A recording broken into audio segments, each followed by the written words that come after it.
Alright. Let's see here. Let's teleport here to Harmony. Alright. No, we gotta cure these guys.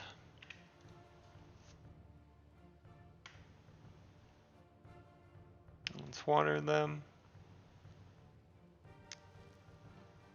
And head to wars.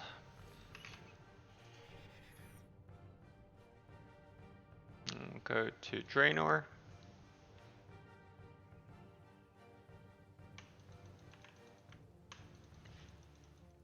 Boom.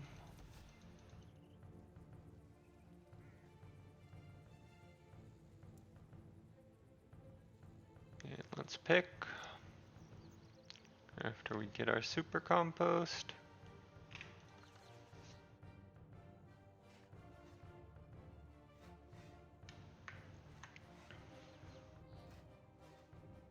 Good.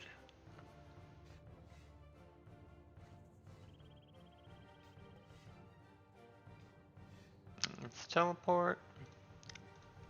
Put this in. Cave nitrate in. And let's go to Canifis.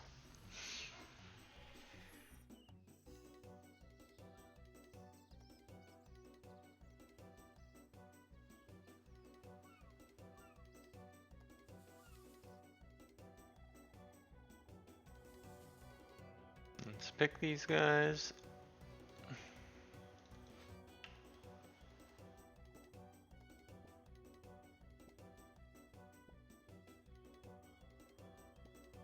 This goes in. Bitter cap in.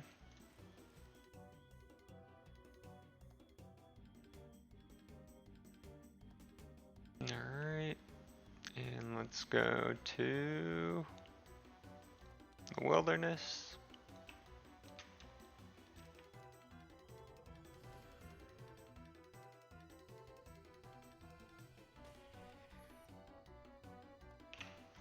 And exchange.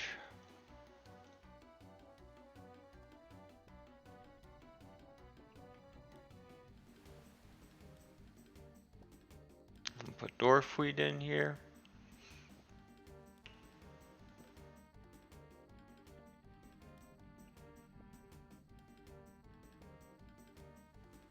Here we go.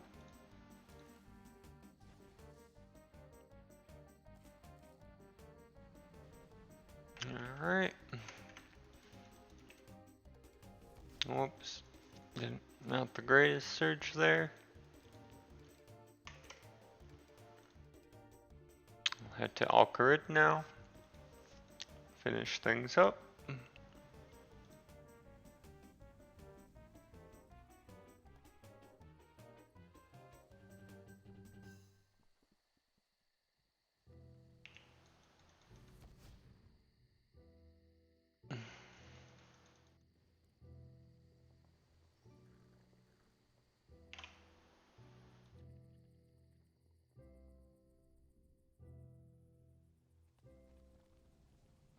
Alright, let's go to Alcarid.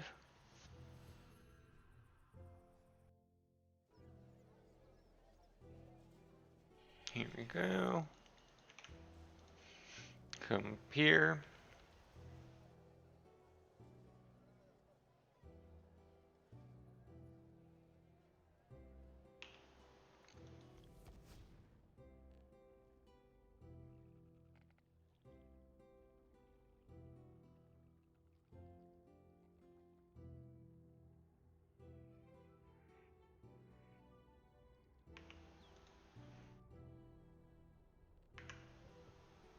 And let's cure.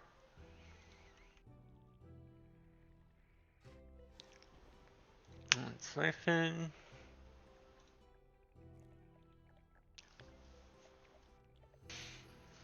Alright. Okay, now let's do some tier 1 achievements.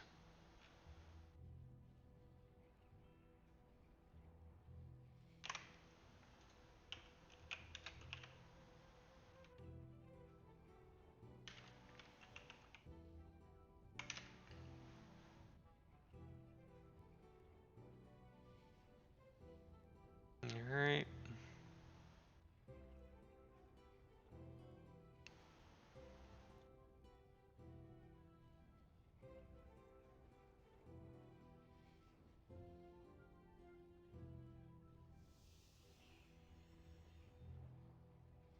Let's see here. Let's go to gather B.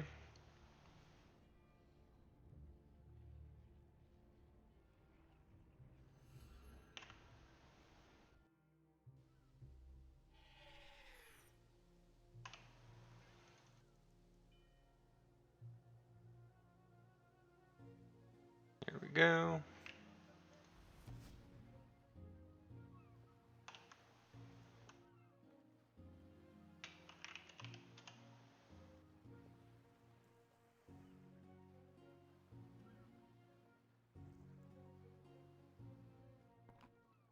Okay, let's buy a Tyrus helm. And charter. Port Tyrus.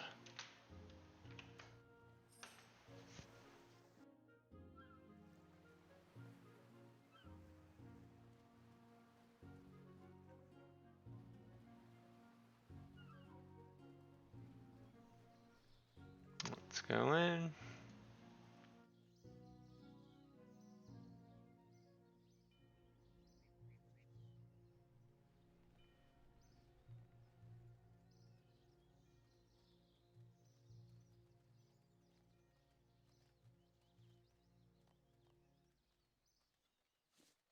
There we go.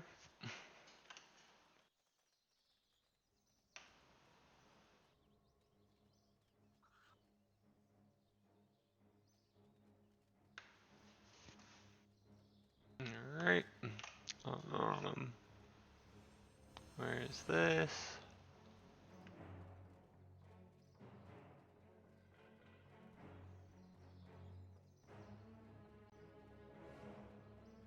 Let's go to Proof. Do some mining.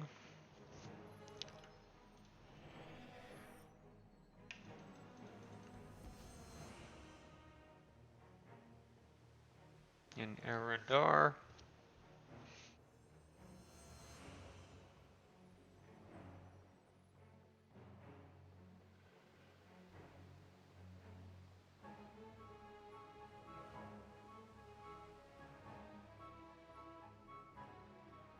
There we go.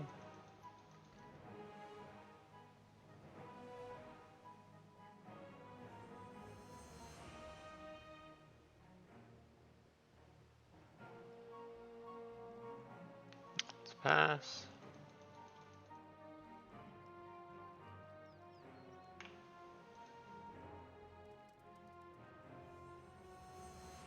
And let's come over here. See if we can access the mining site from here. Oh, whoops. Didn't see the dark patch there. Alright, let's jump.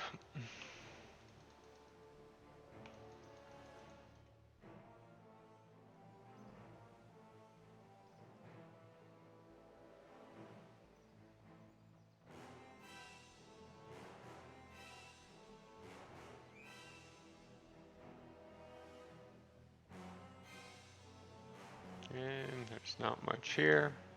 Let's jump.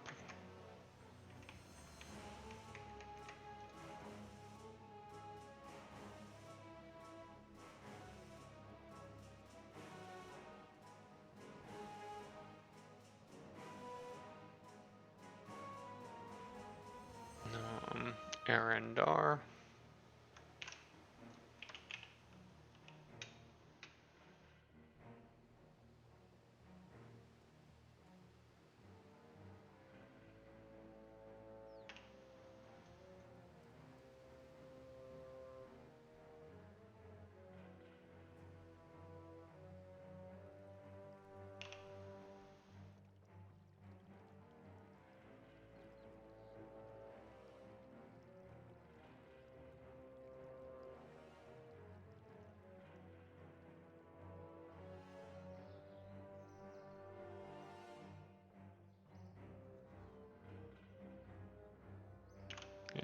go back to Periph. And go through the east gate.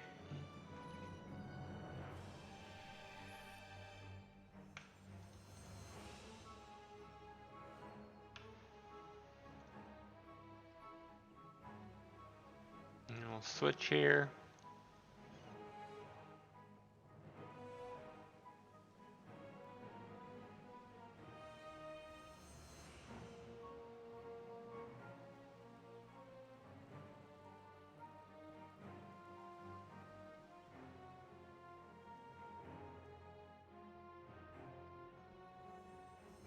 Boom.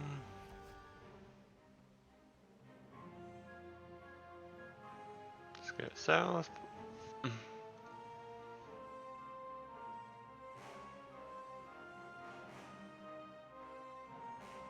Let's pass.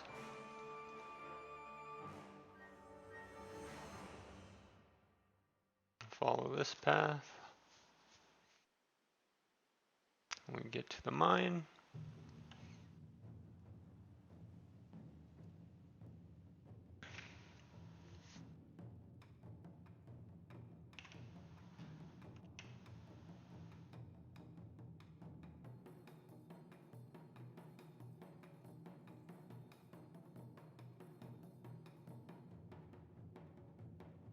Here we go.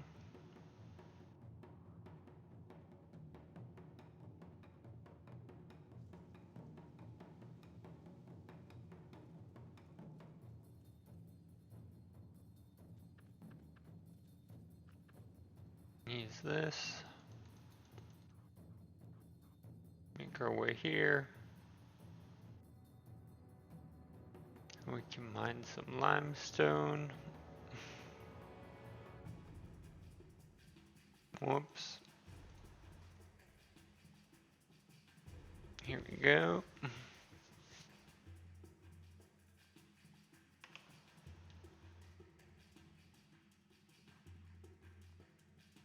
That's mine.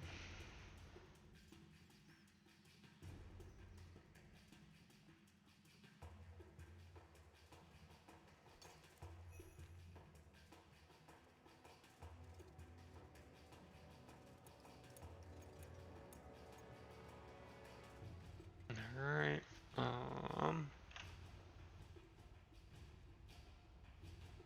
Use War's Retreat.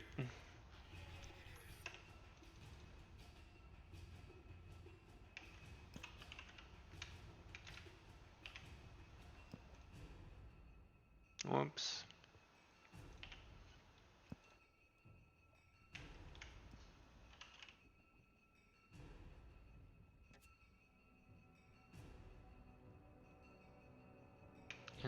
No, let's grab blood runes.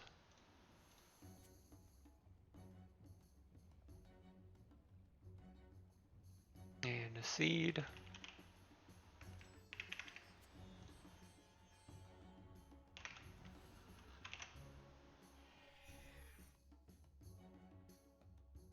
Here we go.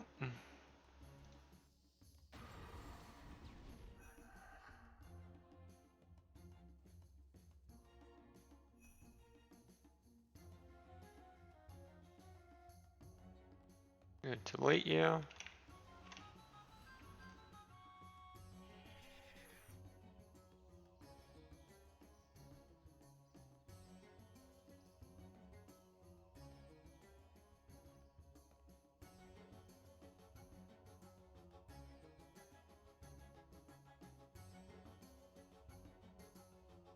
Pick that.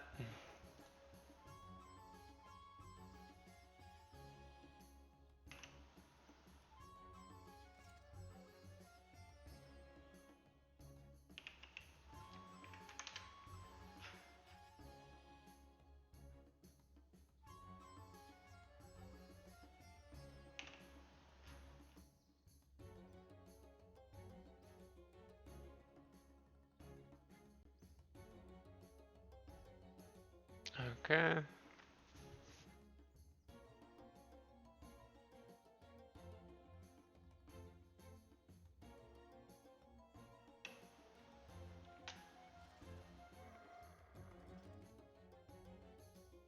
and a yew tree.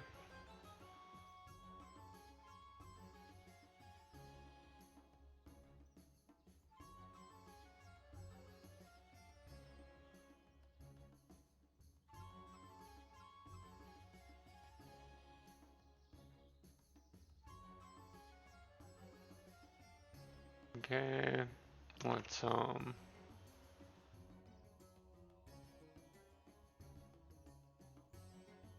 see here.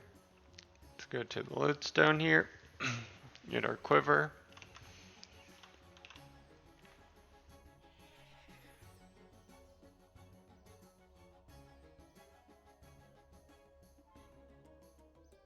Alright, put into summoning.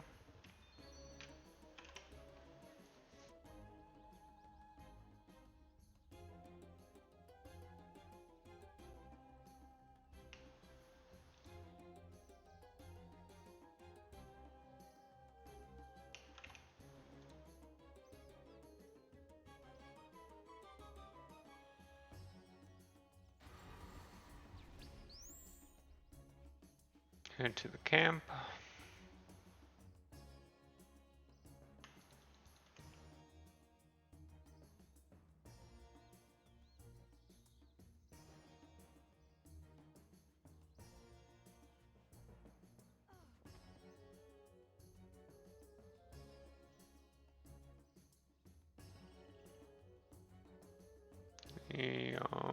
Actually, I think you go to the camp through the dense forest. Nest up here.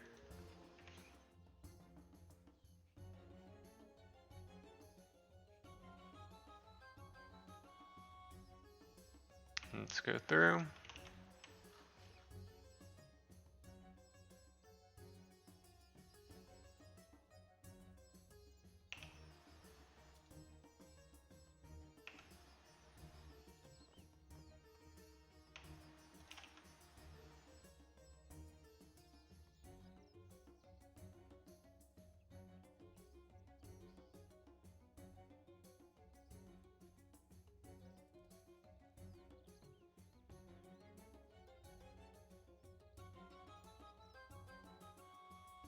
Alright.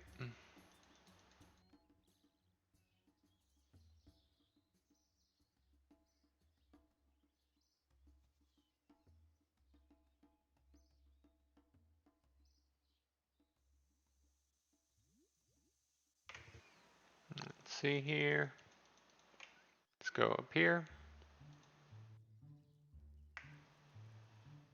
Step over. Alright, this is how you get into the Tyus camp.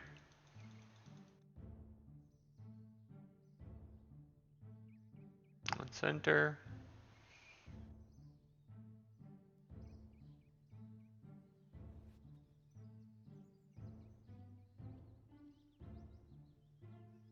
Or, whoops. Let's go back actually. A lot of mistakes here.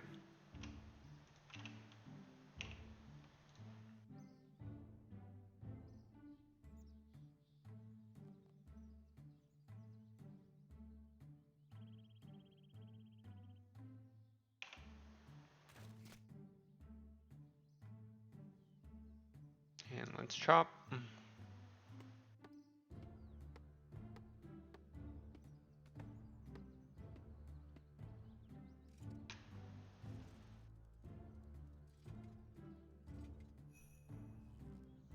Let's step over.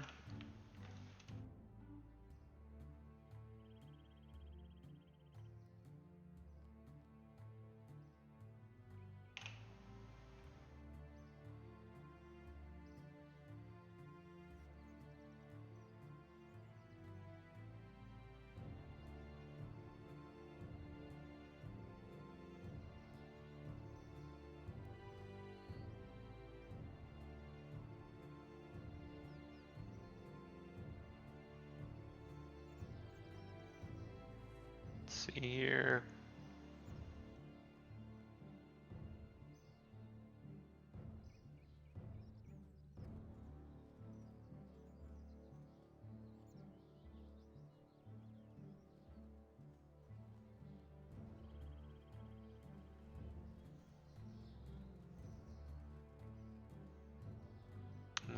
buy this thing. Buy a halberd.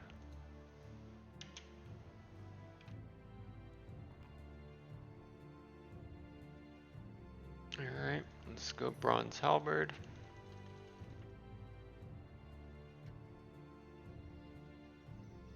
And go to the elf camp.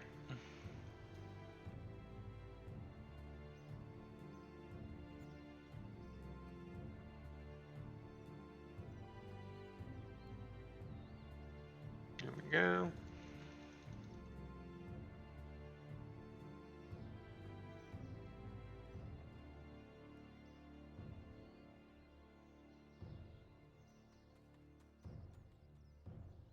Actually, let's go to the lodestone.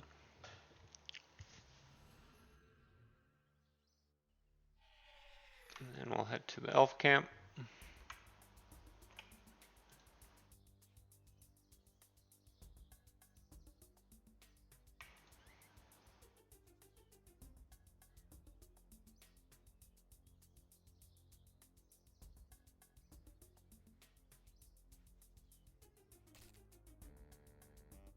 Let's climb.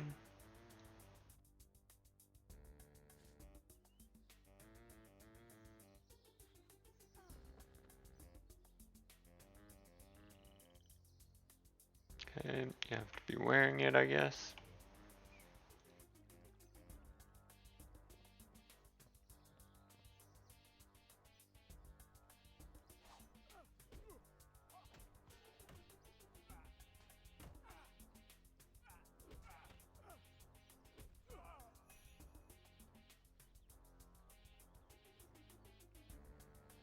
Alright, let's take this.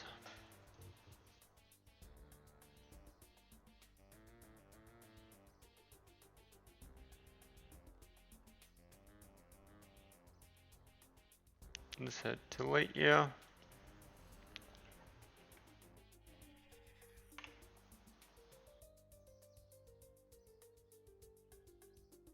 charge.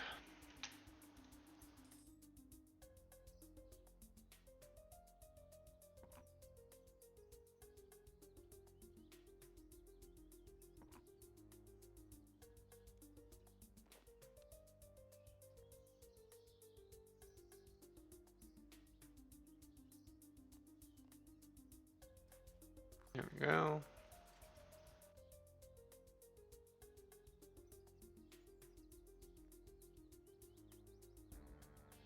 Nope, it has to be done in the poison waste. Shoot.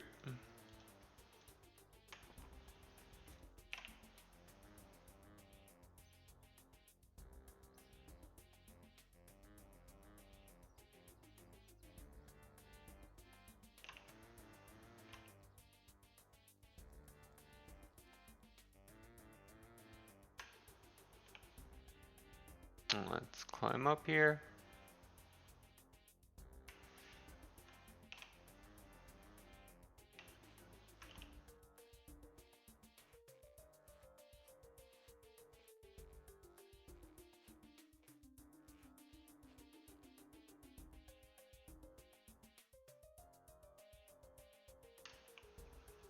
Climb through.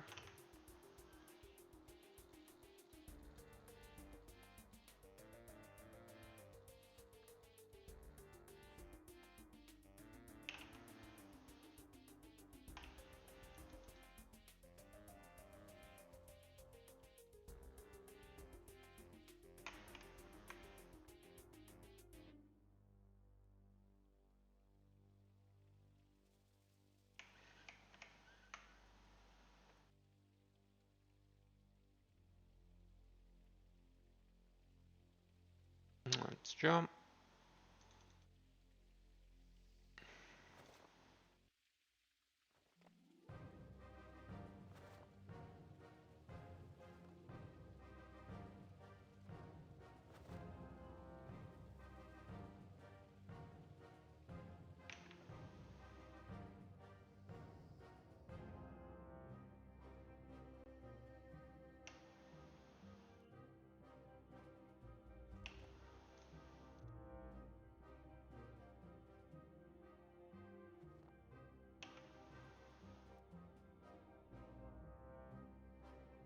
here. And north.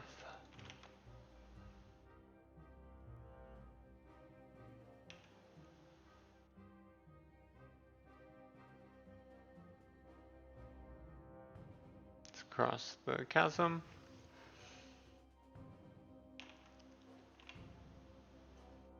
Climb.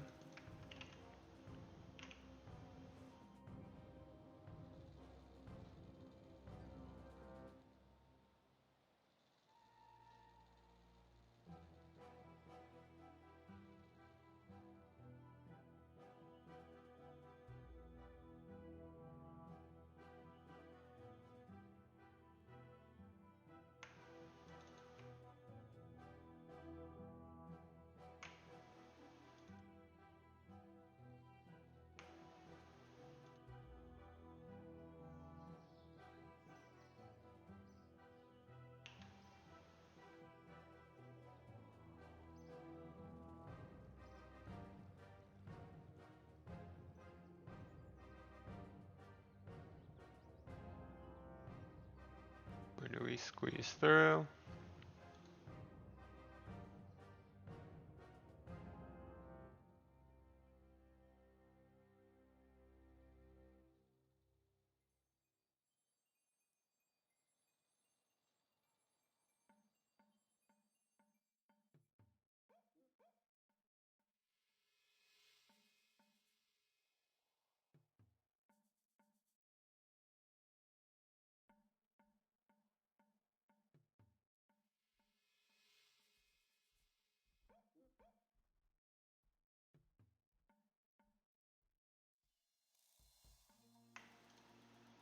Squeeze past. There we go.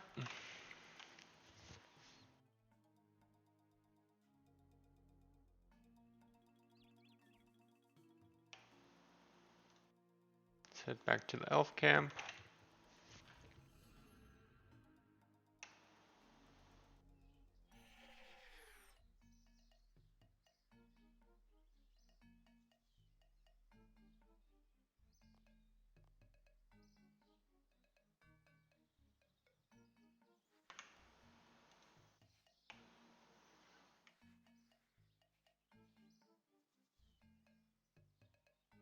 Here we go.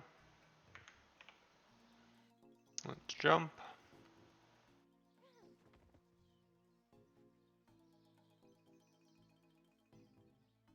Let's cross.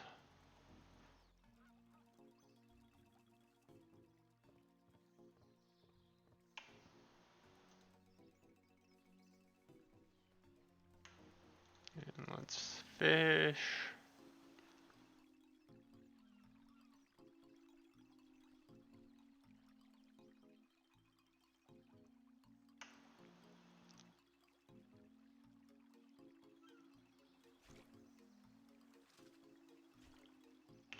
Let's bank it.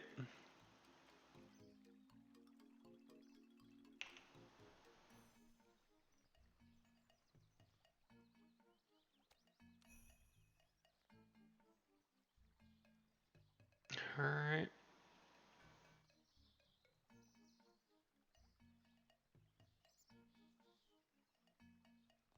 Let's create a papaya tree.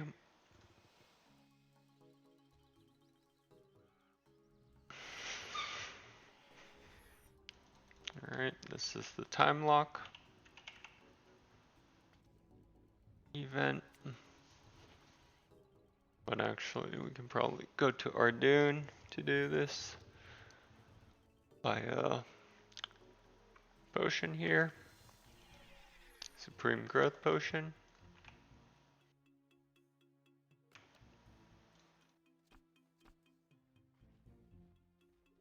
Here we go.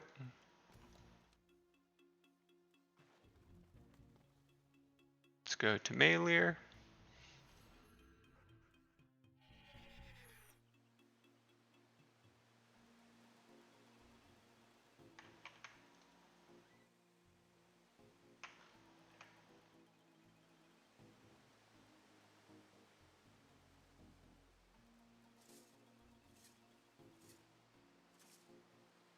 put this in.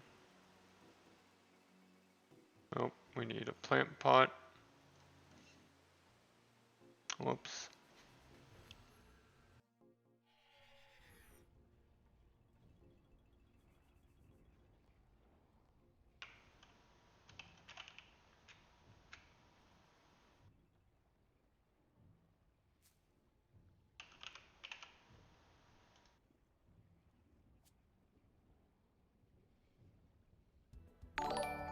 Thank you for the follow, Aversive AC. I'm just doing tier 1 achievements right now. And yep, that's all we're doing right now. I'm gonna deposit this.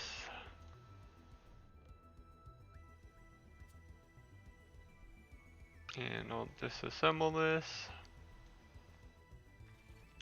Gonna head to Prif.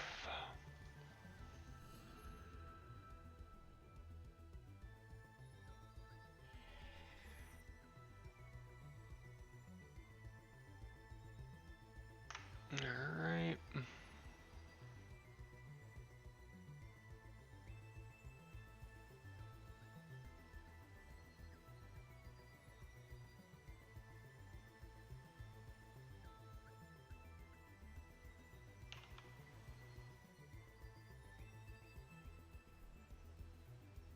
Okay.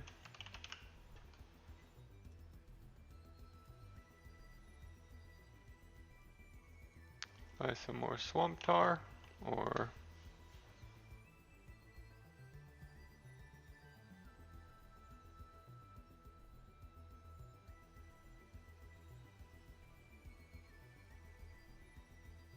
let's see here. Actually, which achievement do we want to do now? Make death runes.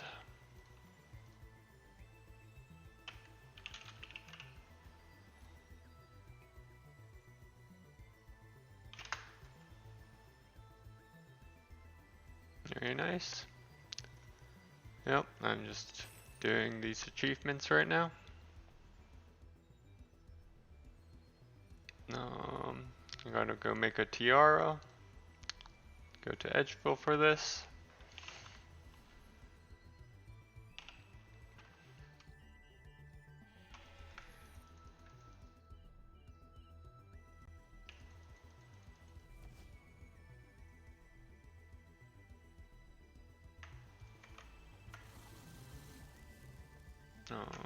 Oh, we need silver. Let's grab our clan Vexilum. Go to the crafting guild.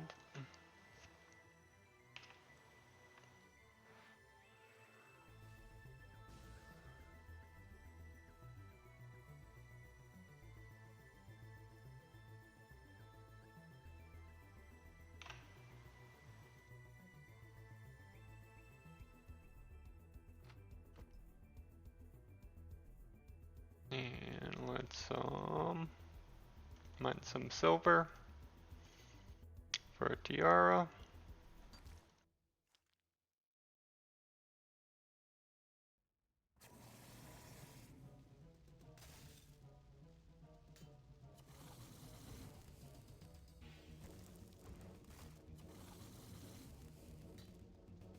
Here we go.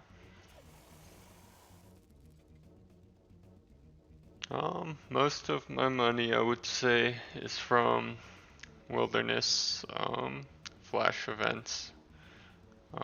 Haven't really been doing any skills that really make that much money. Yeah, so it's basically where most of it's come from. Say, flash events and finishing all the quests for those magical dice. That's where most of my money making has been from. Alright, let's head to the altar now. Let's grab our wicked hood.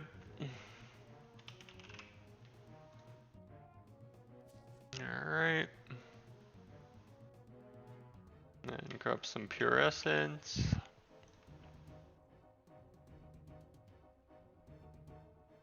Go to the altar. Whoops. Didn't mean to do that. Let's teleport.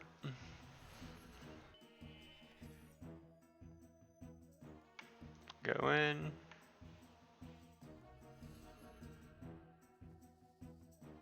Whoops. Use the tiara.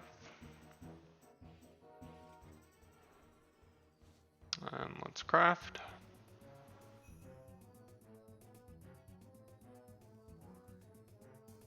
Let's see here. Gonna use the restroom real quick and then get ready for KBD. Yep, speaking of wilderness flash events, we'll head to one here in 5 minutes. Use the restroom real quick and then be right back.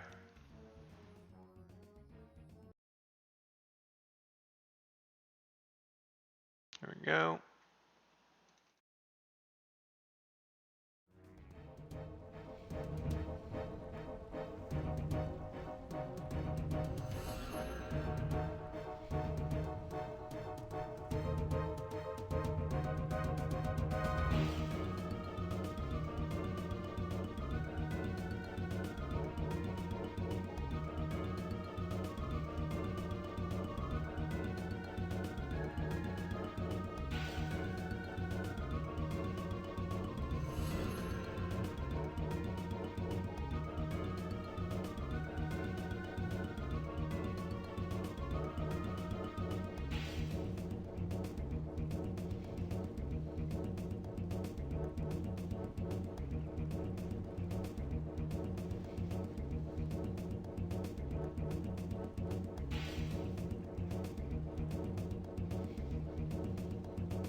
Nope. Alright. Let's put this in. Lentidime in.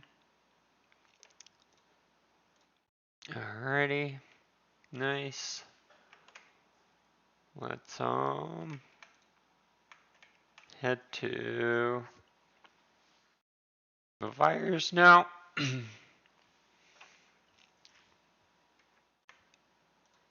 Let's do virus for an hour here.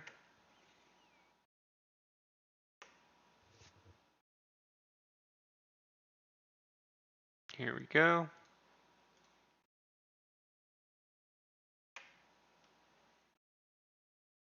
Let's teleport. Go to Darkmire.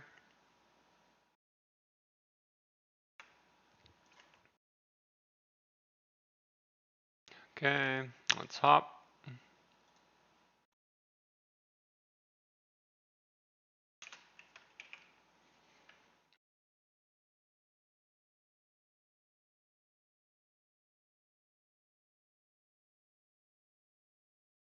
Okay, it's taking a while to hop.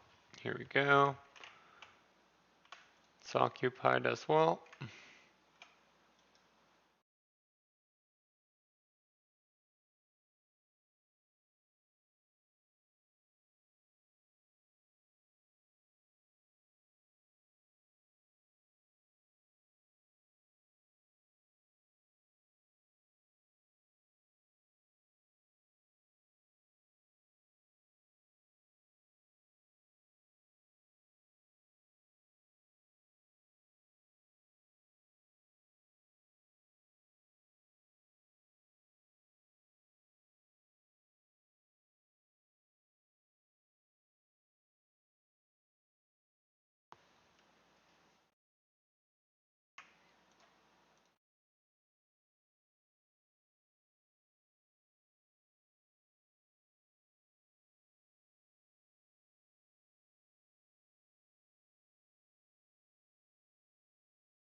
Oh, shoot.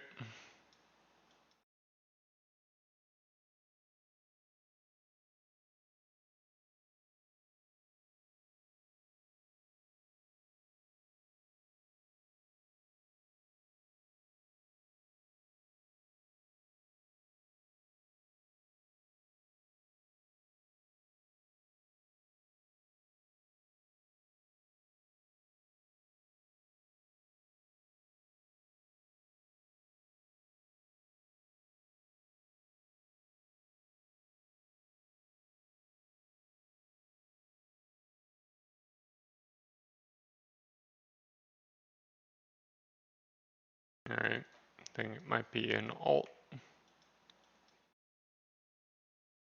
Could be alt coordination.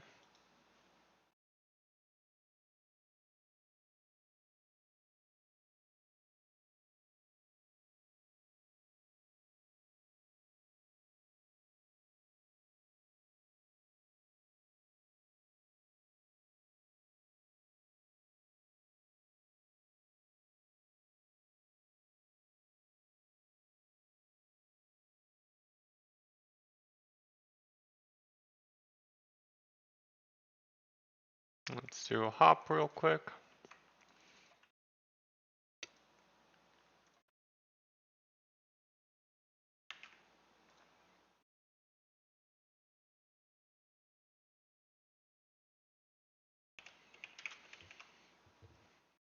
Alrighty.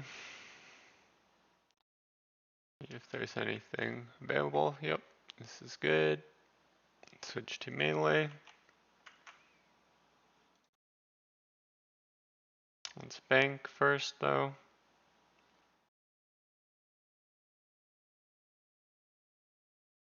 Okay.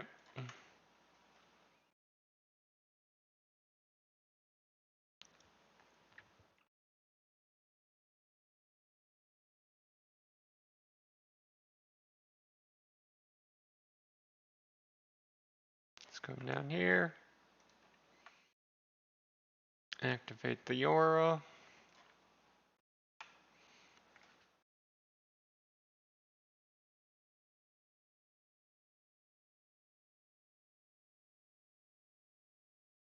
Take this guy down.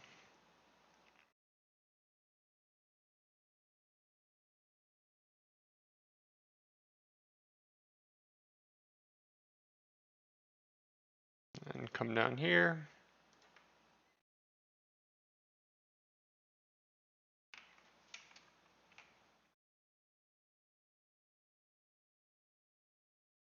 I need to move one square down still. Here we go. Now we're good.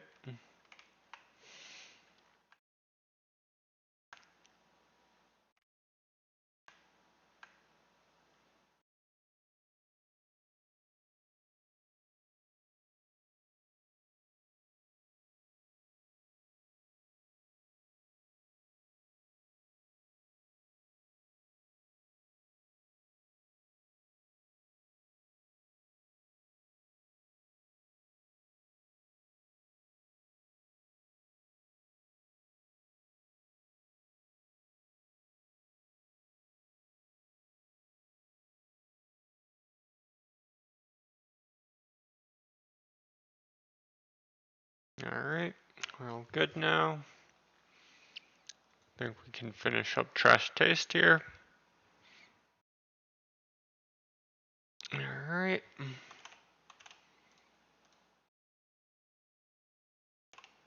Let's finish it up. Here we go. Have a left and right hand, you have a east and west hand. Yeah. Yeah. If you're facing north. Yeah, exactly. But if you're not facing north, then you have a Create a powerful WordPress website with Shagad. south hand. Yeah, exactly. And it's like, that's just like, oh my god, like I have to be aware of which way I'm facing in order to tell you that I am holding something in this hand. Exactly. Yeah. Which absolutely like blows my mind that that's just a thing. Also, what happens if you just trap them in like a box room or something? Maybe they'd have a hunch. They just have like a magnet in there. They Just just like, have a magnet I in know the we mind are being like, facing north okay. northwest. I forgot on the whole English point as well. You know, because grammar is like optional in English all of the time. Yeah. It's really not necessary for English to function. It doesn't really need any grammar. Yeah. Like, as stupid as it sounds, you can get. It's all just about getting your point across in English. It doesn't matter how you do it. Well, I think that's true for like most languages, right? You like mean- grammar is in like what, like sentence structure and shit, or Yeah. You can just break sentences. Oh, in yeah, of English course. and it Yeah. works. Like in other languages, it just doesn't work. It just doesn't I work. call it 'Cause- speaking Google search bar. Yeah, because like the Japanese is so context heavy that you messing up the structure of a sentence could lose context. In some cases, but I would also like to think that English does that as well. Maybe, Yeah. yeah, maybe. Like if you said pineapple eat hungry, then you'd be Yeah. like, who? Is it you? Yeah. Is it me? And Japanese can be the same way. I know that Welsh isn't as flexible to be broken as English is, and at least that's all I know. At least the very little Japanese I do know, it feels that way. But I don't know. Yeah, I mean, I think in some ways Japanese is like even more flexible than English in some ways. Oh yeah, because you don't have to stress about who the subject of the matter is in a lot of ways. Like Yeah. in English, it's like I did something, or you did something, or Yeah. they did something. Yeah. But in Japanese, you can just say did something, and then Yeah. you can just base on the context Yeah. of that sentence. You have a pretty good idea of who or what they're Yeah. referring to. How do you know someone who's learning Japanese? They use watashi wa. Yeah. You know? No one uses watashi wa. No one says watashi wa Yeah. gakko ni ikimasu. You just Yeah. say gakko ni ikimasu. Yeah, exactly. It's that's it's very context heavy. Yeah. Where because we learn from it in English, where I say I am going somewhere instead of just going here. You know? Yeah. It's I mean every language is different, and a lot of it. I mean, now that I've speak 2 languages and learning a third, they're flexible in like different ways. You know, I feel like English has a lot of advantages, especially when it comes to just expressing slang. Especially, I Well, feel yeah, like you can make a sentence with just words that have never been made, and you can, or like words that just don't fucking exist, Yeah. and you can get your point across very easily. Yeah, I exactly. mean, look at the North. Hmm? My dad uses words, and I'm like, he just makes shit up. Yeah. But I know what he's saying. Yeah. And it's like, like what? you just like, it's just like, instead of like, you know, I don't know, he just makes stuff up all the time. It's so frustrating. And I'm just like, Is he making stuff up, or is he just saying something that exists that you just don't know? no, he's like, I can't think of a good example, but like everything has to be shortened or construed differently. But like sometimes it just makes sense, you know, because it's the feeling, you know. Like Yeah. I remember before. Does Ty have that? Huh? Does Ty have that? Because Welsh doesn't really have that. You can't really just break nowhere the words. near. Shortening of No, words? no. Or just changing the words and you still understand the sentence. Yeah, nowhere near as much as English, because I remember when, you know, people started using the word drip, and I remember like the very first time I heard someone use the word drip and not refer to like water or liquid, you know. Remember those days? Remember those days? Yeah. But like I remember like, damn, he got drip, and I saw the picture and I immediately understood. Oh, it's because he's talking Right. about clothing, and I don't know Right. why that just like clicked in my It's head good. immediately, but I got it. You know, I got it. I immediately got damn bussin'. I Yeah, immediately right? got why. Yeah, you Yeah. know, like I'd never heard that word before, but like I understood the meaning of that word just by the context it was being used in. It was Yeah. like it wasn't just like me guessing. It was like for some reason that just makes sense. Yeah, That's- I think that's one of the strengths of English is that Yeah. the vernacular is really easy to understand if you have a native experience. Of Yeah, like speaking you don't English. need to be like ingrained Oh, in no. a certain like clique to understand that No, no, particular no. term. Yeah, right? yeah, exactly. Oh, that's Yeah. interesting. The advantages of English. English is very OP. That's why English is one of the most difficult languages to learn. Yeah, well, that's the thing. We're Is constantly making up new words and Yeah. we're constantly breaking grammatical rules. I had to explain like copium to a Japanese person, and I was like, okay, like this is a lot. Yeah. Like, and I realized how, and I like when I explained this, it's not gonna make It me makes you sound good. stupid. It's gonna make me sound dumb, but that's just how it is. Like we just use words that don't exist, Yeah. and then we drop them. But like I don't know why we do it. Yeah. We just do this. It's not until Yeah. you think about it or you have to explain it to someone where English isn't their first language. Like, I remember I had to explain to my Crazy Japanese cousin stuff. what this was. Yeah. And she was like, "What is this?" And I'm like, "Yeah, that's a good fucking question. What the hell is that?" Air quotes. It's like they're air quotes, but Air like, quotes. how do you explain how you use it specifically? Oh shit. It's like you know what it is, like Yeah. suspicious, and you know when to use it, When but a you wo- don't know how to explain why that works. I know how to explain it to someone who speaks English. But Yeah, okay. but how do you explain it to someone who doesn't know the concept of what this is? When a word is sus, that's how I would explain it. Sasu, sasu って何? And then I was like, wait, Ayashi. now I have to explain what sus Yeah, is. what is sasu? What's sasu って何ですか? sus? Isn't Sus it is a feeling. Isn't it you know, just- where it's It's just the word. it's weird. weird. How do you Yeah. explain sus to someone?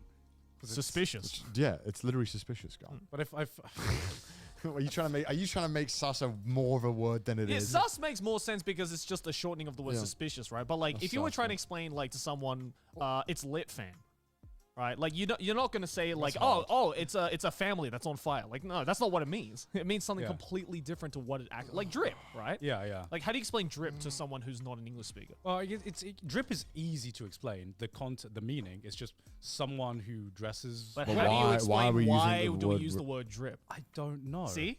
I don't know why we use it, but to me, it just feels right. It makes sense. Do you have these words in Japanese that come up have like the flavor of the month words and leave? Or I mean, no? yes, but I feel a lot of it is derived from like slang or internet slang that has some, derivation to it that came from like some kind of like meme or whatever. Right, Like a right, lot right. of the words are from like 2chan speak, right? Yeah, Where it's okay, like okay. there's some posts from fucking the linguists of our modern times. 1997 that was just Yeah. like one guy started using it and then someone was like, "Oh yeah, that's pretty cool. Yeah, let's use that." It's like sometimes in English you just find words like drip, where it's like you put on a piece of clothing you've never worn before and it just perfectly fits, and you don't know why, but it's just like yeah, that works. Why does that work? I don't know why. Jamais vu. Yeah, jamais vu. not this shit again. Anyway, I'm sure there are some linguists in the You're crying. audience that can answer our questions. Yeah. But Maybe some anyway. polyglots speak like 10 languages. Let us know, dude. Yeah, Yeah. But anyway, that's been this episode of Trash Taste, boys. Look at all the guys. patrons though. Look at all these patrons. Hell right now. yeah. They got drip. I hope so. Yeah. But hey, if you like They understand what drip is. They know what drip is. They know what lit fam is. Hey, but if you'd like to support the show, go to our Patreon, patreon.com/trashtaste. Also follow us on Twitter, send us your memes on the subreddit, and if you hate our face, listen to us on Spotify. Yeah. But language is hard. Language is very hard. It doesn't make sense. No. Language confusing. No. My But anyway. brain hurt. Brain hurt. All right. But anyway, we'll see you guys next week. Bye-bye. Alrighty, let's move on. While AMD This is endured how a AMD relatively wins. lackluster Ryzen 7000 launch thanks to fierce competition from everyone's favorite budget offering, Intel, in the data center, AMD is pulling no punches. With today's announcement of EPYC Genoa, they're bringing double-digit IPC improvements, a maximum of 96 cores per socket, a whopping 12 channels of DDR5 memory, I don't even have that many fingers, and so much more. We're going to tell you what's new and why Intel's upcoming Sapphire Rapids probably won't be able to compete with this spicy salami. Mamma mia! Oh, quasi picante. Come questo, sponsor Segway. Build Redux. Build Redux makes it easy to configure. Check Let's out. get you up to speed. AMD has been releasing their EPYC line of server processors based on the Zen architecture since 2017, with the first generation dubbed Naples. Not until the more recent EPYC Rome in 2019 and Milan in 2021, however, did AMD actually manage to compete and then beat Intel, taking the performance crown. This is in part due to core count. Intel's monolithic style processors capped out at a measly 40 cores per socket compared to AMD's 64 core chiplet designs. Back in 2021, Intel hoped to compete against EPYC Milan with their own chiplet-based design, codenamed Sapphire Rapids, but ended up delaying due to technical difficulties and poor yields to a now confirmed January 2023 launch. And they're still on 10 nanometer. Or Intel 7 now. They call it Intel 7. Don't say nanometer, come on. Things are not looking great for Intel's enterprise sector right now because, honestly, Genoa looks awesome. The most obvious change with the latest generation is the new Zen 4 architecture running on TSMC's 5 nanometer process. Zen 4 is more of a refinement of Zen 3 rather than a complete redesign, but while much of the microarchitecture layout is the same, improvements have been sprinkled all over. A big chunk of the claimed 14% IPC uplift comes from optimizations to the architecture front end, with improved branch prediction that can predict 2 branches per cycle rather than just 1, and a hefty bump to L2 cache. They also introduced AVX 512 support, which is going to be a huge help for machine learning and AI workloads in the data center. Speaking of which, the other major upgrade this time around is core counts. Across the 18 total SKUs launching for Genoa, the max cores per socket has increased by a whopping 50%, from 64 to 96 cores, with the minimum core count seeing a bump from 8 to 16 cores on the lowest end SKUs. Despite the power efficiency improvements of the new architecture, maximum socket power consumption is jumping from 280 watts on the last generation to a whopping 400 watts per socket, a level that AMD's high-performance compute customers have actually been asking for, though the company tells us they don't expect the power envelope to climb much beyond this point.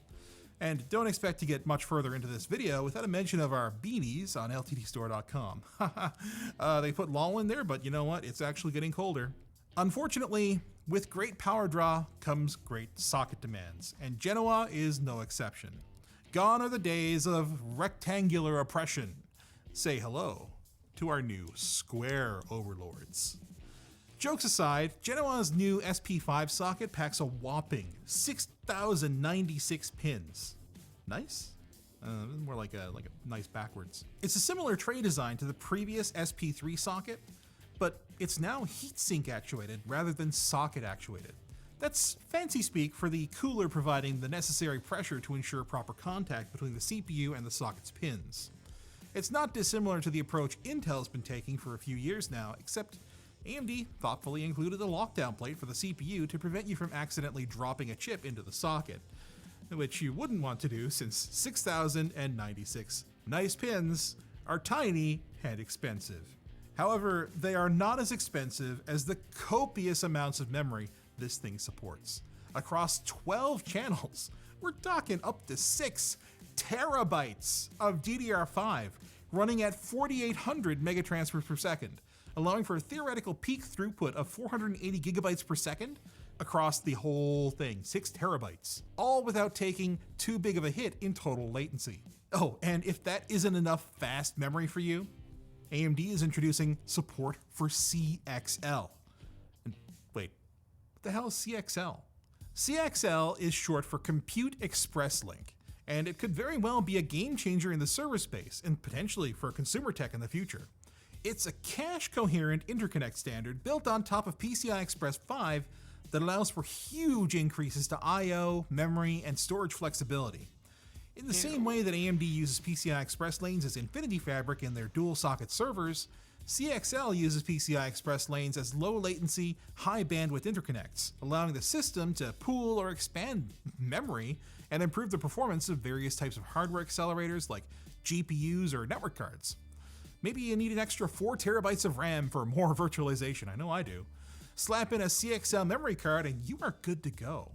And CXL lets you allocate that extra RAM to other devices if you want to. Genoa supports CXL 1.1 Plus Type 3. Kenpachi. The catchiest name I've read all week, and is primarily focused on memory expansion rather than accelerators. CXL is only just coming to the server market, but is primed to be a very important technology for the future of our computers. So keep an eye on it. It might come to consumer hardware sooner than you think. If you're worried that you won't have enough PCIe lanes for all this stuff, then don't be.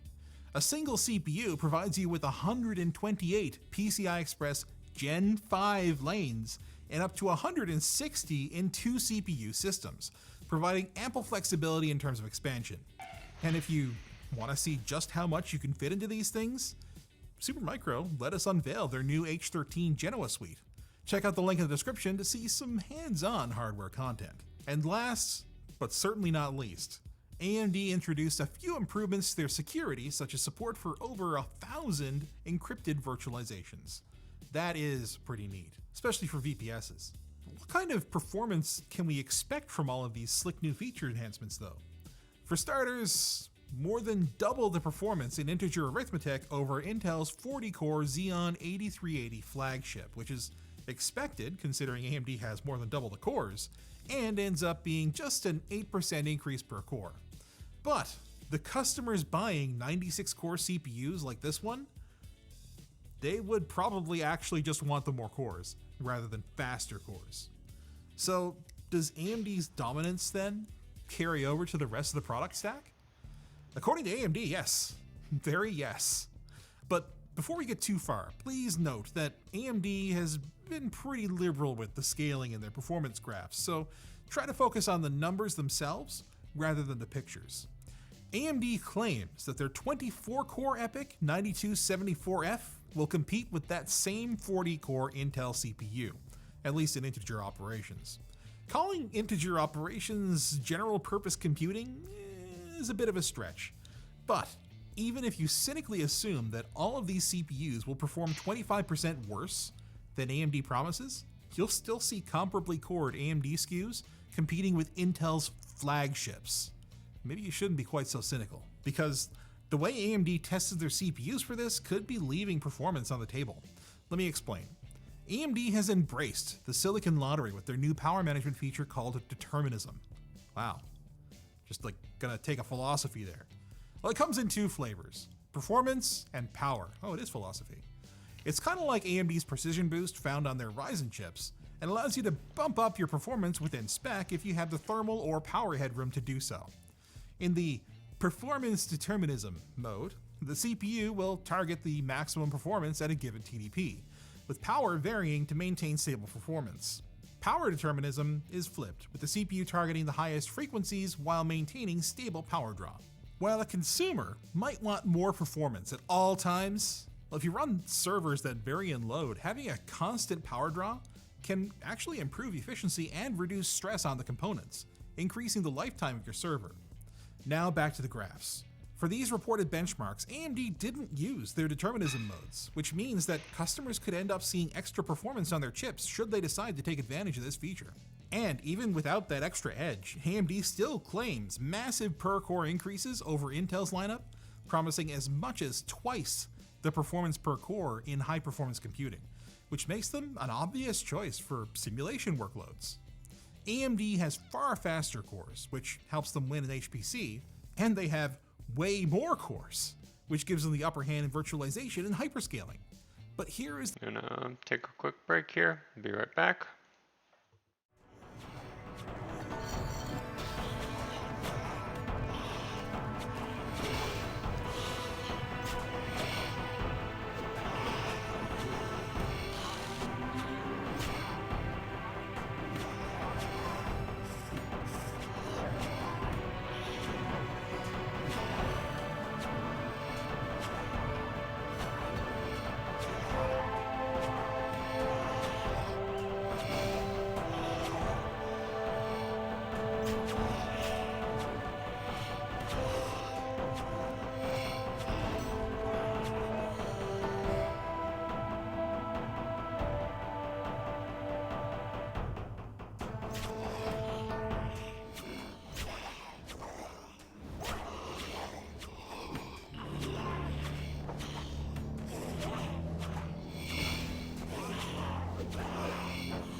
Alright, I'm back. Let's continue watching here. Good old Anthony. Is the most damning comparison. This performance per server chart. AMD can fit the same number of cores in 60% fewer servers, using just half the power despite the extra socket draw. At this point, Intel isn't even competing. They're sitting on the bench. But all this performance, of course, means nothing if the price isn't right. Is AMD leveraging their performance leadership and charging through the nose? Well, their flagship 9654 that I'm holding in my hand right here is coming in at effectively $12,000 US, which means the price per core remains virtually identical to their Milan flagship. But they are charging around a 10% premium on most of the product stack compared to Zen 3. Which is a bit of a bump considering customers are likely going to need all new servers in addition to all new chips thanks to the socket change, and probably also all new RAM. It's gonna get pricey. But with the ever increasing amount of computing being done in the cloud, I'm sure that major players like AWS and Google will happily pay the premium. Or, just add their own CPUs, like you do. And what's coming in the future? Well, we know that we'll be seeing 3D V-Cache versions of these chips with the upcoming Genoa X lineup, and that the Bergamo lineup will max out at 128 cores on a single die. While we've yet to see what kind of upgrades Intel will bring with Sapphire Rapids, it's clear that AMD isn't resting on its laurels, employing every trick in the book to maintain the massive growth they've seen in the past couple of years in the server space. And with the ever-growing presence and threat of ARM-based servers, it's going to be tough for Intel to keep up. Now, just make me some non-pro Zen 4 Threadrippers and I'll be really happy. Almost as happy as I am to tell you about our sponsor. MSI!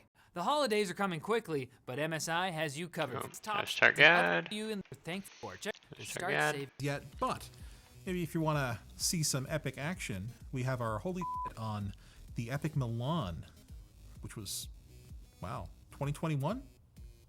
How time flies. All right. Is your continue?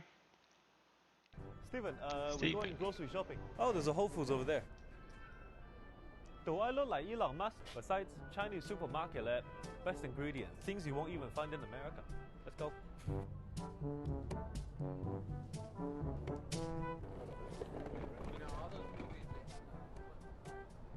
Where's the supermarket? I forgot.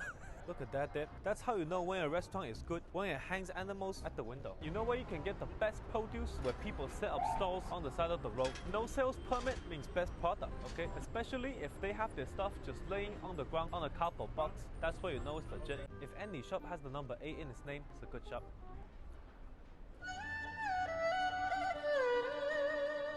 It's very effective marketing. You know why? Because the entrance is smaller than the exit. Make perfect sense. You know you always wanted to go to SeaWorld? There you go. Make sure you always get some apples, okay? Good vitamin D. No, they don't. Yes, it make you go taller, huh? Where do you hear these things? WeChat, 朋友圈. Okay, 空心菜 $3.99 per pound. It's okay, 4.5 pounds absolutely per funny. packet, 600 leaf per pound, 0.12 cents per leaf. Too expensive.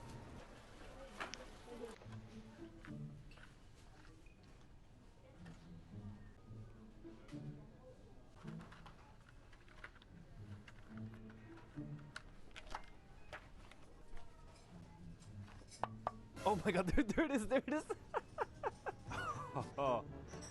This Lao Gan Ma, what's that? What the hell, are you British? This thing's made of Chinese parents' hopes and dreams. Listen, you have rice with Lao Gan Ma, you never need to drink water again. If you eat Lao Gan Ma, you're gonna need a new plumber. This is so spicy, it make you forget how much of a failure you are. So that'll be $29.58? Oh, okay. Mr. He, right? It's Lord He. Yep, I'm a lord now. Yes, that is actually true. I am a normal weight man and historic title of this epoch globe in my description. If you're looking at the description, so it's over there. Okay. What the hell is this? Huh? This for the cat? Go get the 20-pound rice lah. The hell is this? Huh? Rich in vitamin F. For failure. I teach you a trick, okay? When you get stuff, always get in the back of the row. That's the freshest. They're frozen. None of them are fresh. We need some shampoo, Head and Shoulders, Dove, Pantene. There we go. You want to make sure you always get brand you've never heard of. That way, best saving. You want to make sure always keep food in the house, okay? Look, these oranges so fresh. They probably came out the ground this morning. Oranges grows on trees.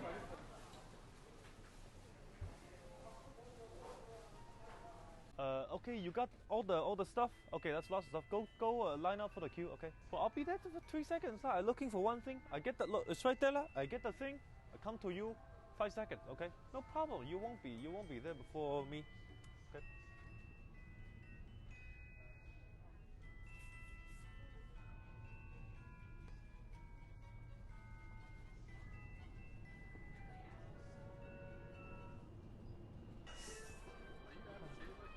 What?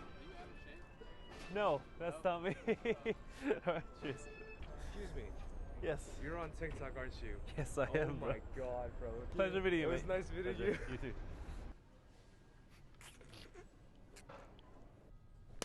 Where's your comp? You've got to have your comp. And then there's the off-brand. Perfect. Comic genius. Okay. I spent $2.5 million on this private jet and had 11 YouTubers put their hands on it. Whoever keeps their hand on the longest wins the private jet. But if at any point they take their hand off, they're eliminated. The challenge has officially started. The rules are simple. You can't push someone. And yeah, that's it. I've got nothing on the schedule. I can stay here forever. I am willing to do anything, including crap my own pants. I heard there was going to be a lot of loud and obnoxious people on this shoot. Get off! No joke, the winner of this challenge is getting a private jet. So of course they all tried to find the best spot. I'm in the best spot, the lowest spot in the plane. I think I've actually got the best spot I've ever won right now. The jet is actually way bigger than I thought. They're making their way on the other side of the wing. How am I going to do this? Just slide your hand. Jimmy. So how comfortable is this position? I almost just went like with my right hand. Oh, George, if you were grabbing something, I think you might have let go. No, I'm locked in, don't worry. Yeah, what's your strategy for winning this thing? I have a lot of perseverance in my spirit, but I got to be honest, speed. Speed is making it difficult. Dude, the wheel's pretty comfortable. Yeah, you were. We're both logical people. Exactly. I'm rested. Oh no. I think we might have just got someone out. Oh my gosh, Vic's out. Did Vic just lose? Vic, are you out? He really lifted his hand right in front of him. I thought this was a logical spot. You guys tell me what you think. See Vic's hand right there? Yeah. Yeah. This $2.5 million jet is in yours. They'll pick me up when they win. Goodbye, Vic. Vic, you got out, but who's out next? I think Chunks. Yeah, he looks like he's pittering out there. Chunks, buddy, word on the street is you want to leave. Essentially. Would you get out if I gave you my debit card? But, wait, and it works? Yeah, of course. Nah, I swear to God, now I'm tempted. Oh my God. Think of the video. How much can I spend? It'll probably stop after 10 grand. So yeah. After 10 grand? Yeah. Yep. Oh my God! Hey! There you go. Let it open. Really open his debt.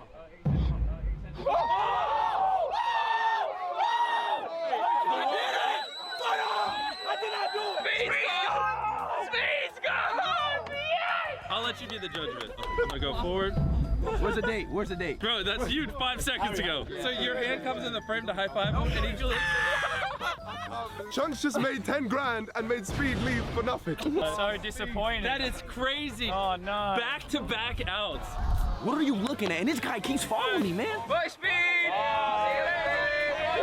We're getting emoted up. 3 people have been eliminated, so I'm gonna make things harder. Conveniently, we rented this entire airport, so we're gonna go for a walk. Carl? Yes. I need you not to drive too fast. If you get them all out now, my video's 2 minutes long. Hey, Mr. B Shorts.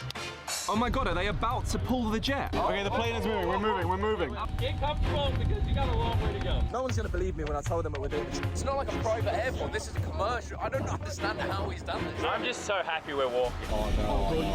Hey, is that fast enough? Now go faster, It's a plane, mate.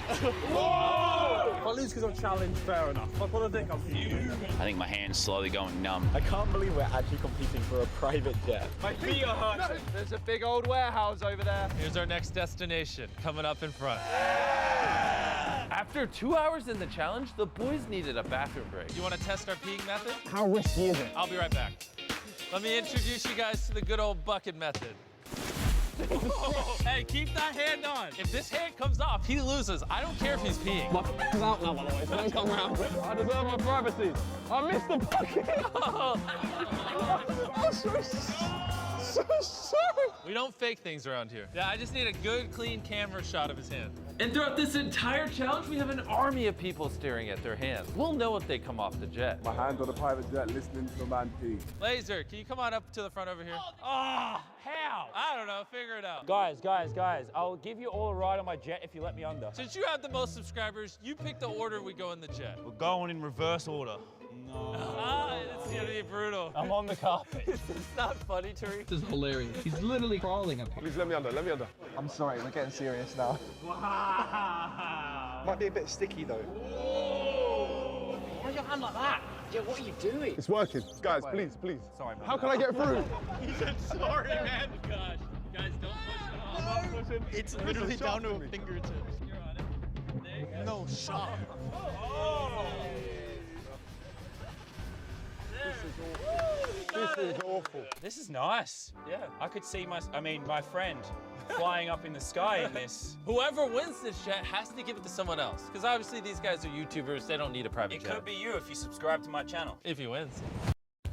Okay, Fitbit, let's get today's cardio. Almost there. Hashtag ad.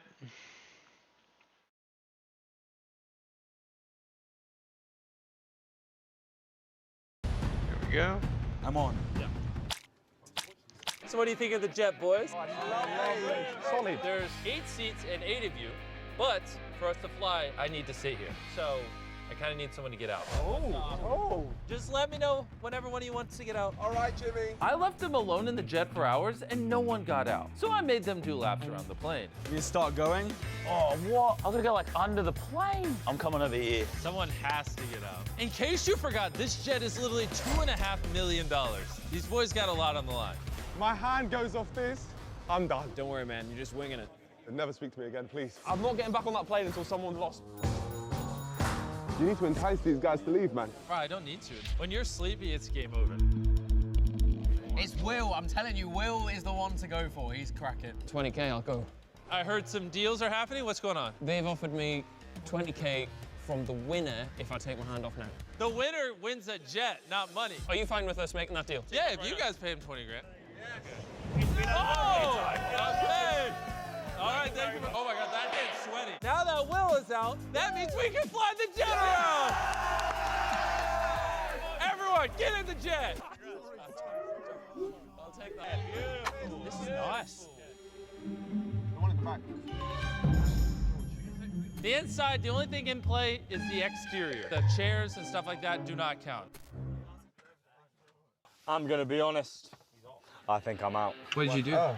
The chair. Oh! That's honest of you, though. Ready? No, it's gonna go. Definitely not on the wood dome. At least Jim was honest. He ratted on himself. Thank you, Jimmy.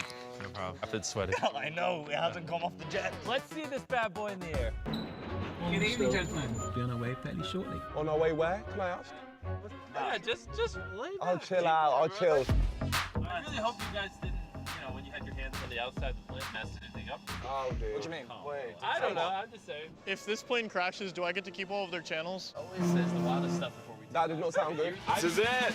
There she goes.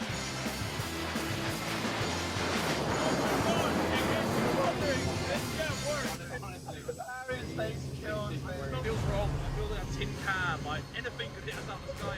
Boys, what way are we going? There's a lot of lights that way, so that could be London. So we could be going. I've got nothing. It's just so funny seeing the wing you guys are just slapping 10,000 feet in the air. The speed was.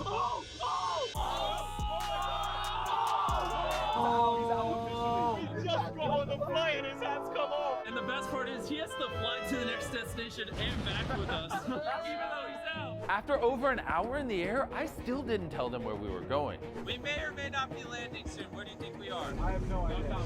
Liverpool. Milan. Look for the Town. Ireland or Scotland. I reckon it's Southend Airport. I reckon we still land. Where are we? Where are you taking us, please?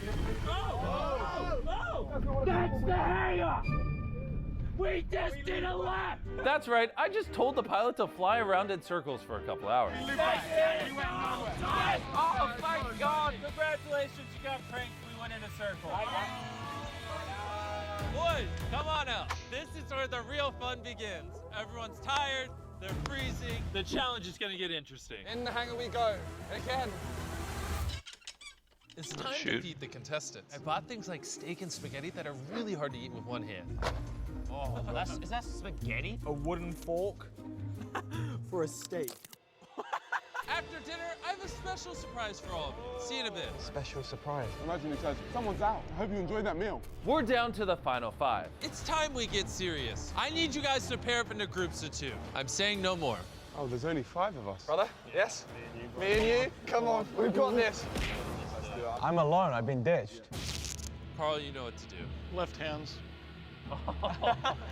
Put them together. Oh, what is this? I feel like I might have gone away with something, but I don't know what's coming. Is something happening bad to me? Come here, George. I don't know if this is even fair. Now you can move their arm. I can't move my arm. George. No, I'll just sit here. If Laser wins, a 9-year-old kid gets the jet. If Nico wins, his editor gets the jet. When I was 5, I was really ill. I had leukemia. So I'm gonna find someone and try and give them the start that I didn't have after that. Wow. Yeah, I was So trying you'll to find change. someone who recovered from leukemia Yeah. and give him a jet? I'm gonna try my best. I would find someone who's willing to sell the jet and then donate all that money to a children's charity. Really? No. We are bonded forever after this. Is this all right? Me and Mr. Laser have found the best position. I met you 24 hours ago. Now look at us. Lean your head on my chit light. So to the side. Yeah. There you go. How's it going on down there? Right, we're living. We're chilling, bro. This is literally the biggest prize I've ever given away, and they're starting to get a little too comfortable. I banned the wings to make it harder, but it doesn't seem like that's working. They have 60 seconds to stand up. I think I know what's coming, and it's not good. Okay, everyone is standing again. Yes, let's go with the routines. Since nobody was getting out, I'm gonna bring out the red tape.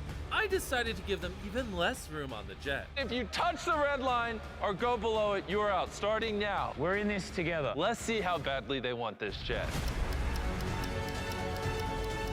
Are you allowed to do that? What? Hold your hand. Yeah, why not? No wonder you haven't moved. You've been holding it in place. We've been doing this for like an hour now, and everyone is still kind of going strong, I guess. Harry's looking a bit wobbly. It is 5 a.m. I think I'm more tired than they are. We have a proposition. I'm gonna coin flip this young gentleman over here. Whoever loses takes their hand off the jet. Heads, you stay on. Tails, you stay on. A $2.5 million jet on the line. Oh my God. Oh hell, watch out. Oh! Get off the jet! It's on him! Get off the jet! Is he a man of his word? Oh! How does it feel to be free? It's very nice, but I miss him, man. I miss my boy. I believe in you, Harry. Hold that hand up. See you later.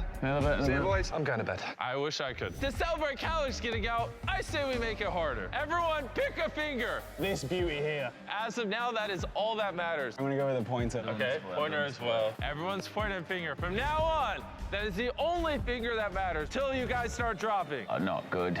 It's so difficult now. This is painful. I'm only 10 seconds in. I have the benefit of this other hand here. We need to get our tape off, to be fair with Harry. Give it like 30 minutes and I'll cut all the tape off. Can I coin flip it, take my tape off if I get heads? If you'll leave, sure. Let's flip the coin. Heads, take it off. I'm doing this for you, Nico. Ready.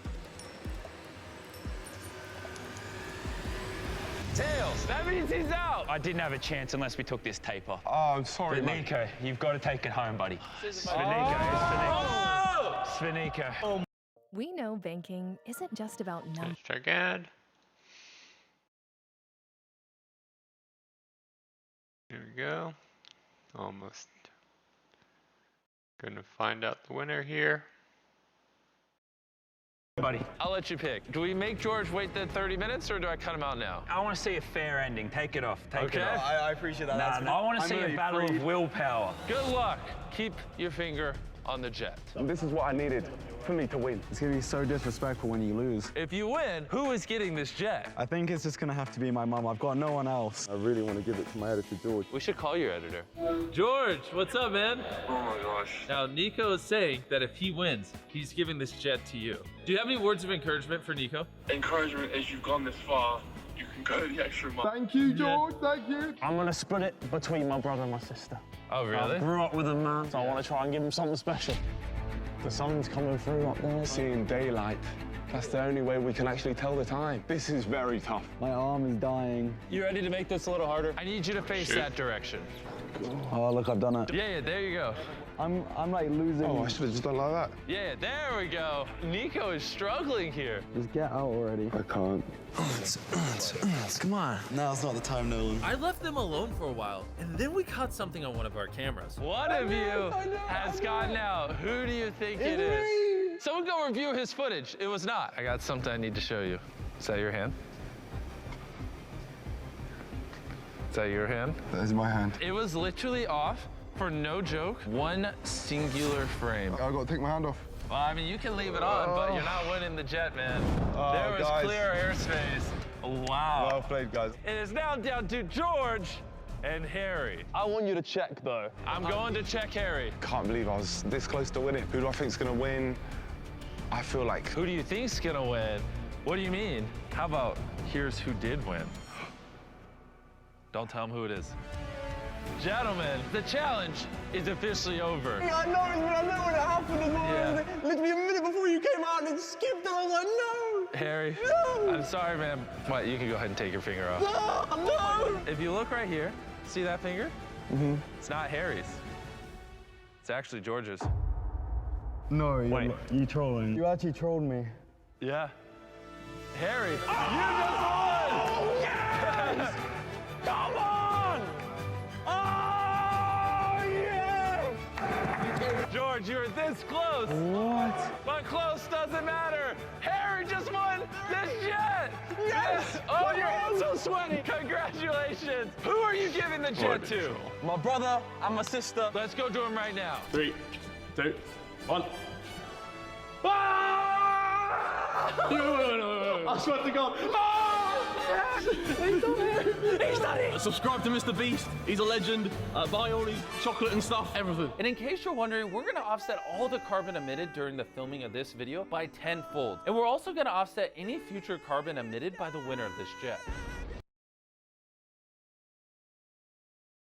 All right, let's move on here. Yeah. Surprise! I've been here the whole time. Camouflage!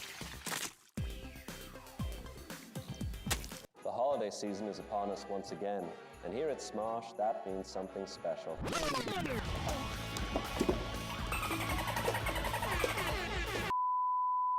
Welcome, ladies and gentlemen and non-binary friends, to a very special episode of What Are Those? This is our first episode on our new home on the Pit Stage and the Pit Channel. So to celebrate, today's theme is...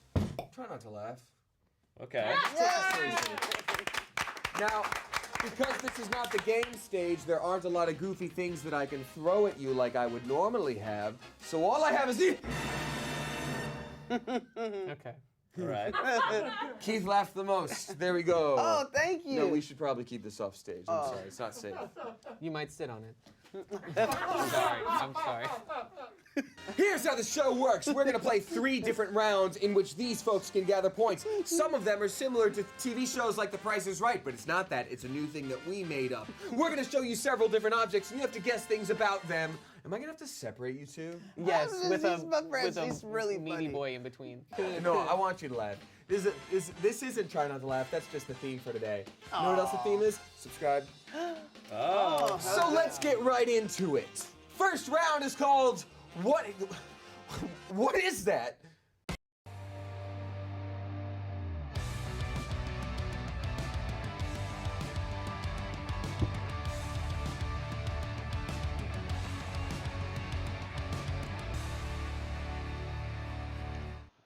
Thinking about going solar?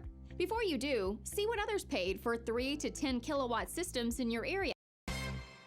So this is sort of a new version of a game we've played in the past. What we're going to do is show you an extremely pixelated version of a beloved Try Not to Laugh prop. If you think you know what it might be, you buzz in and you get an answer. However, you only get to do that once. So if you're kinda unsure with the first photo, we'll show you the second one. It's a little less pixelated. And if you've already guessed, baby beans, you're out. So high stakes this time. Like a cow leaving Noah Grossman's garage. No, just kidding. High stakes. High stakes. So we're gonna do 3 different rounds of this. Our first prop is going to be revealed. Are you ready for the first prop? Yes. 3, 2, 1. Remember, you only get 1 buzz. This is your 1 buzz, Shane. What is this? I know that. I've been in that. I did a character with Link, I believe, when Rhett and Link were on. What is it, Shane? That is the banana suit. Is this the banana suit? That's the banana suit. That's 3 points for Shane. Oh, there he is. There he is. Come on down, Gardetto. Wow, your stage presence sure is appealing. Now why don't you f***ing split? That was really good. We've all worn that banana suit and Try Not to Laugh. Here's That's how I least auditioned. pixelated version here. All right, so Shane, answering on the first round got you 3 points. High risk, high reward. Yeah. But don't worry, because there's gonna be, no one was back there. You killed Alex! Wow, even I know this one, and I'm f***ing stupid. All right, next round, gonna be revealed in 3, 2, 1. And that is Noah coming in first. Okay, I think This is your that one this guess. is the sword, the like black katana or like kind of wooden katana, right? That Chosen uses. Is this the Chosen katana? Wow. It is the Chosen katana! Yes! I lied. It's all Shane-centric props. He's our star baby boy. Well, you do the best reoccurring bits with props. Oh, thanks, Yeah. Noah. I feel like, is that because I'm lazy, though? Is that I find a prop and I'm like, you know what, I'm just going to do this joke 50 times. No, it just means you go for it. Thank you, Gardetto. Left, right, up, down, and an honorable. Wow. Oh my God. It's how you gotta do it. That's how you put it. That's the Konami code, right? Bring in the third prop. I swear to God, if it's the red phone. Yeah. Like, oh my God. Are you ready for prop number 3, the hardest? It's 3 points for Noah, 3 points for Shane. Keith, it's anybody's game. I have 3 points too. You really don't. But I like your outfit. It's on point. Thanks. 3, 2, 1, reveal. Oh, that's... Noah, this is your one guess. This is your one guess. That's Tim. Is this Tim? That's Tim. It's Tim. Yay! Noah, what the hell? It's Tim. Hey, Tim. Good to see here. How did you know that? Wow. That's Tim. I would tell a Tim vest even if it's upside down. Look at that. That's so obvious. That is Olivia's best prop. Yeah. Let's be clear. Tim, Wow. once again, you did an amazing job, and you're the highlight of this video. I wish you the best. Do the thing. Give me all your money! Yeah. And thus ends the first round of what is that? Yeah. Bringing our current point total to 6, 3, and 0. Now, Keith, as the person who is currently in last, tell us a little about yourself. What was it like growing up in Laos? It was honestly great. Awesome, good to know. All right, so we're gonna move on to round 2. Here we go, baby. Round 2 is called How Much Money in the World Is It? Dollars Does It Cost? We are going to bring out an item. You're gonna have to figure out how much in the world is it money, dollars does it cost in American dollars without going over. That's the twist, all right? Y'all think you can do that? Yeah, when we played this, before in episodes past, this is what I usually suck at. Yeah. I am bad at gauging what things cost. I just You don't just have understand. no idea. I don't understand what costs. Ice cream. What size? One of ice cream? scoop, 2 scoops. Oh, well, you really don't. All right. Before you lie 3 whiteboards. You will be writing down the number of money dollars you think this costs without going over, and nobody cheat. No, why are you writing? There's no. I was gonna write money dollars. That's adorable. You can keep doing that. Okay. But I'm gonna show you the prop. Here we go. Oh. We got the hot dog thingies, baby, and there's 2 of them. Wow. Now, if you were to go on an internet, how much would you think this costs? No one's gonna stick it in these thingies in your mouth or nothing. Now, these are the official A24 hot dog thingies from A Little Bit of Everything All of the Time, the Bo Burnham song. Are we including shipping and handling? No, you ask this every time, and every time I pray for death a little more. How much does this cost? No shipping and handling. Okay. I don't care what state you're ordering it. You don't have to figure out Montana tax. How much does this cost? Don't go over.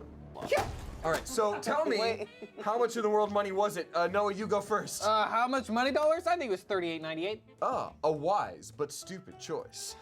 Shane, how much money was that? I went low. I'm going $14.95. That's my birth year, and that gets you bonus. Keith, I how much went in in the world? middle of these guys. I got $25.95. Interesting. Only one of you.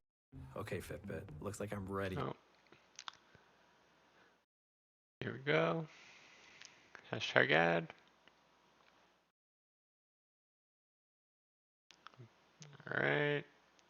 Almost done here. You is correct. Let's bring out the actual amount of money it was, and I will reveal it and scream your name as we reveal it. Distraction! It was $36, Keith wins! Oh, what? That's way more than I That's what I'm thought. talking about. Why is it that much? Why is it that much? really Because this is expensive. officially licensed A24 merchandise. Damn. They made the Vavitch. Keith, you got some points up on the board. You're tied with Shane. How's it feel? It feels great to be on the board. I'm happy to be here. All right. So this brings us to the most challenging competition we've ever had on What Are Those? God, I love that y'all are always ready for that. That's so good. Yeah, man. Keith, you get a bonus half point. Oh, hell yeah. Well, now you just cussed. You said HE double hell. You're back down to 3 points. HE double? All right, so we're going to call this one Karen Match.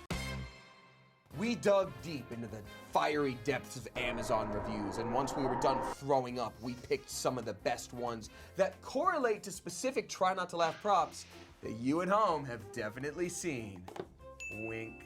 However, we're not going to show you anything. You have to dig deep in the annals of your brain to figure out what this could be referring to. So, customer review number 1. 4 stars, titled Youngest. It was good, sound awesome, great finished, but too small, wrong kind of 2, for my boyfriend. I read the specifications wrong. Is more for teenagers, or is you have a stand maybe? What the Yeah, I'm really lost. What could this be referring to? Think of all your times and try not to laugh. You Okay. can't read this, I it's on the think I screen. know this. Every answer is worth 2 points in this. All right. That's what I've decided. Never forget that Though we are no longer on the game stage, I still have ultimate power here. When I don the jacket and my hair matches it now, baby boy, you better watch out. This is Super Saiyan God Goku. Noah, what is this? I believe it's the keyboard that has no battery and that one pre-made beat. The batteries now, actually. You Yeah, did? it does work. Finally? It works. Whoa, I'm gonna take them out. Interesting. I'm gonna take them out. Not a bad answer, but maybe not a good one. Shane. I what do you also think it is? said keyboard. I think it's Interesting. keyboard. What else has a stand? Besides Every JoJo. JoJo character. My There guy. you go. Negative Wow. half a point. Thanks. What? Keith. I couldn't really comprehend what that was about, so I just took a guess and said handcuffs. Whoa. Handcuffs for a teenager. I That see, changes I everything. see. Well-known teenager item. Was it a keyboard or handcuffs? Come Oh, on. it's the single bongo.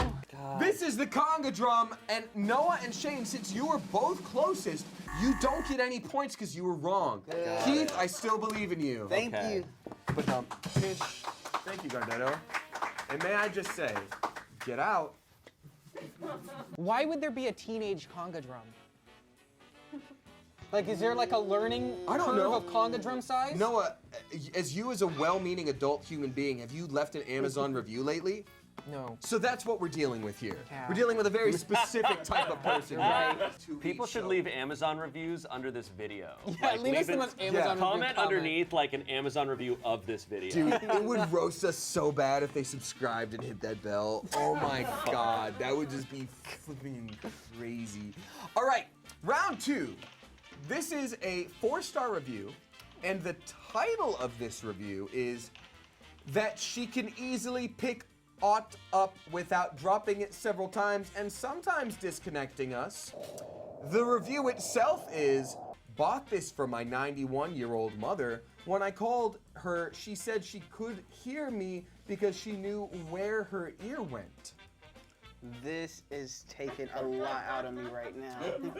Like, whoa. Did she write the review pretending her daughter was still talking to her? She was like, my daughter and I totally speak often. That's why she purchased me this item and we speak. Well, she never clarified if her 91-year-old mother is still amongst the realm of the living. This is a verified purchase. Wow, I'm like stunned. Just trust me. Think of all the props we have, Keith.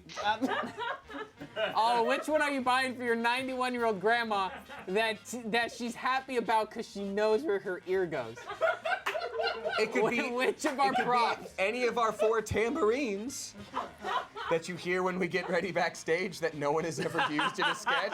Yeah. Keith, why don't we start with you? Wild guess, telephone. Can you be specific about what kind of prop telephone Smosh would have? Maybe it's the one that, like, what is it, like a rotary one? Yeah. Shane, what is this? The red telephone that I've used a lot made the most sense, but that review is so insane that I'm saying the giant fake ear that we have one of those. I just think, look, I don't know. Why would that First help her name. here? Is this Harry Potter? Does any of it make sense to you? Are you trying to make logic out of that? She did make up a couple new words in this. So it was, Introducing Wells Fargo Premier. Banking, lending, and investing designed around you. as hard as it was for you to She hear, wrote that it was in tough to read. cuneiform. All right, Noah, what you got? Man, this has got to be the Shane red pizza phone. Okay, the Red Shane pizza red. phone. Now you did say the Shania red The pizza Shania phone, red so you pizza got some phone. specifics there. Is this a phone or a giant fake ear? Bring it out. Oh. It's the red phone. I'm giving those points to Keith. Yes. Woo! Noah, Shane uses it for pizza. It's not a pizza phone. Wait, but it's red. Red pizza phone. That's true. You were too specific. But I don't know who Shania is.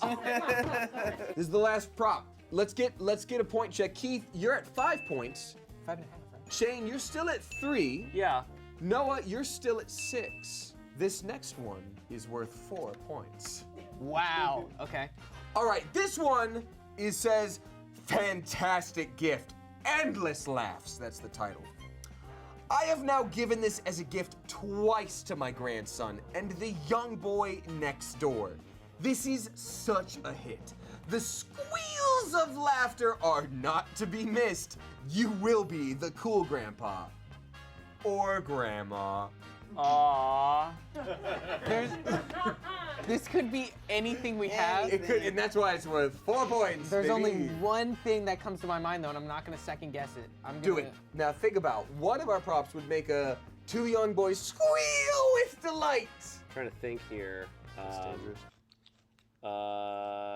We have those little prop, like fish, like little styrofoam, like foam bass. Shane, even in our timeline of age, that gift would have sucked ass. So I'm gonna need you to dig deep here. We've got that smelly outfit that makes you look like a big baby. Answers are locked in. Contestants. Oh, I only saw that. It all comes down to this. Are you ready for the 4-point question? Yes. Shane, you reveal first. I think it's the giant whoopee cushion. We do have a giant whoopee cushion. It's been used a couple times. That would make me squeal with delight. Yeah. Not a bad point. Keith. What do you think? I said Nerf gun.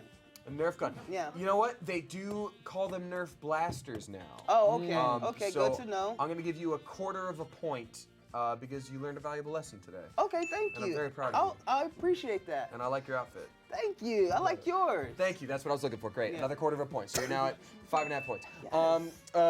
Noah, what did you reveal? I did the Minions Fart Blaster. That's really smart. There you go. That's what I did. Oh, it's Kevin's the fart farts. blaster. Yeah. Okay.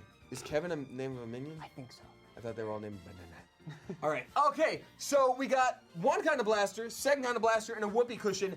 Bring out your dead. Show me whoopee cushion. Show me whoopee cushion. It's the fart blaster. God dang it. Yes! Noah I wins! knew it! With an unprecedented 10 points. Love that. All right, we're almost out of prayer here. We'll head to warbands in a bit here. Alrighty. Let's see. Head to warbands here in a little bit. See after we run out of prayer and get low on health.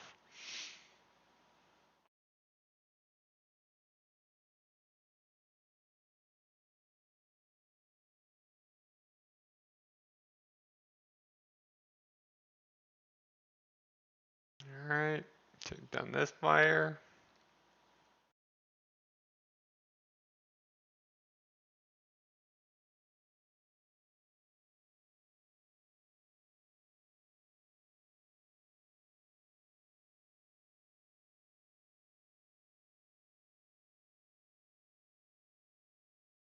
Alright, we're gonna be out here soon.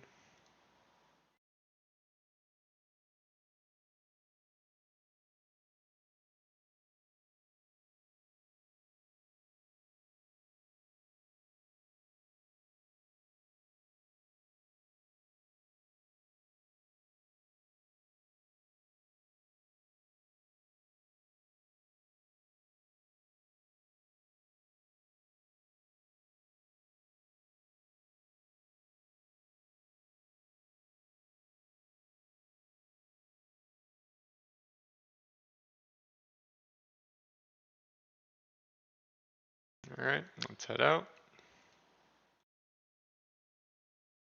After we get all the loot.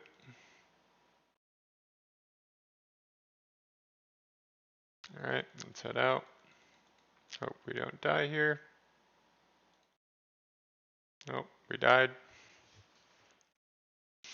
It's fine though. We can just go to wars now. And prep for warbands here.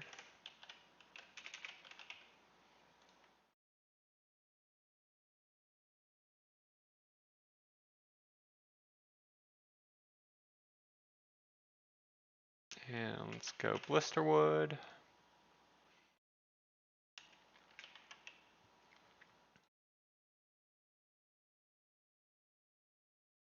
And grab some air runes.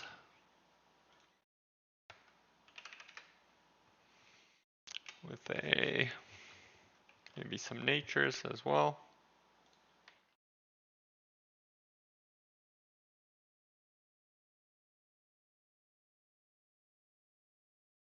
And a wilderness sword.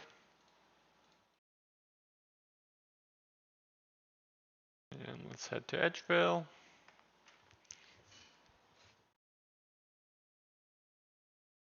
Do we want to world hop? Let's world hop.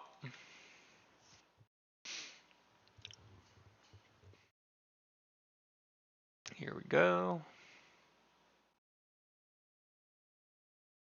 Alrighty. Let's wait at the wall here.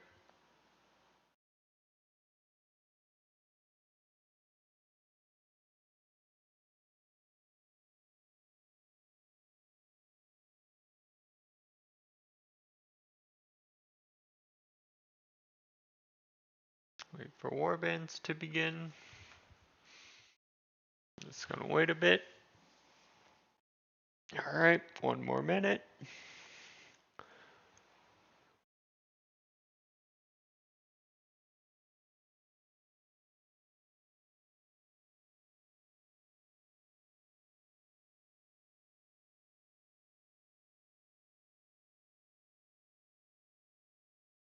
Here we go.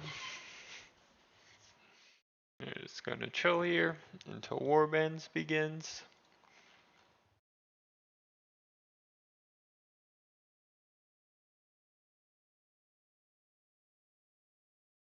Alright. Just waiting for the notification.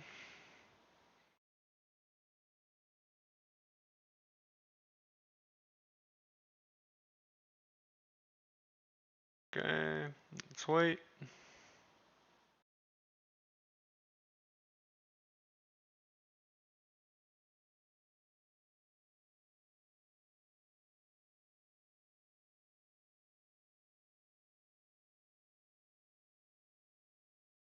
When is it gonna start?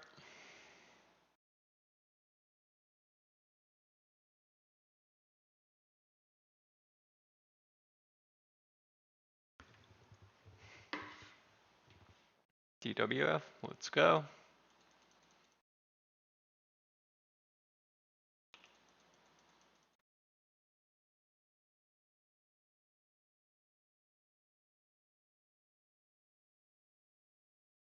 Alright, already interrupted.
Here we go.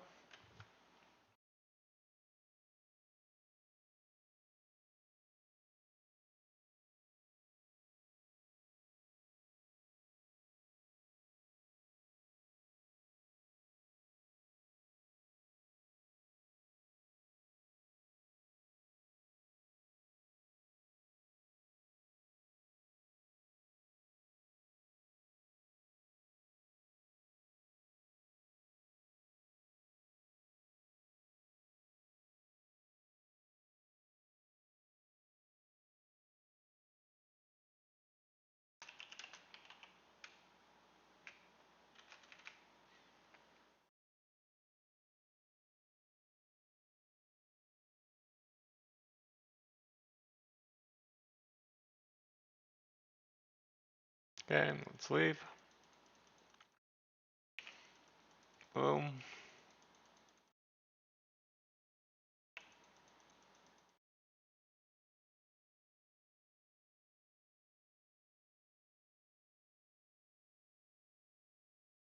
And cross.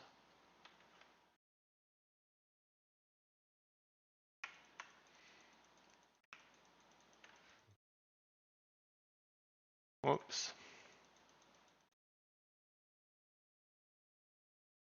Here we go. Let's trade in.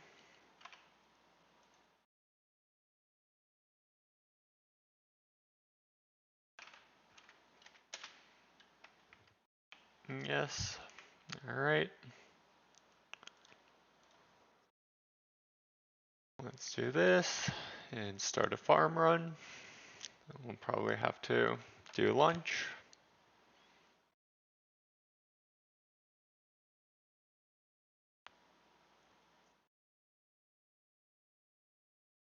Here we go. Boom.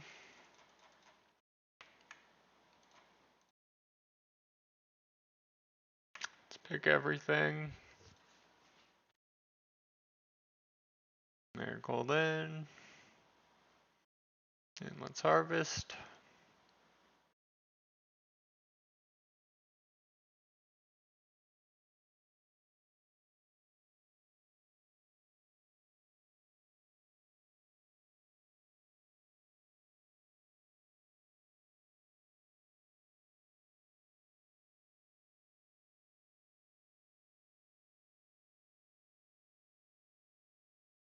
And the super compost in.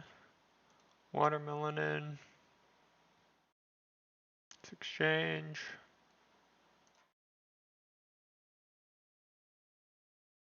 And harvest.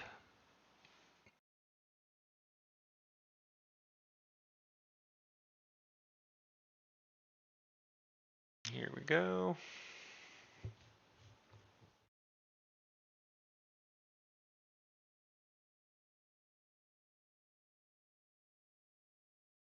Let's put this in. Put watermelon in.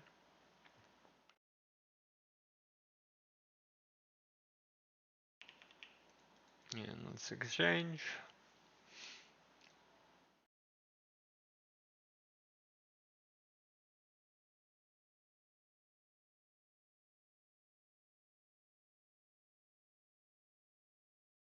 Here we go.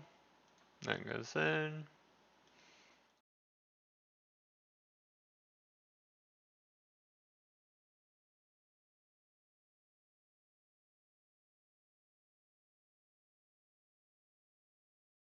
Nope. Let's put super compost in. Put lantidime in.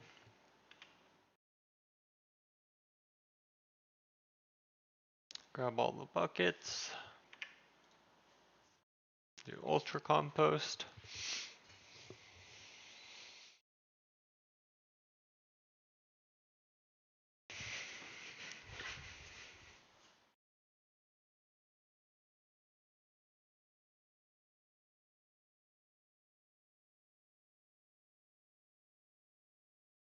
Store. And ectofile.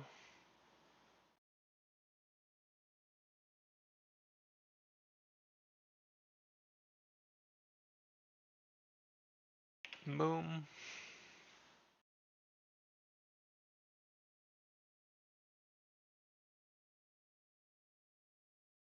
Alrighty. Let's exchange.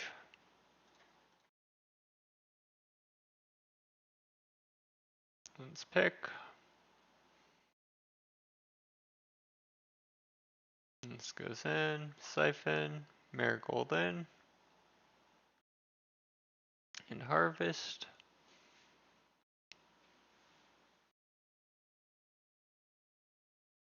Let's teleport the urn.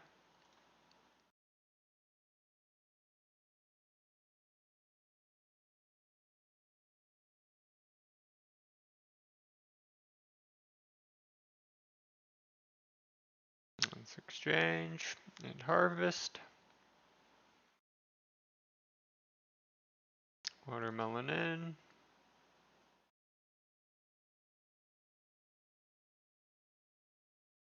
Let's pick.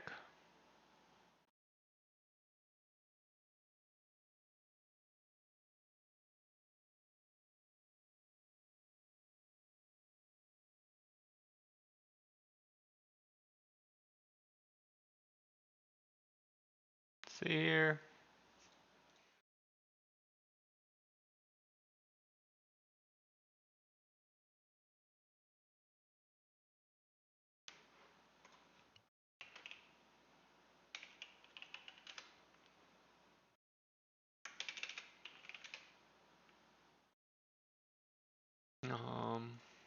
Let's rake.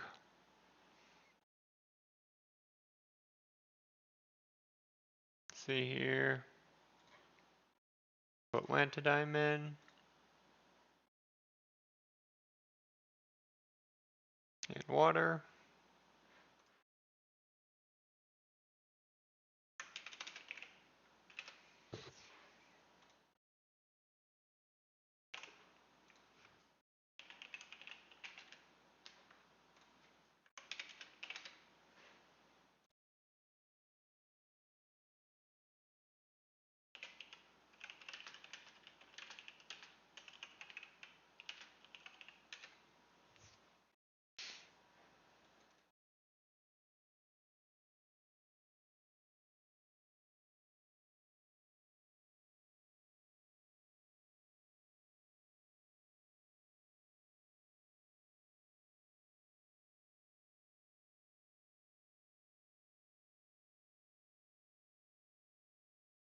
Alright, watermelon in.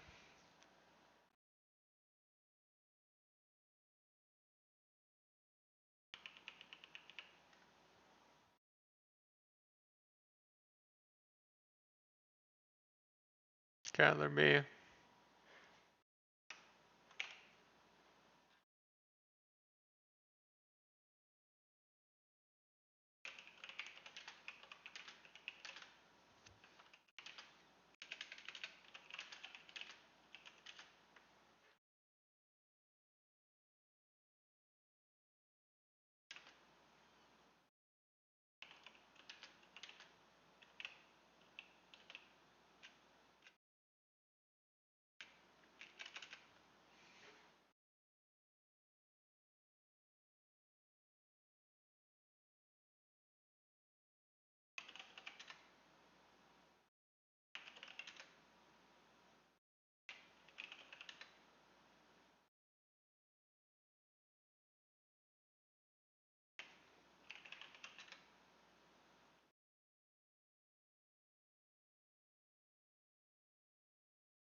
See here.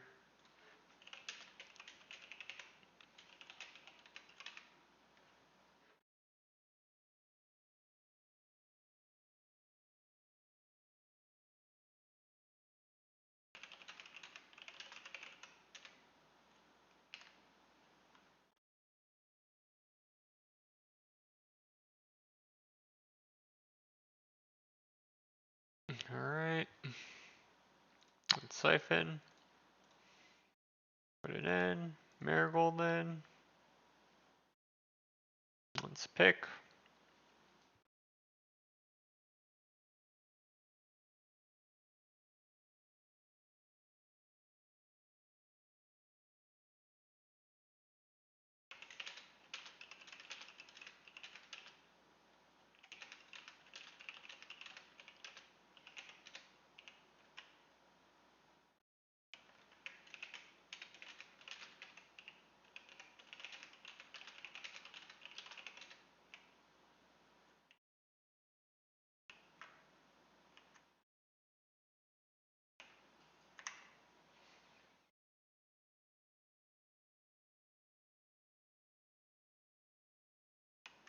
Alright, let's try this.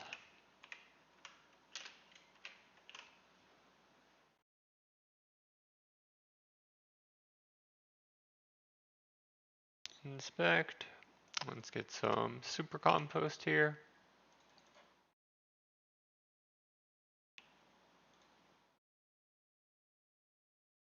Put this in. And lantidime in. Let's exchange. And harvest.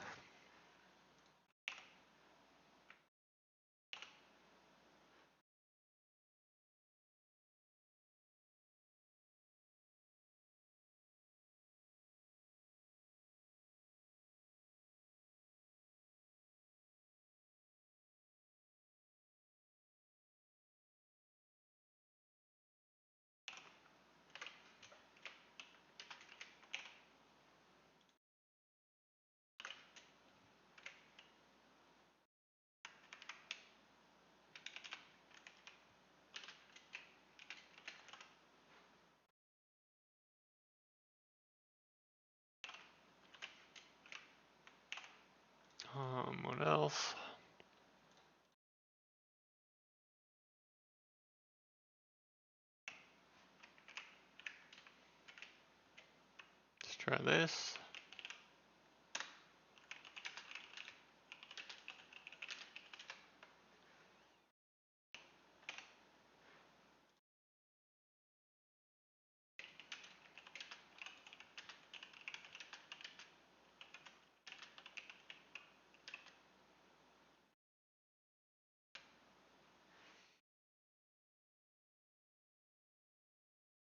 Alright, let's take this and harvest.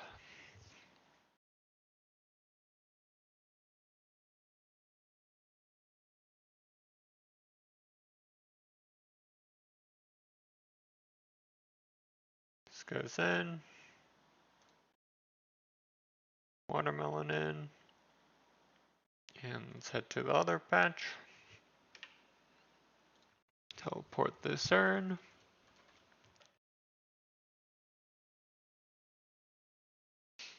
Here we go.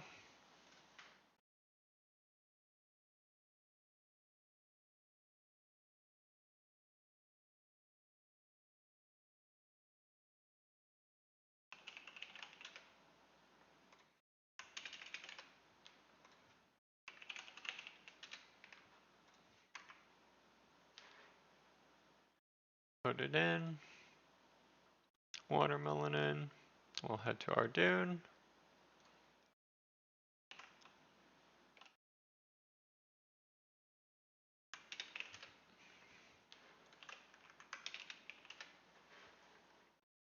Alright, let's go to our dune.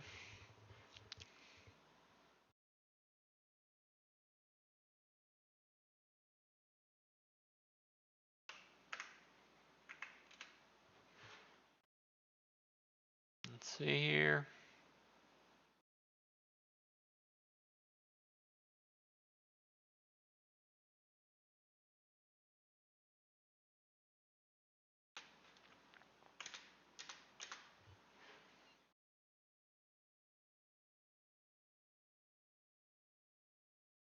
Let's bank some stuff here.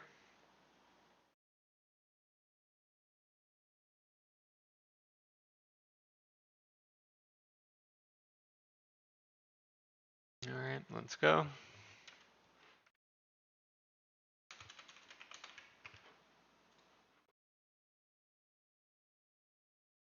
Let's trade.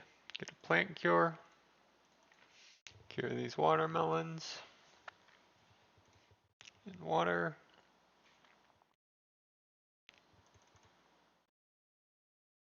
Let's pick the marigold.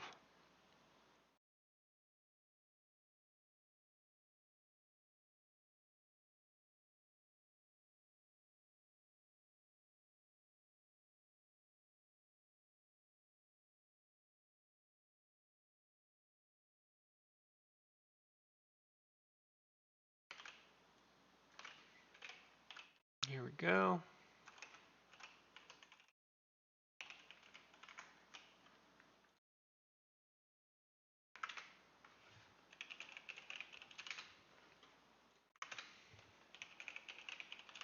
Alright, just run in something real quick.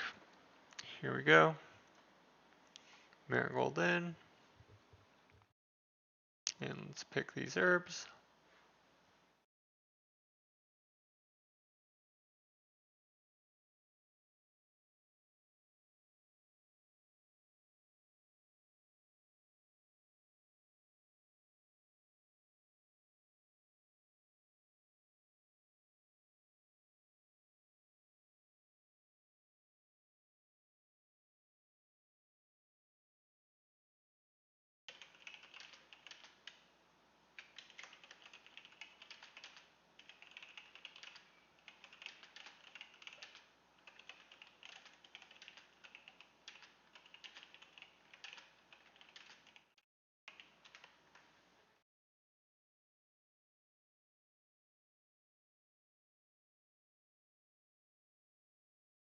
Alright, dwarfweed. Here we go.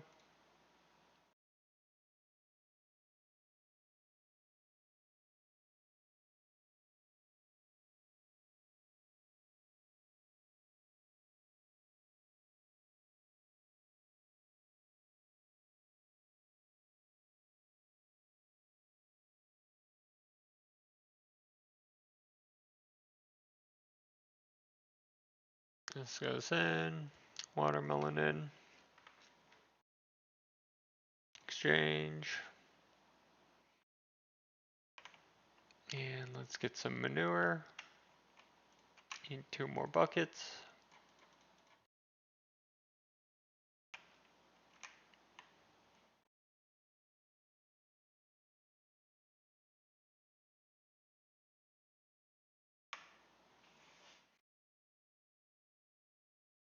Let's siphon, muck this guy. Alright, we'll need another bucket. 2 more.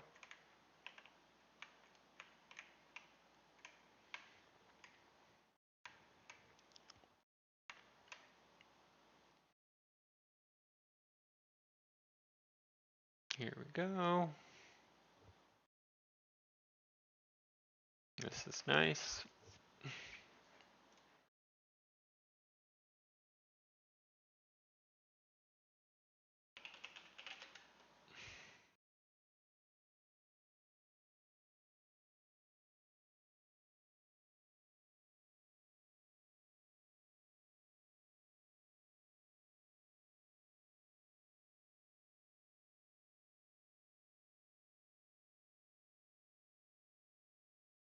Alright.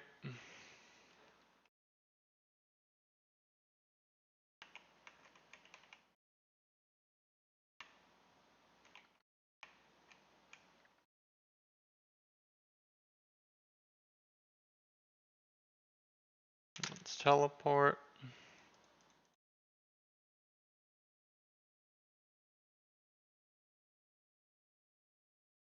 Come down here. And climb.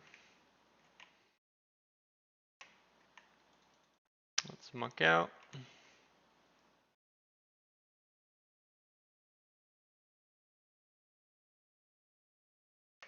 And muck out.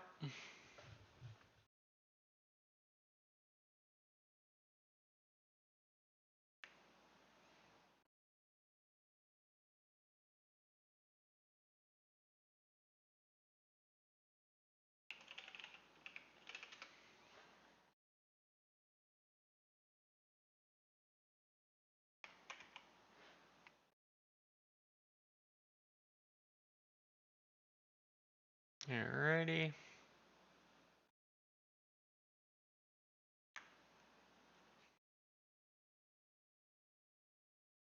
Let's come up here, grab some buckets.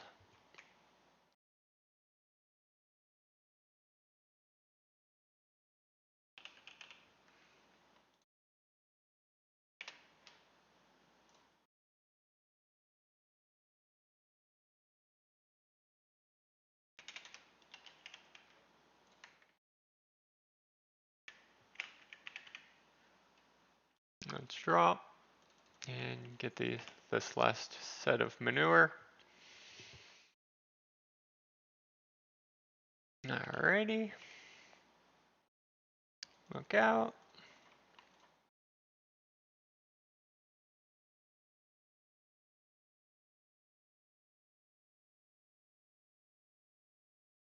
Let's muck. Muck out this.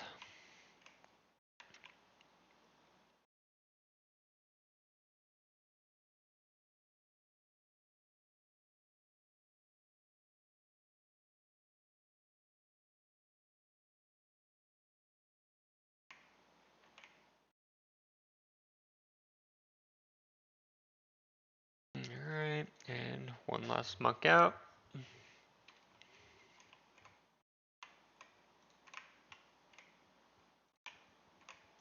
Siphon.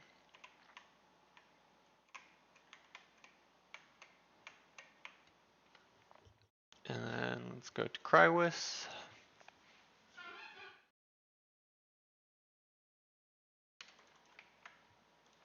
Exchange. And pick.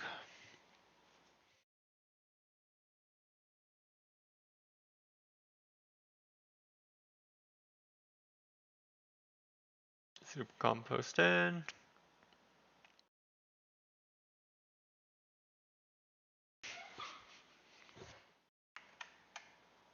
Alright. Land to diamond. Exchange and check. Let's get these seeds.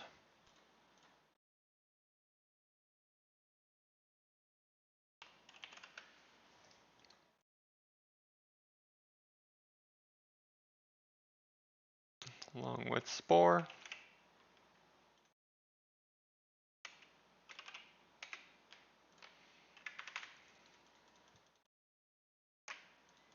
Here we go, let's pick.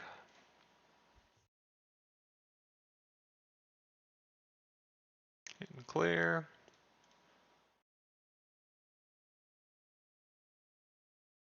This goes in. Poison ivy in.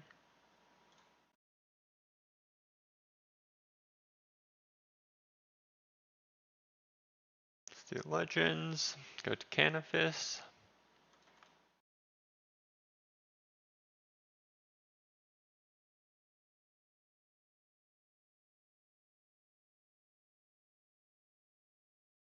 Still that. Alright. Let's go to tier 1.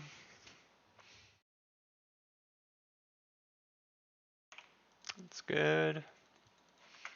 Let's check our patch in tier 1 here. Okay, that's good.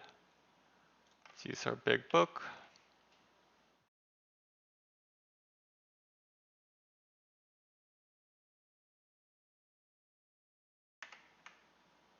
And we can harvest.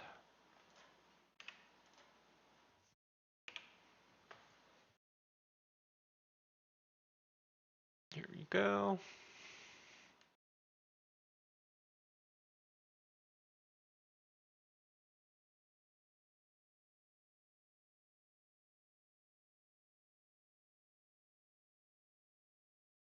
It's all good. Watermelon in. Exchange. Head to Draenor.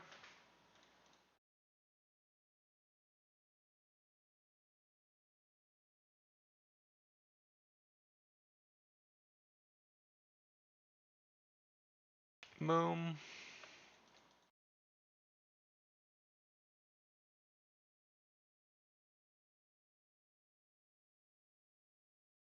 And wilderness. Okay, we gotta toggle first. Because we just did warbands.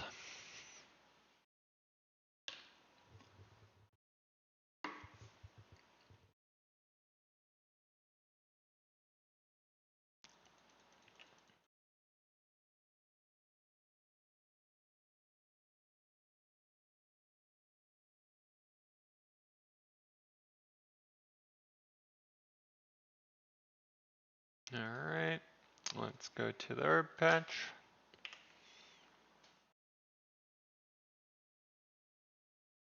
Here we go.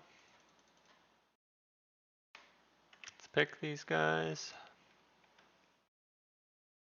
Siphon.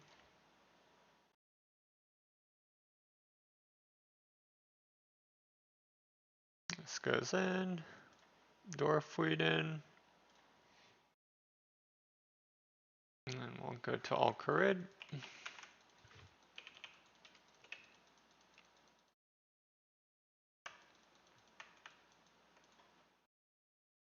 Here we go.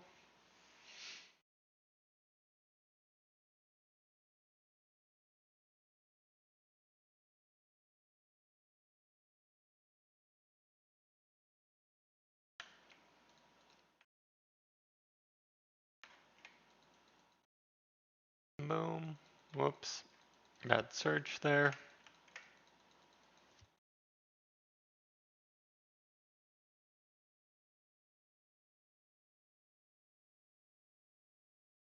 Alright, let's finish up in Alcarid.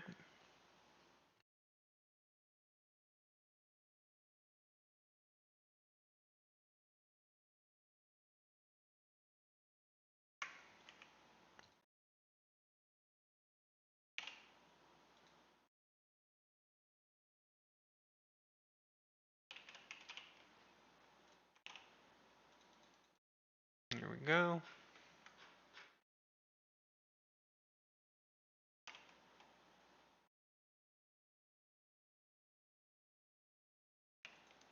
Boom.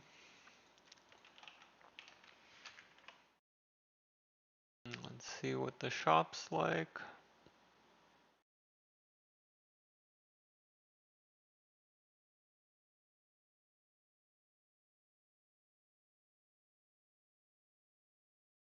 Okay.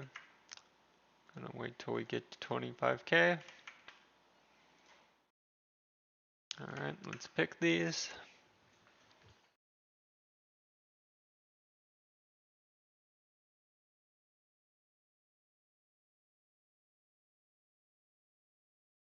Super compost in, dwarf wheat in.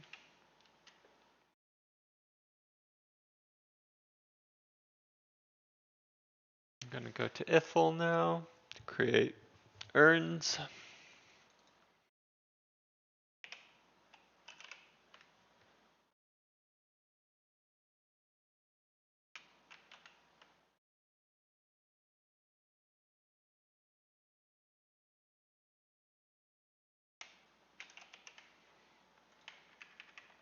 And let's go to Ithel.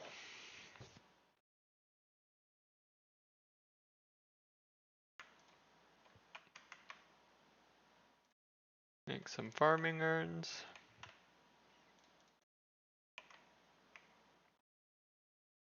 Here we go.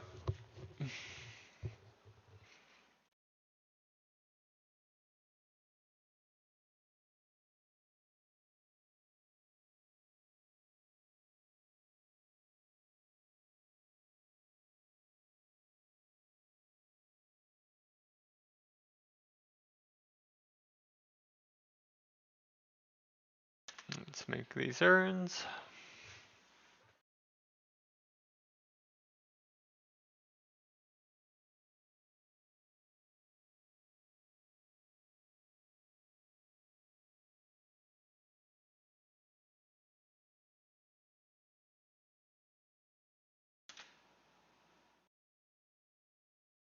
Use the oven.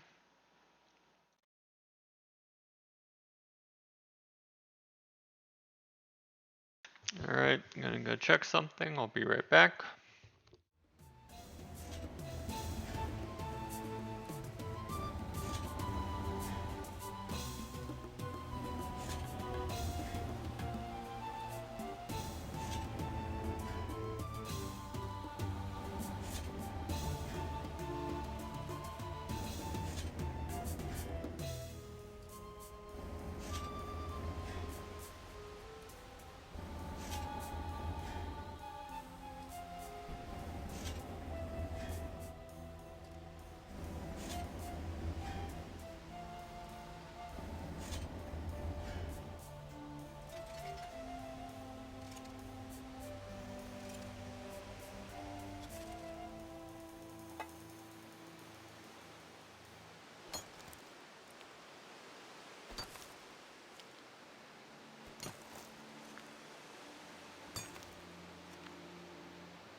Alright, just mining here.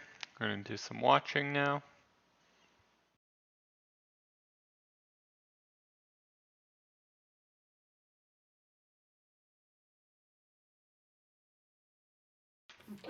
Keep it going. Yeah, don't ever stop.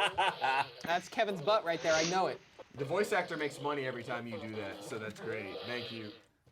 A team of executives really made that, and they have made so much money. Yeah. I hate that. So, Noah, you have an unprecedented 10 points. I don't believe that's ever been achieved in What Are Those history. What a way to ring in our new era of being on Smosh Pit. What do you have to say for yourself? Man, I'm so proud of how far the show has come. It went from Smosh Games to Smosh Pit, which means that it moved from one studio 12 feet to the next studio. That's true. I was worried they were about to be like, it's a better channel. I'm like, yeah. Really? Okay. Yeah. Awesome. No, let's go. Let's no, great. Y'all, this has been absolutely lovely. Thank you so much for joining us for yet another episode of What Are Those?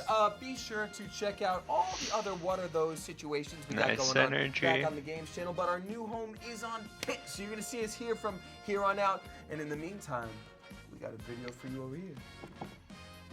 We got a video for you over here. Over here. Whoa. It was really great having whoa, you today. would you see what's on me? Damien, could it be the Try Not to Laugh Smosh merch hoodie That's a different show. available on That's the a different Smosh show. store? Let's go. That's a different You're show. gonna beat me up for that? No, I need help getting this off. I need help getting this off. I like that whoever designed this set designed Noah's hair. No, y'all really do match well.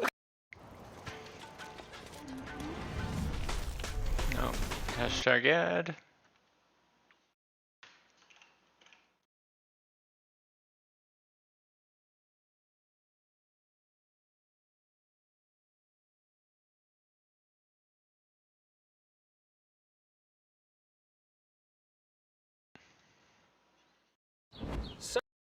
Alright, let's continue here. Will Tennyson. Mondays are for relaxing, going to church, realizing you should have went to Chick-fil-A the day before. But for Dwayne "The Rock" Johnson, it's about destroying this week's epic cheat meal of choice.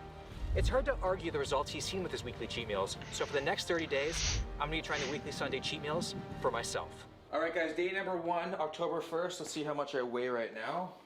191.7, which is more than I thought it was gonna be. So what I hope to get out of this challenge? Well, I hope to not gain any body fat, and I hope this excess calories that are coming in on Sundays can help me push harder in the gym and make more gains. Paging all cheaters. It is October 2nd, the first cheat meal Sunday of the month, but there's something we need to do first. Starting off my cheat meal experiment with some honest work in the gym, hitting chest and back with a sprinkling of buys for the guys before I refuel with a cheat meal so enticing my gains have no choice but to be loyal. Listen, we gotta earn the feed, and I'll soon be getting a rock-sized glycogen delivery.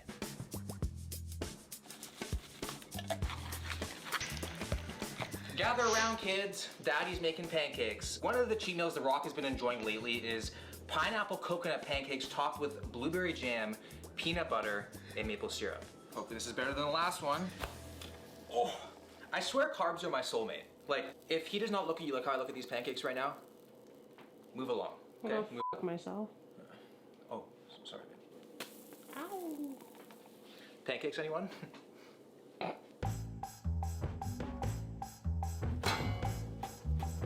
You will notice over the 30 days, The Rock likes to slather things in nut butter. And Dwayne, if you're watching this, I don't have a nut allergy, I'm just saying. Oh, that has to be like 500 calories of almond butter right there. Last but not least, I'm gonna cover every inch of this like I'm reliving last night with some real maple syrup.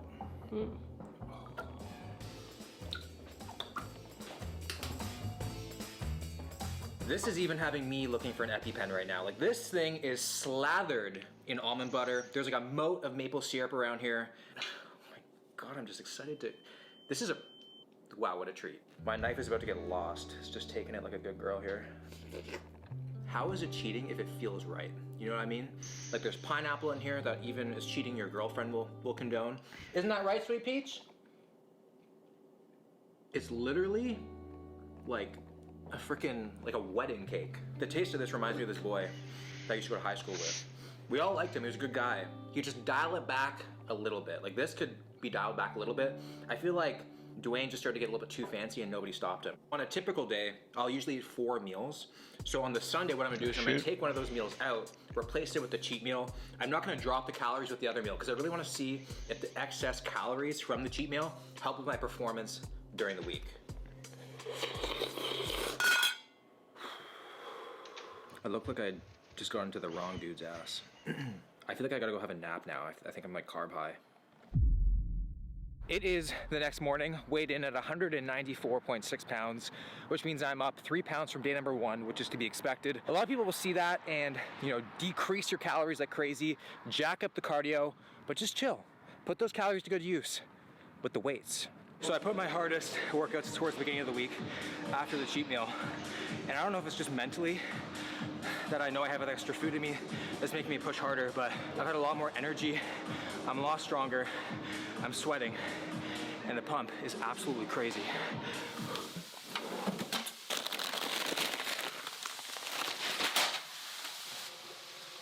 Oh hey, I didn't see you there. It is the night before the cheat day, so I thought I'd show you guys what a typical standard dinner is for me. So I have a base of cauliflower rice, there is some chicken sausage, there is 5 whole eggs, which are these if you didn't know. We got bell peppers, garlic, and seasoned with soy sauce. It's simple and delicious. As tasty as this meal really is, I'm like a prom king with his queen the summer before college. The moment is nice, but all I'm focused on is the epic cheat train that's coming. While it is a respectable meal, there's high protein, good macros, all I'm thinking about right now is what's on my plate tomorrow. Cheat day! So I spent like literally all of last night deliberating what am I gonna have, and I finally came to the conclusion that I'm gonna have the 20-ounce ribeye, 1 pound baked potato, and the chocolate chip oatmeal cookies. I have decided that I'm ordering Ruth's Chris. I've never had it before. 22-ounce cowboy ribeye steak for $100. I'm about to go Wild West on this bitch. How would you like your steak cooked? Blue rare? I wanna have steak, I don't wanna meat the cow. Medium rare. Anything more, give it to the dogs, is what I always say. Anything you want to know for this item? Cow and natty? Now to the sides. 1 pound. They have lobster mac and cheese for $50. I would pay $50 just to trade places with that lobster that looks so good. Damn, Dwayne. Damn, we should have picked that. Baked potato it is for $20. Are you using Ryan Gosling's feces as fertilizer? Why is it $20? Anything you want to know for this item? Would rather the lobster. Oh, so many pop-ups here. Cutlery required? Shoot. I don't know why I'm thinking about that so much. No. Okay, there we go. All I gotta do now is figure out the oatmeal chocolate chip cookies. We're at the restaurant. It smells like beef. If you want to feel like an A-list celebrity, just come to this place to pick up your takeout like it's your typical Domino's order. I'm also kind of feeling at the same time like the last person to do this for takeout was probably on death row. Alright, I'm gonna grab something real quick. I'll be right back.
Alrighty, I'm back. Let's continue with Will here. Have a nice night. You as well. We got the food. One thing that I do admire about The Rock is that he brings his cheat meal back home. Because imagine him eating out. If I was a chef, I'd try to sear my phone number into this steak, and I'm just, the smell in the car. Is that 1 pound? We got the 1 pound potato here. 1 pound potato, looks delicious. 22-ounce cowboy ribeye. That thing is huge. It's like I'm about to eat a poodle. Look at this, it's already leaking a little bit before we even started. It's like a young me. We got our cookies, cheat meal number 2. $100 piece of meat. I better be getting the full boyfriend experience. 1,690 calories for the steak alone. I think I know why I call it cowboy. Because it's making me want to go cowboy.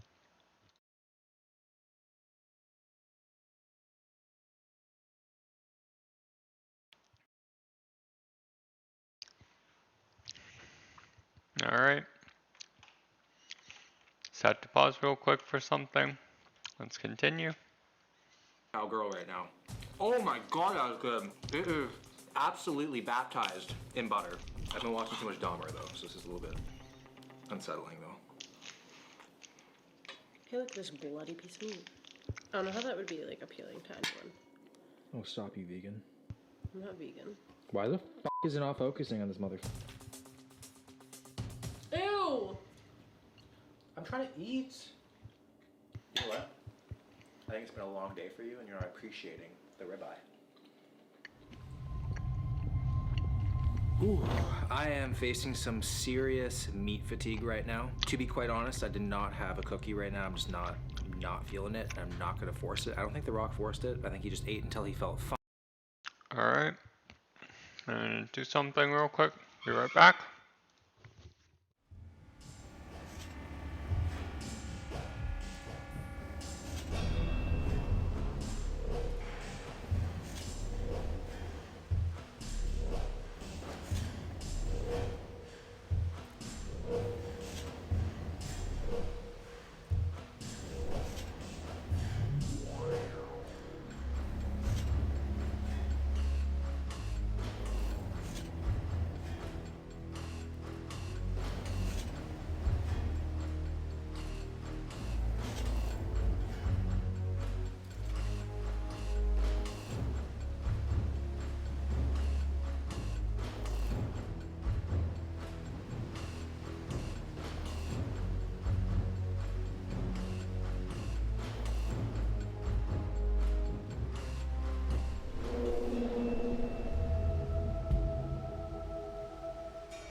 Alright, let's continue.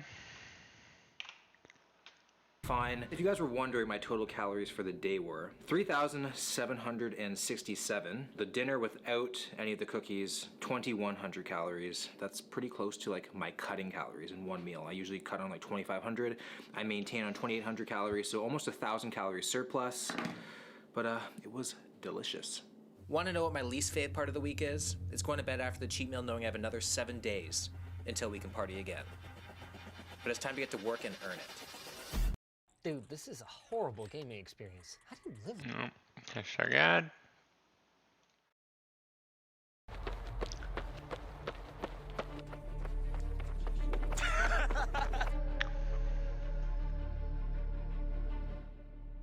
We're going for a top set of 5 at 200 pounds for standing press. This will be a PR if I get it.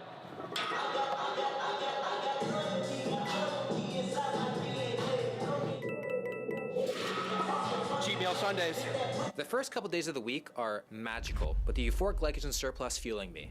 But by the time I reach hump day, also known as Wednesday, I realize I'm just living for the weekend.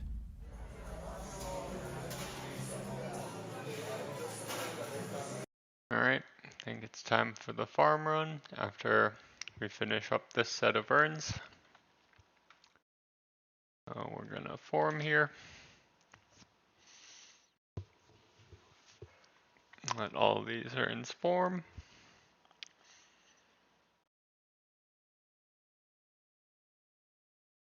Good.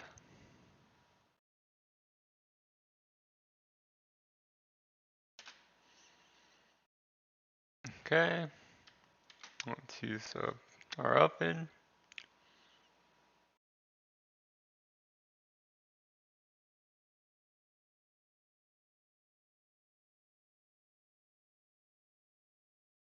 Here we go.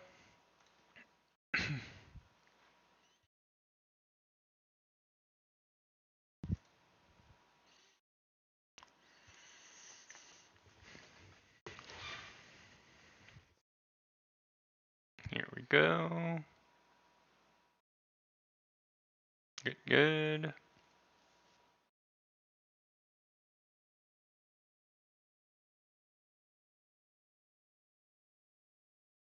Not bad.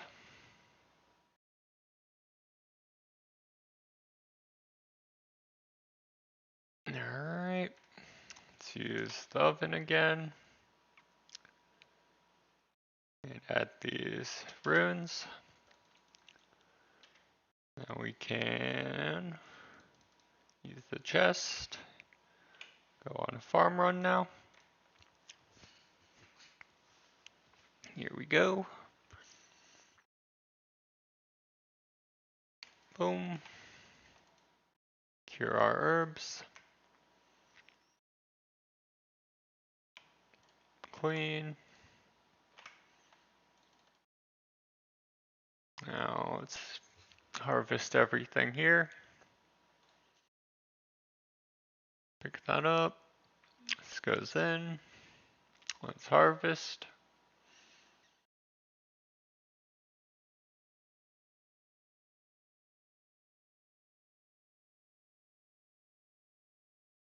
Alright. Watermelon in. Let's exchange and harvest.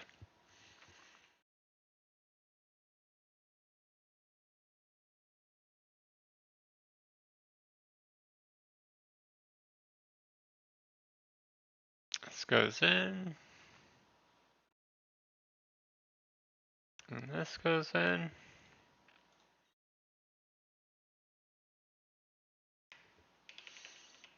Let's ectofile. Good, good. Come up here. Boom. Orpweed seeds. Here we go. Let's exchange.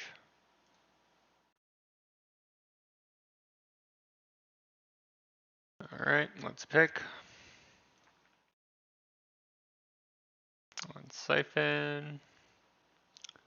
Marigold in. And harvest.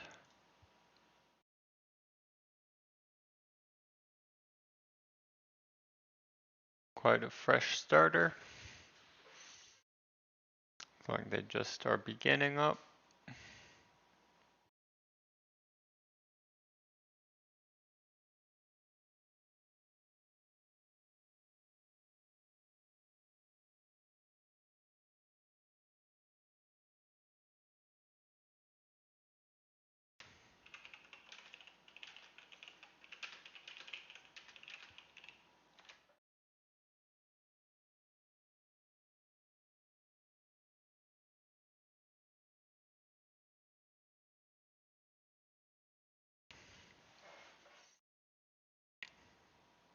Here we go.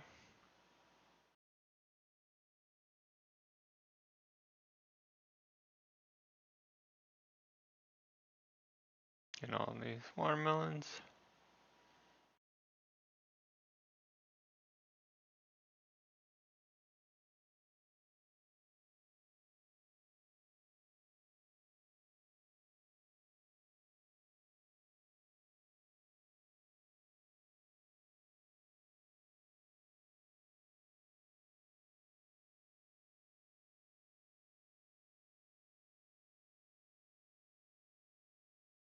Let's pick these guys.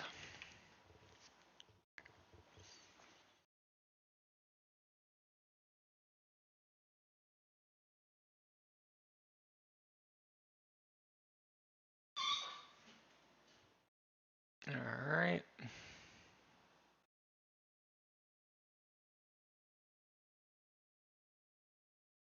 This goes in. Let's put dwarf wheat in.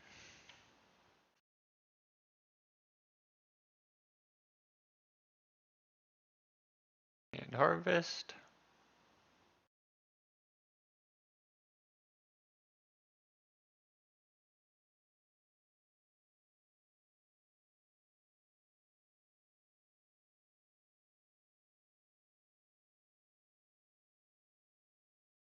Here we go. Put this in. Watermelon in. Let's water the marigolds. And exchange.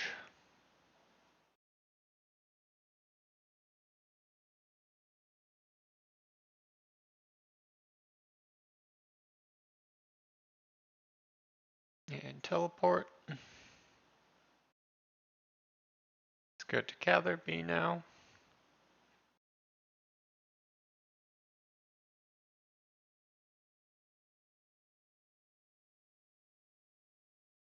Here we go.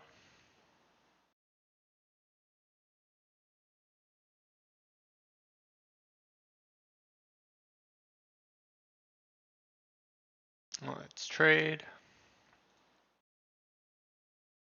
And cure. Let's water. And harvest these guys.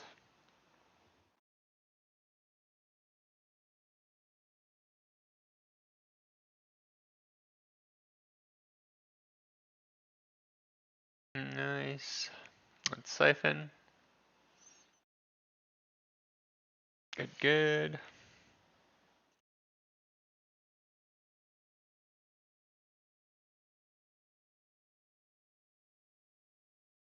Alright, exchange.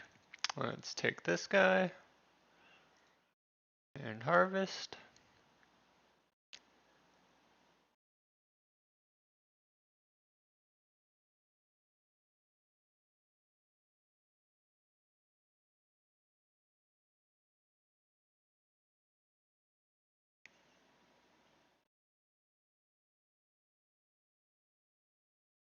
Alright, keep harvesting. Quite a bit here. Lots of watermelon. There we go. Put this in. Watermelon seeds in. Exchange.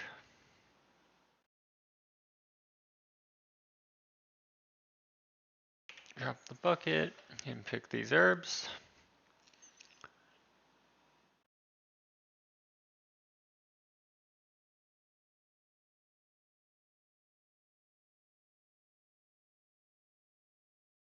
And go dwarf weed.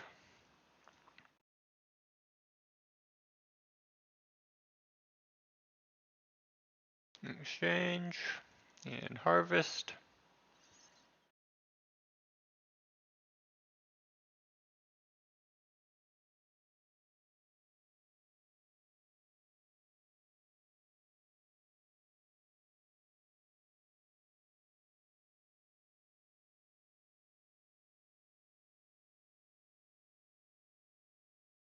Let's harvest.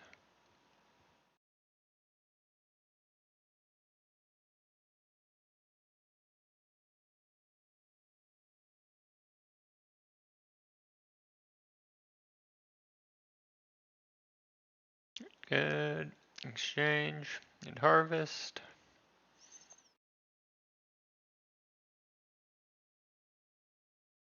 Super compost in. Watermelon in.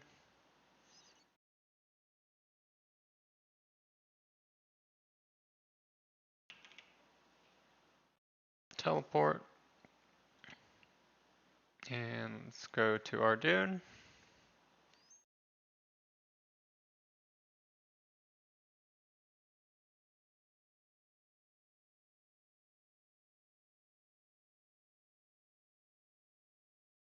Let's bank everything here.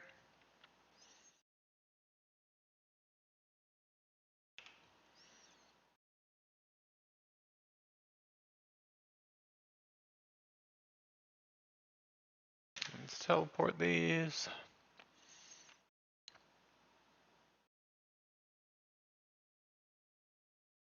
Alright. And let's do this. Exchange. And pick. This goes in. And pick the herbs.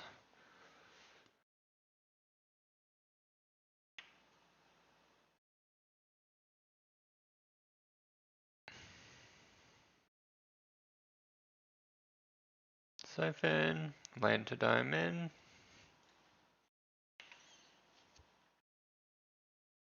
Exchange. And harvest.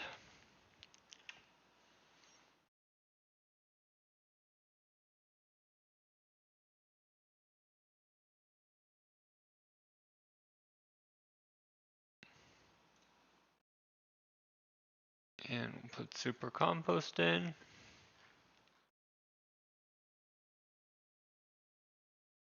Watermelon in. Exchange. And let's harvest.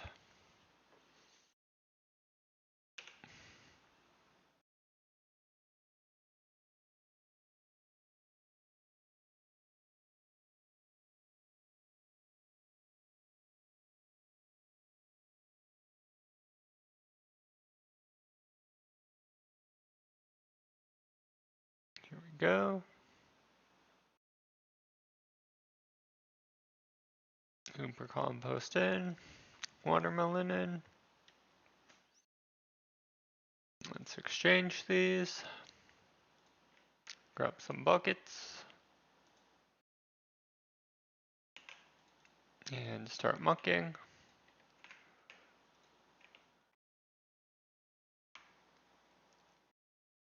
Start mucking out.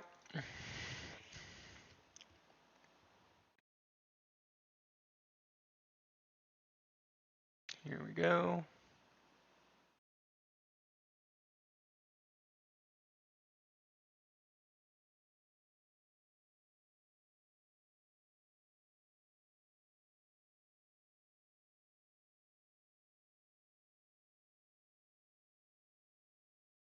Muck out.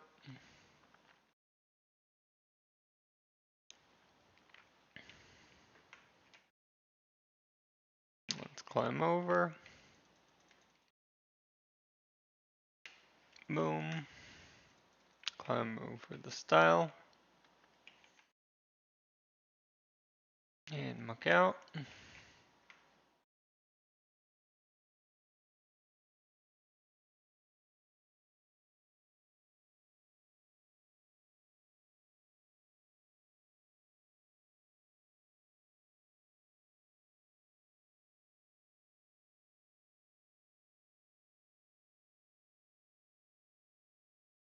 Alrighty.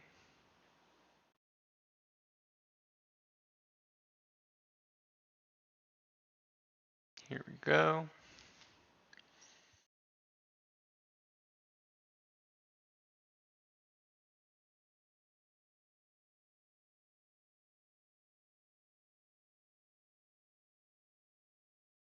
Let's teleport. And climb over.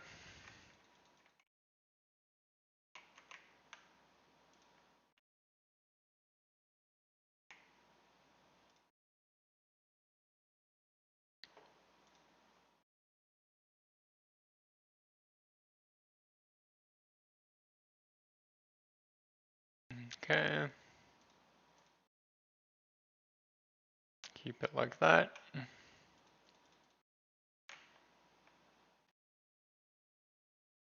Let's go muck out some more dragon manure.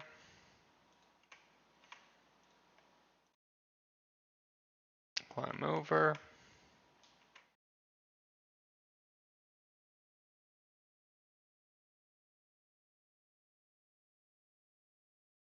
Here we go. Siphon. Nice.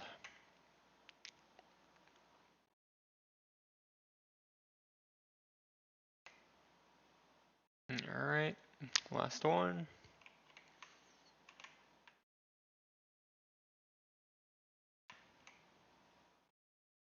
Let's climb over. Teleport the urn.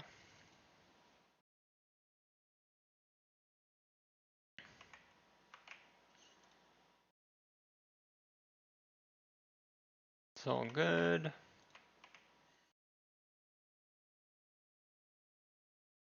Let's deposit everything.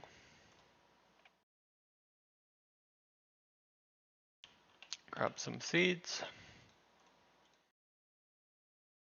And spore.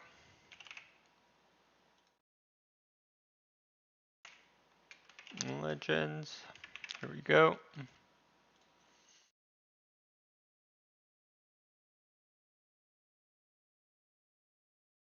Check how this is doing.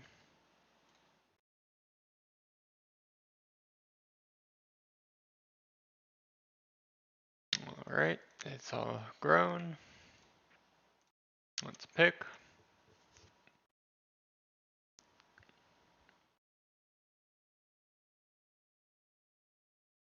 This goes in. Bitter cap in.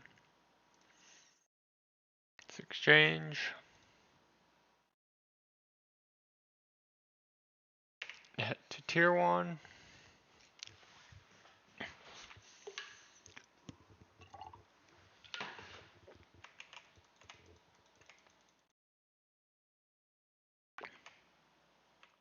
Alright, they're fine. Let's go to Crywis.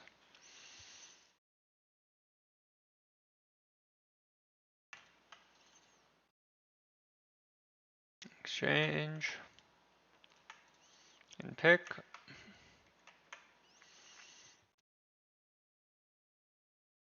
Here we go.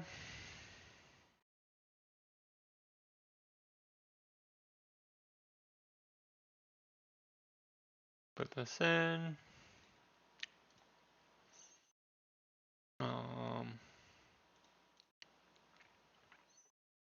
What do I want to do here? Put dwarf wheat in.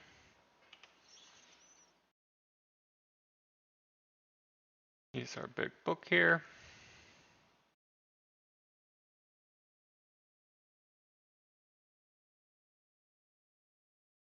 Alright. Gotta cure these watermelons.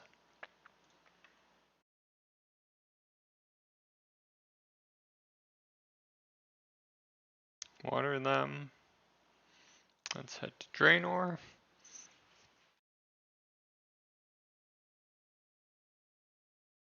Check our Cave Nightshade.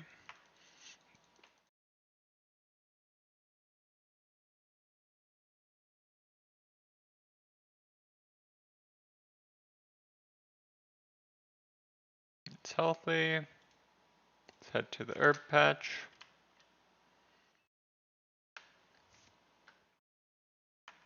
Nope, gotta cure it. Let's go to Al-Kharid. Once we run down here,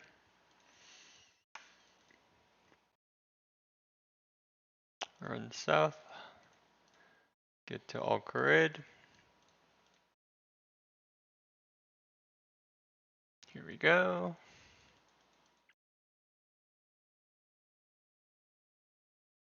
Nice. Boom. Good search there.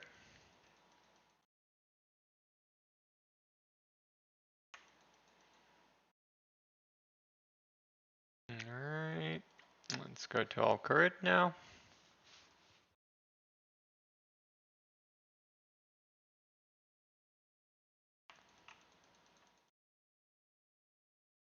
Check on the herb.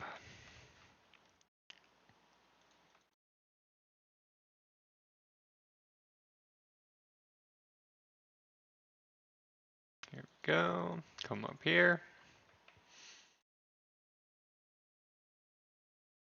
This is good. Let's keep going.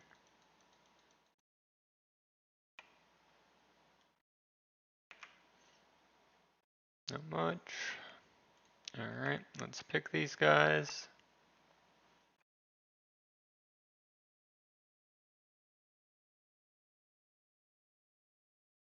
Got quite a bit. Dark Poke fan. Nice.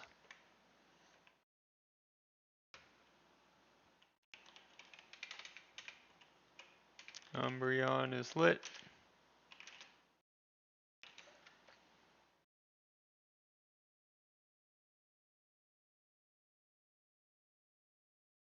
Super Compost in. And then Lantodime in.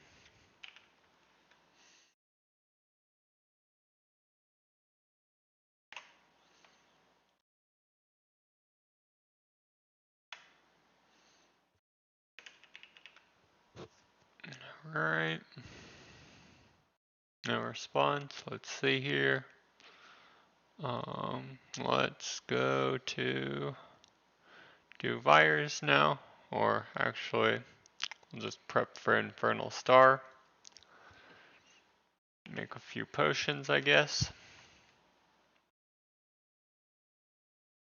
Before Infernal Star here.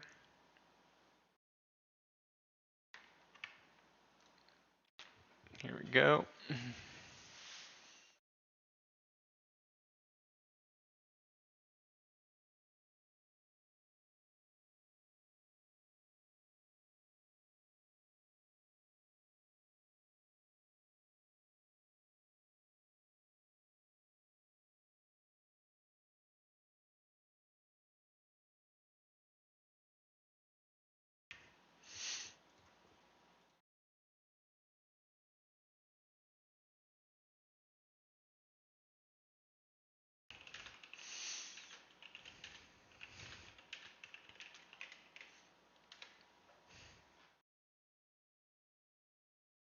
Alright.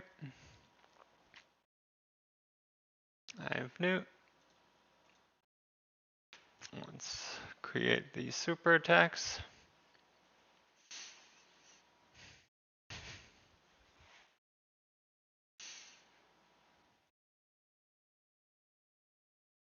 Siphon.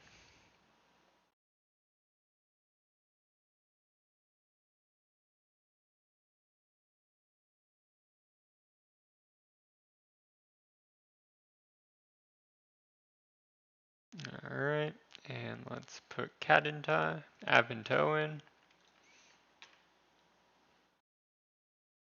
Let's see here.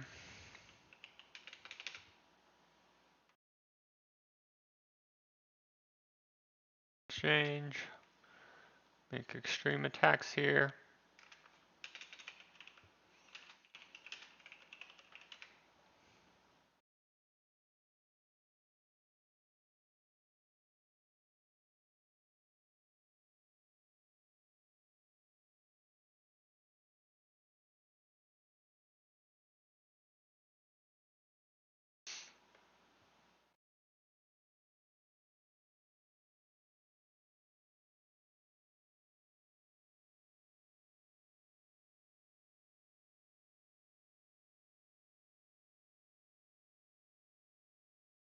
There we go.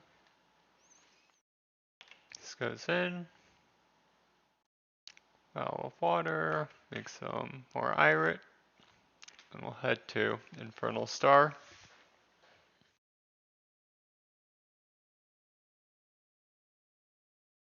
Here we go.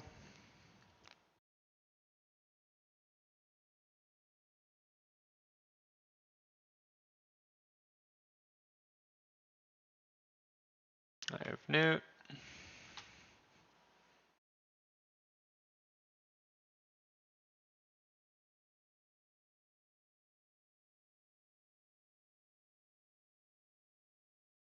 Alrighty.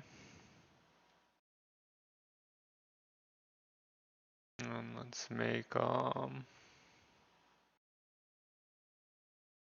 Avento.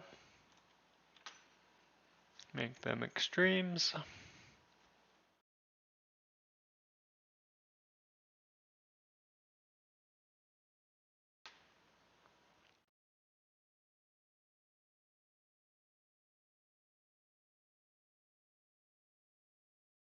And we'll head to Infernal Star. Got lucky there with the Umbreon guess.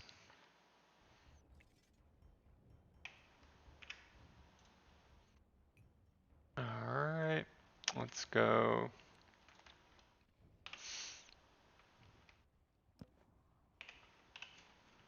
Challenger.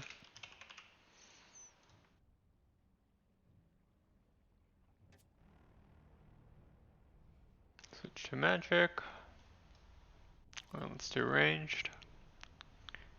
And Edgeville.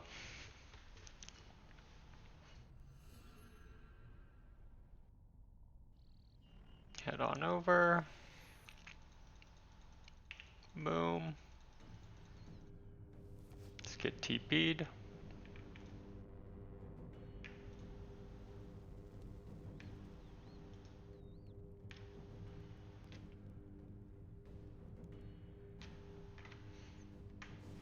Alright.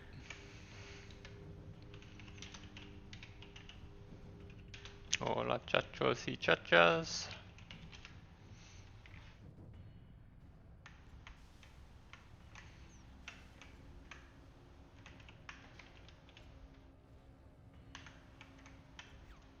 It's mine.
Alrighty. Here we go.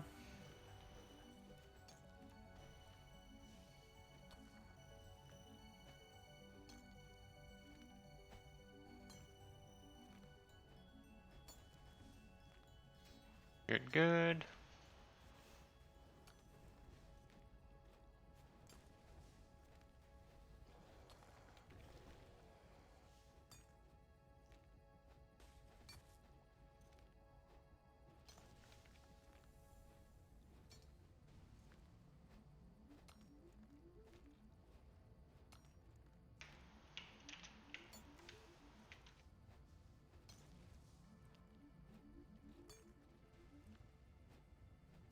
Here we go.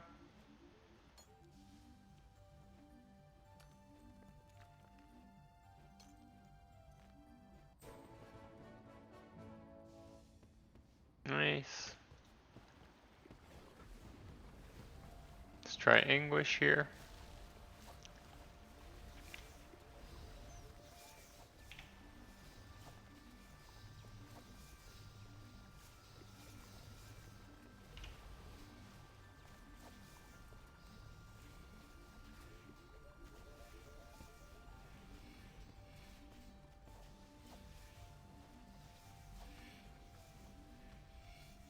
There we go.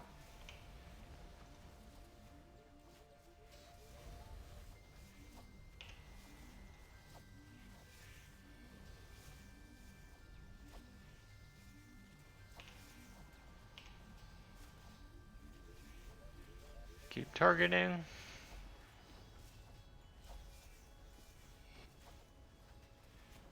Take this down.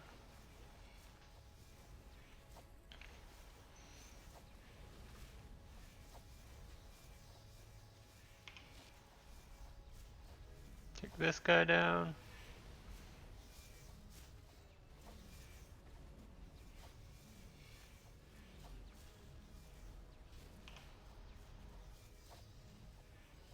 Alrighty.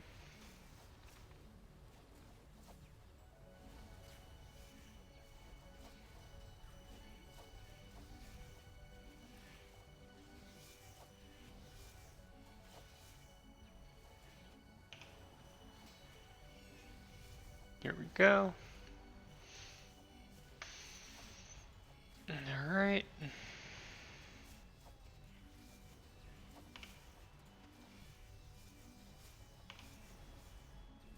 Here we go. Keep taking them down.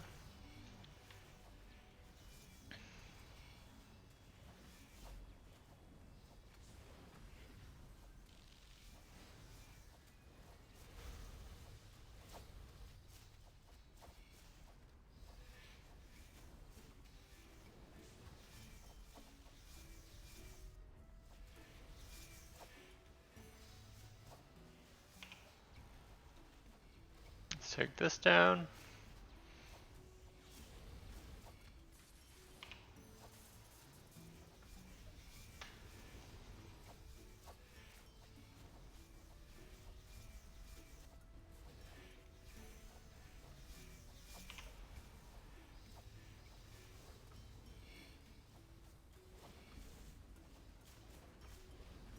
Here we go.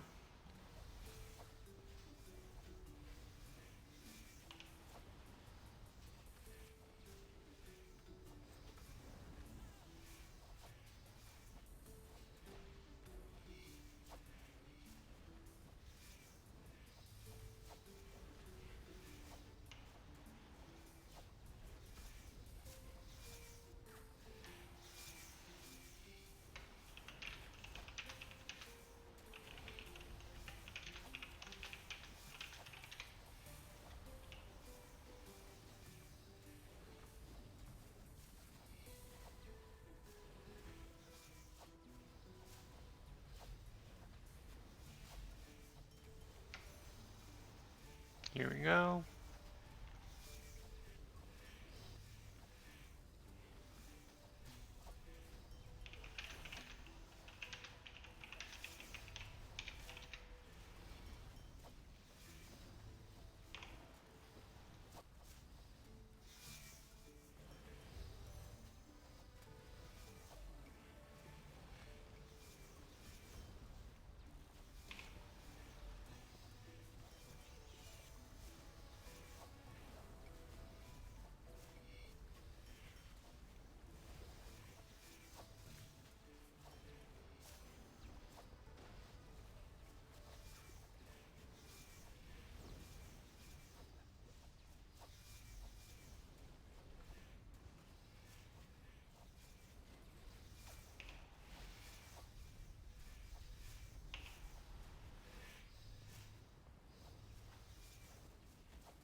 That's done. Let's go do virus now.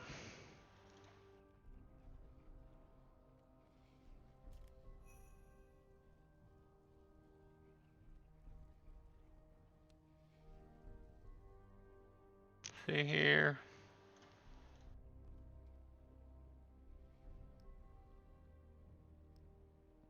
Fire in nature. We can alk these.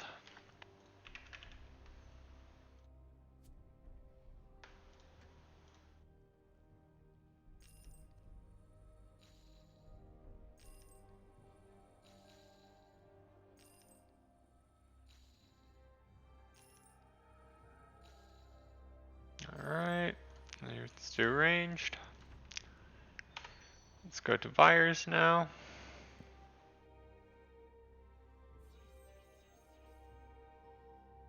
Darkmire.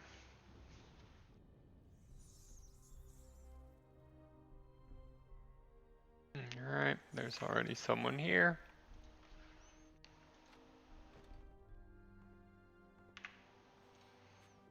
Let's do a hop.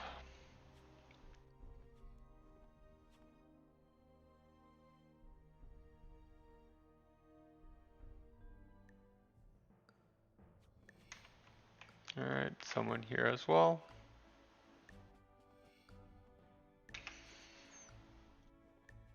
And let's keep hopping.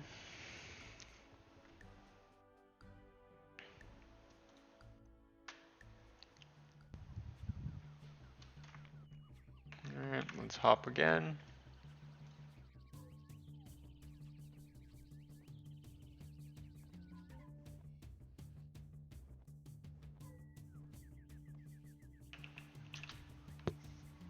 Alright, just keep checking. And we already checked this. Someone here.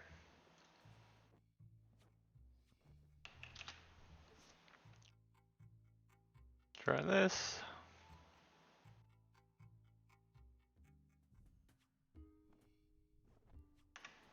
Alright, this is occupied as well.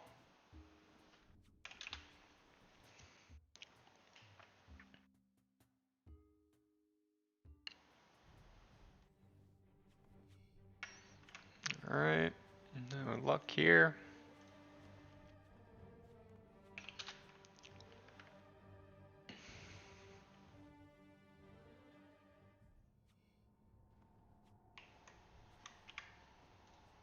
Okay, 212.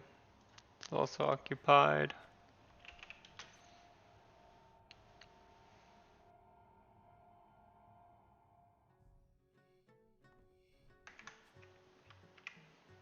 And we can do here.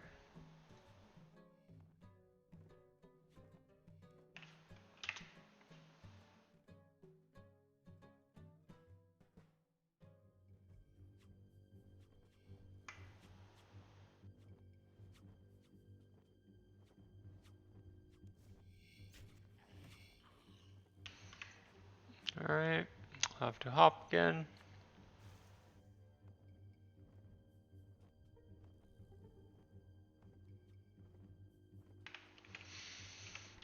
Alright, looks like we might not have anywhere to train on virus.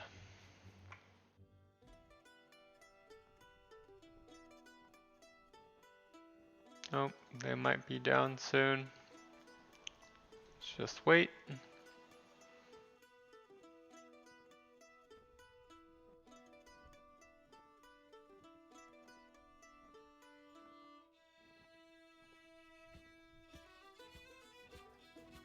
Just let them get massacred.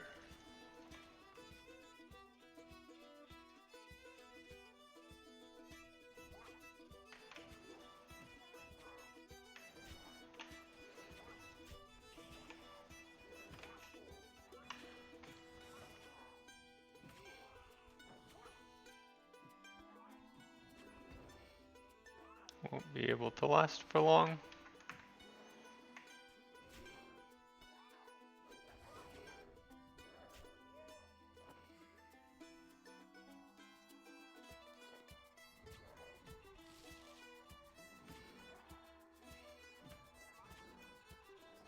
They have some food.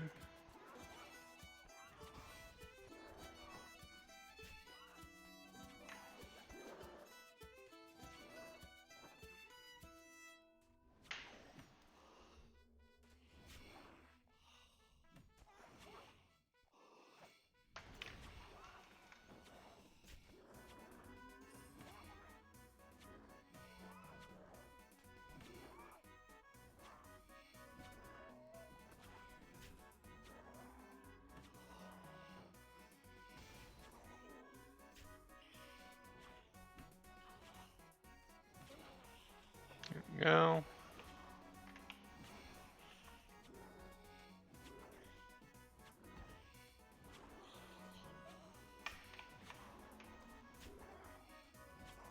Let's head out real quick.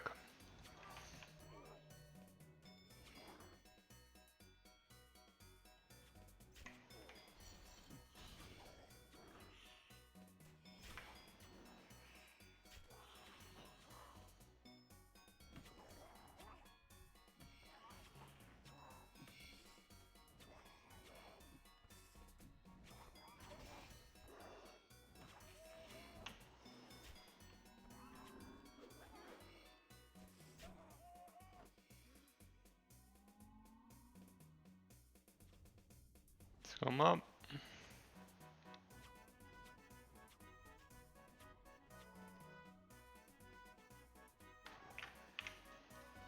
Just check the other two.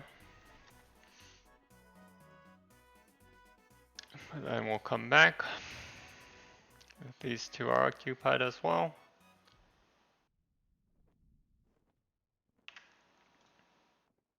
I'm pretty sure 211. Surefire has someone.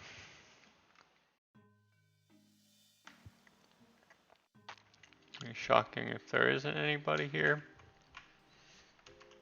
Yep, alright. Let's go back to 214. Casually make some potions in the bank.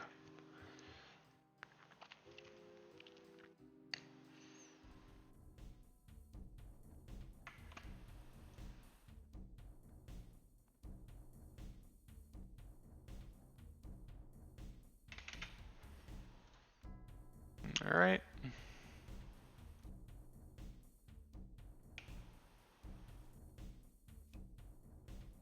See here.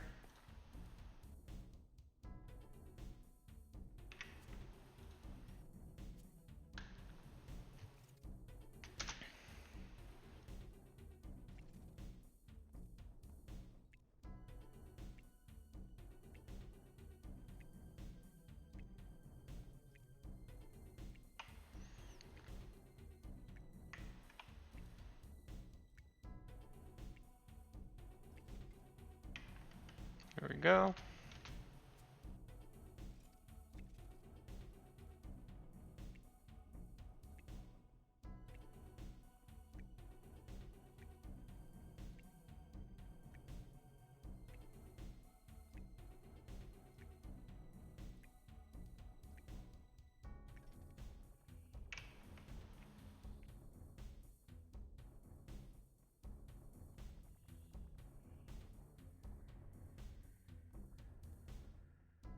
Alright. Avento.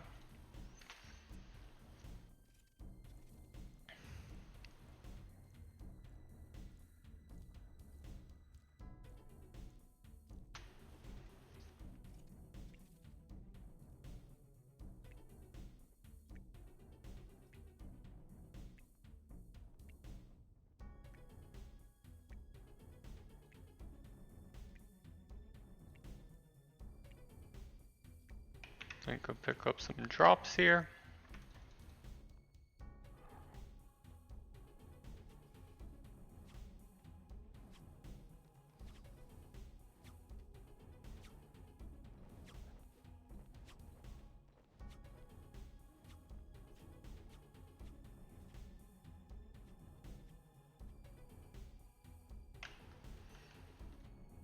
Alright, let's keep doing this.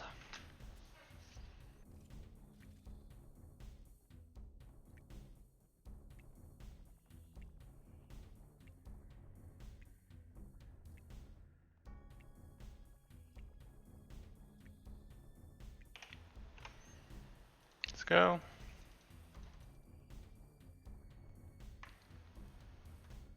Let's hop in here. Activate an aura. Here we go.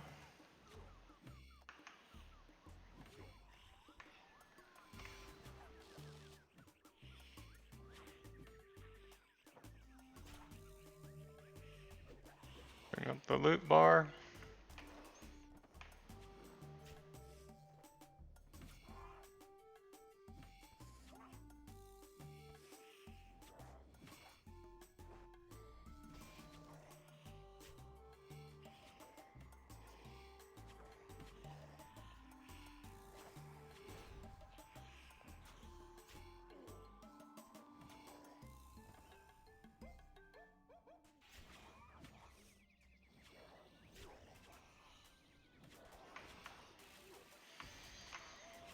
Let's go get the wine.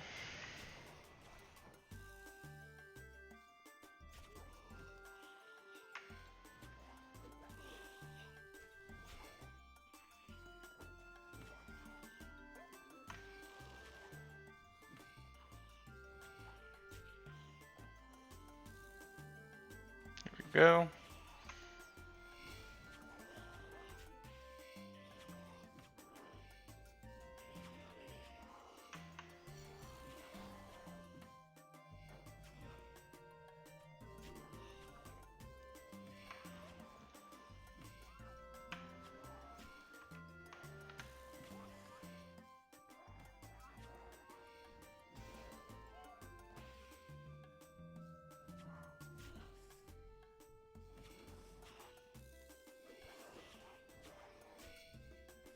Alright, let's get good position here.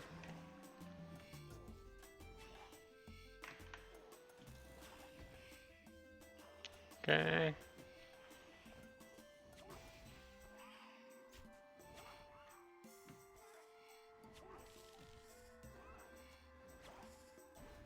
Here we go. I think we're good now.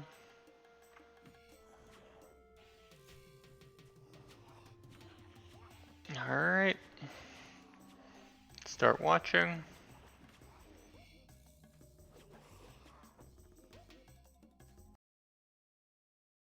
See what we're gonna watch here. Continue with Will.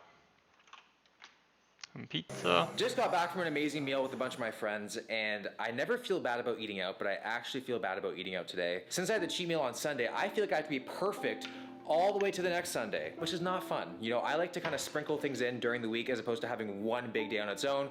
So this is definitely a con to the cheat meal Sundays. I do not know what I want for cheat meal number 3, and it's driving me clinically insane.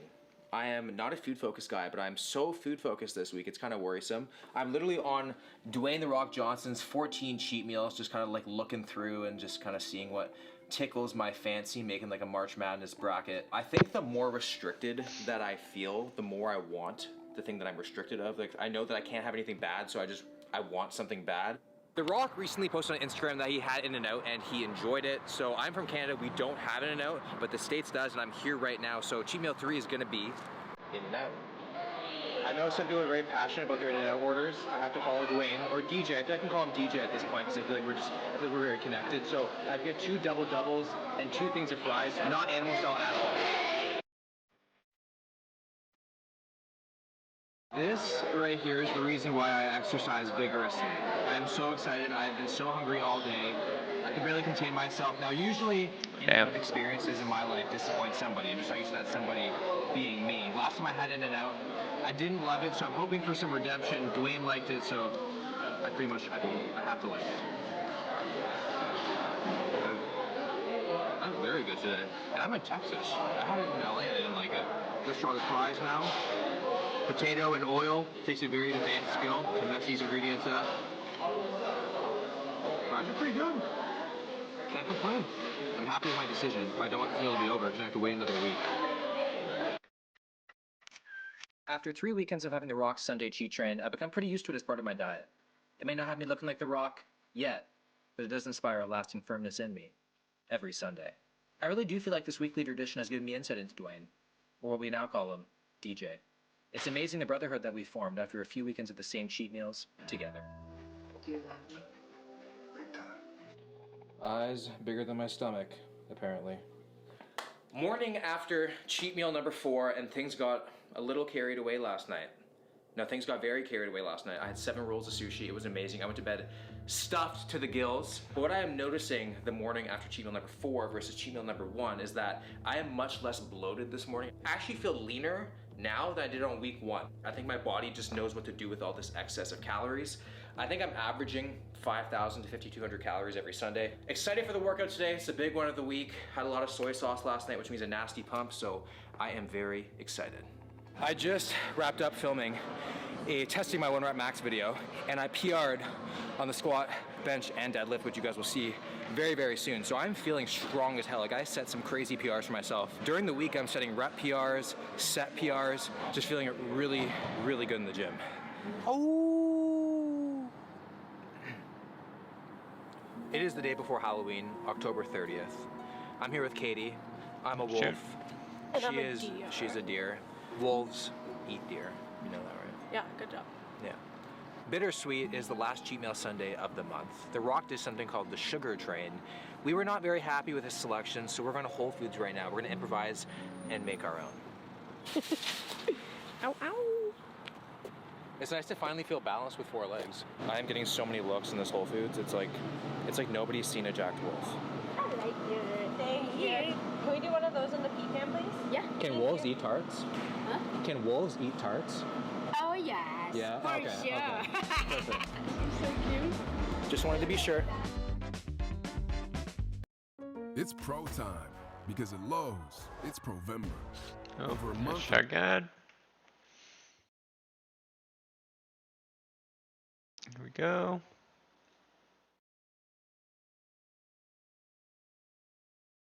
Oh, double ad. Alrighty. You want to bring in a third? Wolf, venison, giraffe? You are wolf and you are the deer. That's what I'm scared of. I might eat her. I might eat her. You might. Yeah.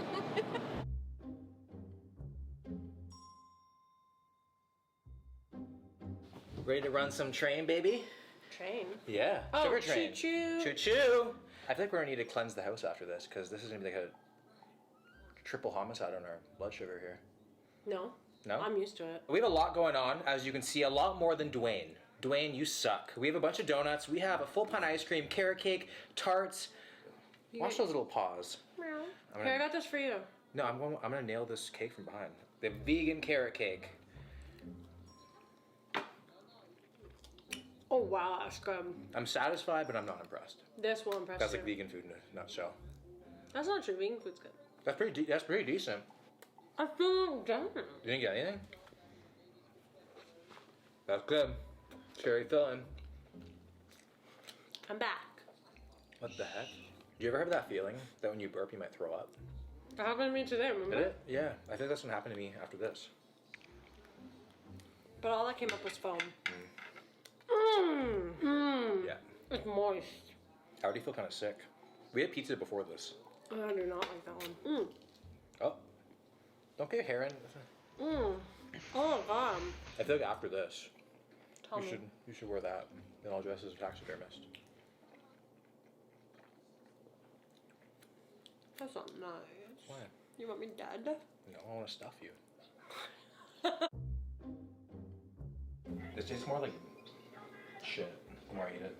Good morning, everybody. It is Wednesday, November 2nd. I gave myself a few days after the sugar train, which absolutely wrecked me. I felt terrible after that. To see what my true weight would be, because I feel like if I weighed myself the day after that, it would obviously just be way higher. I have no idea what to expect. This is the first time I'm stepping on the scale since day number 2. I was 191.7 at the start, so let's see what I am now.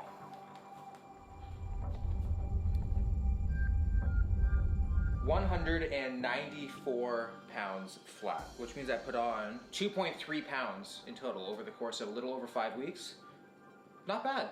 The one thing that I did not enjoy was kind of the sustainability aspect of it. A lot of times during the week, I wanted to kind of go out and have dinner like I typically would do with my friends or family, and I couldn't do that. I could do it, but I didn't want to because I feel like if I did that, it would be kind of like messing up like my physique a lot by doing a cheat day as well. I felt kind of like restrained, which I hate that on a diet. You should never feel that way. So I am not gonna continue doing this going forward, but I want you guys to know that if you guys have a cheat meal and you're afraid to have a cheat meal, it's totally fine. You're all good, because if I had 5 massive ones in the month and I gained 2.3 pounds and my gym performance was amazing, use those excess calories, go to the gym and just put it to work, man. You're only human, you only live once. I'm wrapping it up here. If you guys enjoyed the video, make sure to drop it a like. Subscribe to the channel if you're new, and I'll see you guys in the next one. All right, let's move on here. Gang members, the dangerous criminals with the craving for drugs, theft, violence, and the inability to function within a society. Or at least that's what we've been told. I'm Anthony Padilla, and I'm gonna find out from ex-gang members themselves, how do gangs actually operate from the inside? How do they lure you in and initiate you? And what happens if you even attempt to leave? Hello, Skip. Man, how you doing? Fabian. Yeah, what's up, man? How you doing? By the way, this episode is sponsored by BetterHelp Online Therapy. Visit BetterHelp.com to show what the word gang means to them. What does it mean to you? Well, it all depends, right? On who is saying it. Somehow, some way, some of us make the choice to partake in that particular gang. And it all comes down from not having either a resource or not having the proper guidance, or maybe just not having hope at all. But all you were looking for was a sense of community? A sense of community, a sense of refuge, and someone who can understand me. And did you find some solace in spending time with a group of others? Well, we all went through some of the similar situations. Yeah. Lack of fathers in the home, mothers working 2 jobs. We find ourselves outside till 8, 9 o'clock at night. And then we live down the street or around the corner from each other, or even next door. It becomes a camaraderie. You know, most people would want to emulate and say, oh, I'm a Capone, or I'm crazy killer. And this is a alter ego like Superman and Batman. I don't want to be Theodore Rockenheimer. I want to be Tiny Killer. I get to choose who I want to be in this alter ego lifestyle. At the time, me growing up in the 80s, it was during the decade of violence and the crack cocaine epidemic. And then having to come from both immigrant parents, with already obstacles in place. For example, my father was a loving father, but eventually, due to his own obstacles per se, as an immigrant, he became a drug dealer. Just strictly to get by, to make ends meet? I would say he became a drug dealer to provide for his family at that time, but not knowing that it came with a price. And eventually, my father would get taken away and go to prison. And because it becomes so heavy, you go out to the street. You and your friends didn't consider yourself, oh, we're part of a gang, you know, when we grow up, we want to be part of a gang. It wasn't any of that. Why doesn't every home in the US have solar panels? I want to be a bus driver. I want to get a big old steering wheel and drive the bus down the street and turn corners and stuff like that. Those steering wheels are insane. Right. I never want to be a gang member. I don't know that any parent has a child and says, oh, look at my gang member. Or any child grows up and says, yeah, I can't wait to be a gang member. What happens is society tells us these are gang members, they're suspects, they're terrorists, they're hoodlums, they're thugs. We have to put them away. All I wanted to do was graffiti art in general. That was my outlet, my escape. And so then I was constantly getting bullied. I would get jumped. Where you from? I don't bang. I'm a tagger. Bah, bah. Out of here, little punk. Take my bikes, take my chains. So I went through a lot of that as growing up as a young man. And then after a while, you start to get fed up. And then you're just like, then might as well. I was 14, and I think for me, it felt right at the moment because of the fact that I didn't have my father to guide me. I didn't have that refuge, that safe space or that place of safety. The moment that I became part of something, it felt like, okay, and now the resources have arrived. So did you eventually kind of operate like a gang at all, or was it strictly just individual trying to survive, just so happen to be safer with the group? We never had any organizational structure. Everyone has their own influence, and no one person can say, hey, we're not doing that anymore. This is what we're gonna do. You know, like gangs don't always say, hey, what's up, man? How you doing? Here's a manual. Check out our rules, our bylaws. The do's, the don'ts. Yeah, you know, let me know if there's anything there we would like to rearrange or adapt. just get back to me. They just take you as you are making that commitment. And of course, they initiate you in as a symbol of you're willing to take whatever it takes to be part of this. I would say it was the worst mistake I ever made because of all the turmoil, all the hurt that it brought and instilled in my family. You know, getting shot at, taking risk, you know, going into enemy territory, putting up the neighborhood, writing on the walls. In that moment, bullets flying. You literally hear bullets flying. Yeah, you can hear them, or hitting the vehicles. And then, and just grasping, hoping that you're okay. There was a time when I was writing on the wall, and my homies, you would say, they told me, don't go over there, fool. And I was like, I don't care.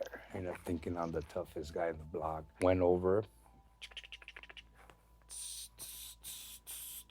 and then I hear, what's up, fool? And I look, and the enemy standing right across from me. Keep writing, punk. I said, well, I'm gonna keep writing, fool. It wasn't that nice. We were saying words. There's some choice words. Some choice words in there. And then I stood my ground and I kept writing. And then you hear blah, blah. And then the bullet hit the wall and the stucco from the wall hit my eye. I dropped to my knees and I crawled to run across the housing project. Tap, tap, tap, tap, tap, tap, tap, tap. And when I got to the housing project,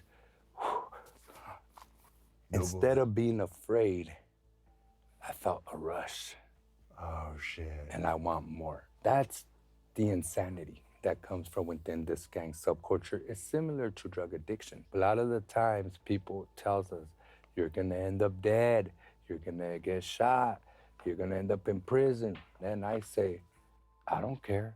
Give me one of those. I ain't got nothing to look forward to anyway.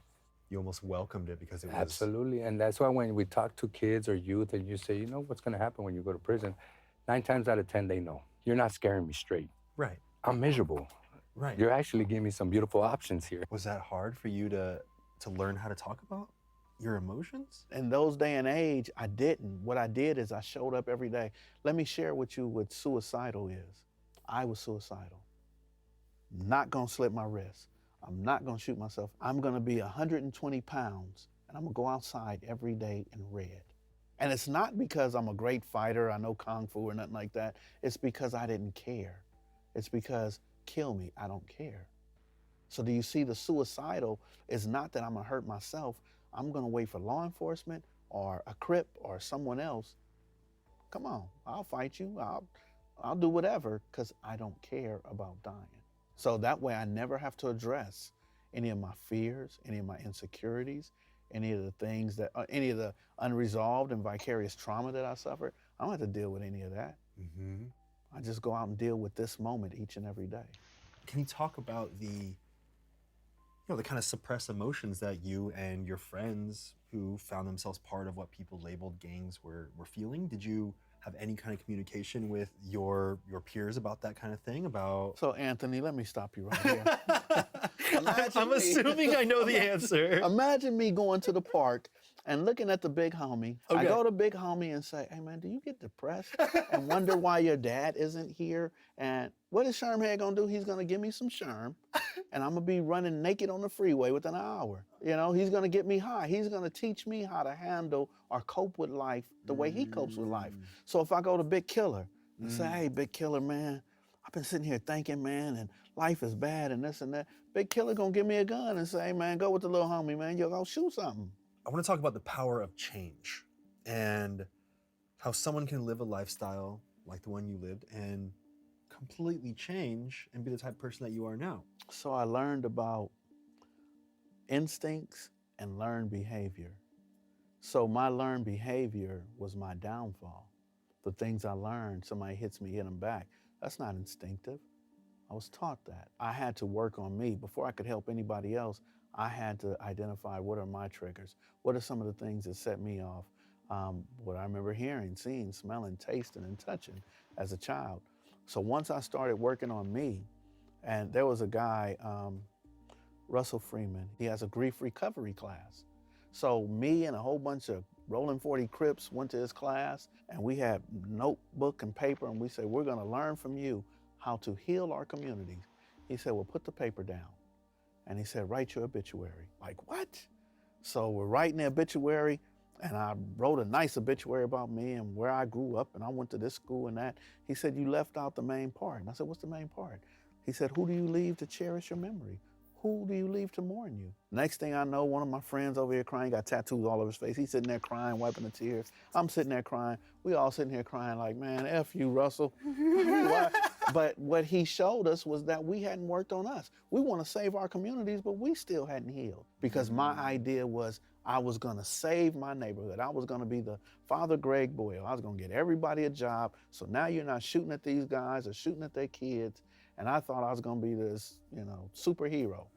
But I was still messed up inside. What's going on is we have a lot of individuals who are unhealed.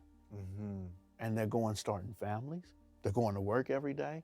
And we say, man, why'd they snap? And they snap because they didn't have that emotionally safe outlet to talk. Would you say that the first step for most of these people was just having that safe space to talk about their emotions? Definitely, especially individuals coming home from prison. There's a guy who went to prison at 17, Latino guy, went to prison at 17. He did about 17 years, so he comes home 35, 36 years old. And the question was asked, like, hey, man, you seem to be kind of racist. And he says, yes, I was raised like that in prison. He said, please forgive me, I'm gonna work on it. He said, but I was taught not to deal with you, not to talk to you, not to like you. He says, I have to overcome that.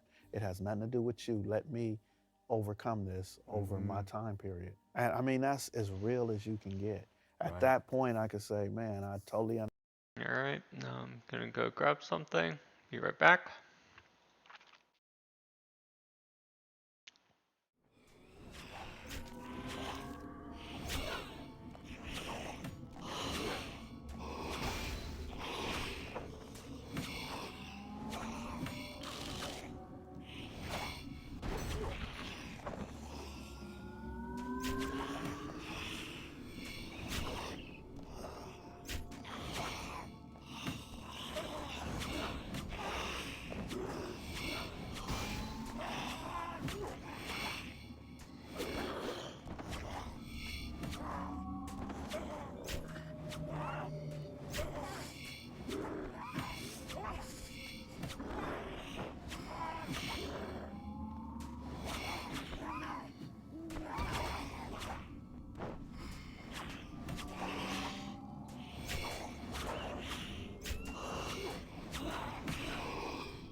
Alright.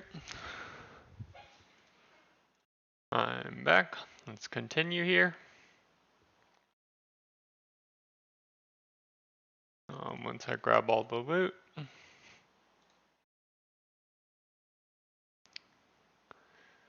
Learn more about these ex-gang members.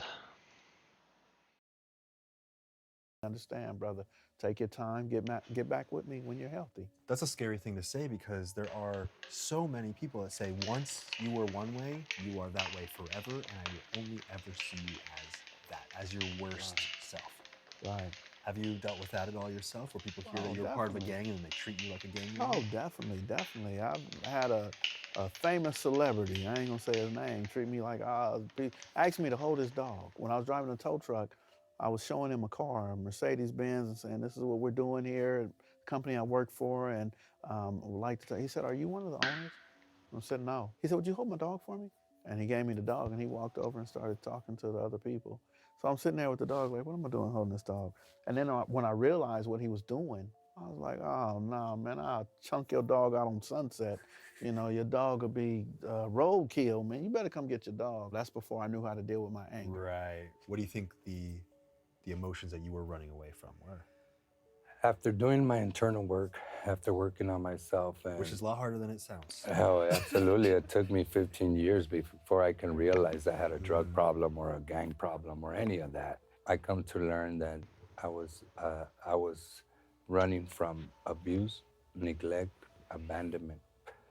And those were the three things, and the lack of father in my life. For my father is a man that I loved and admired and looked up to and wanted to be just like.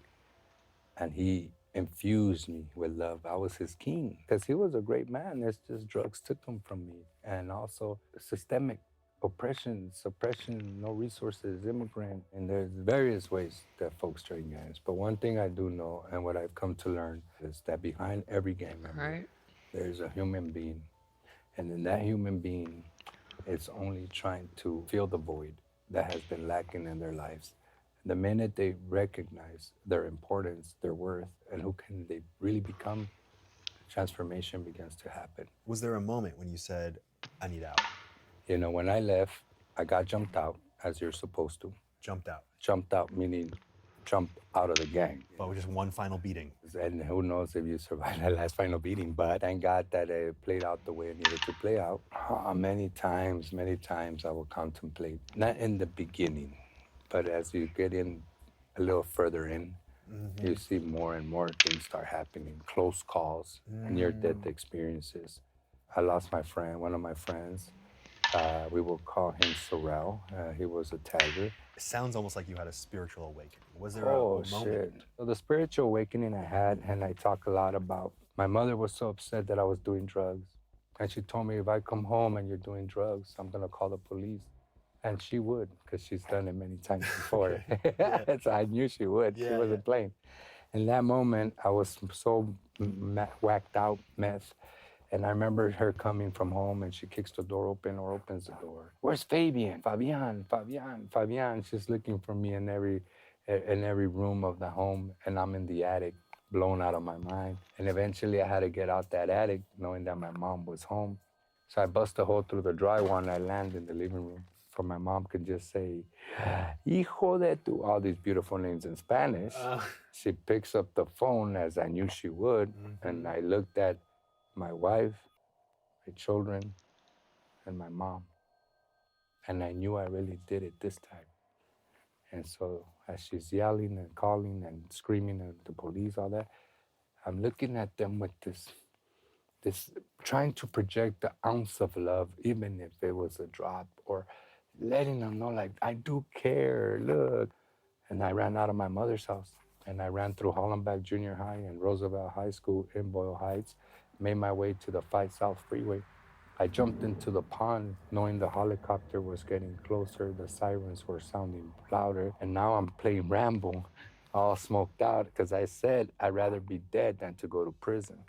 And I'd be a fool if I go to prison, because that's not a place for me.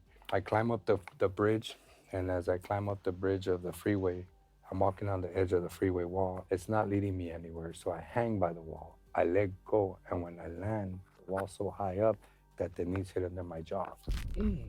I bit my tongue ripped open, practically bit it off, full of blood, full of water, smoked out the game, maybe weighing about 105 pounds, maybe, if I'm lucky. And I'm walking on. Oh, let's wait here. Gonna check something real quick, and then we'll continue.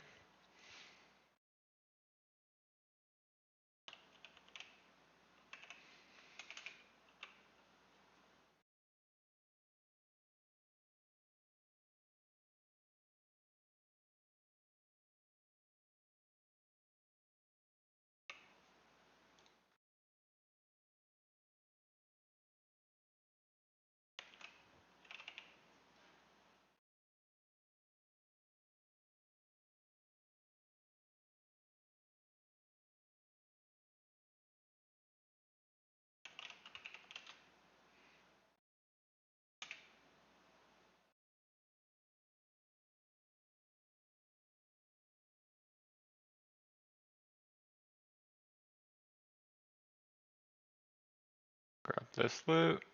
Gonna check something here.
Alright.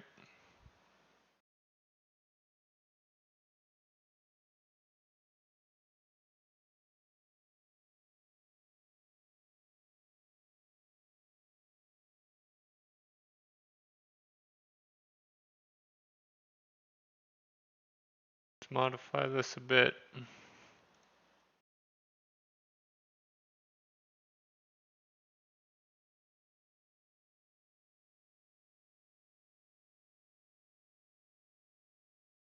Alright. Take those seeds.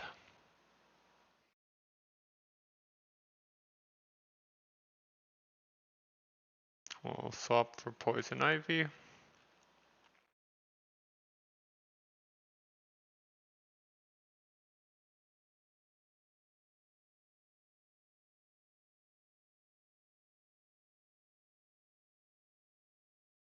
Alrighty.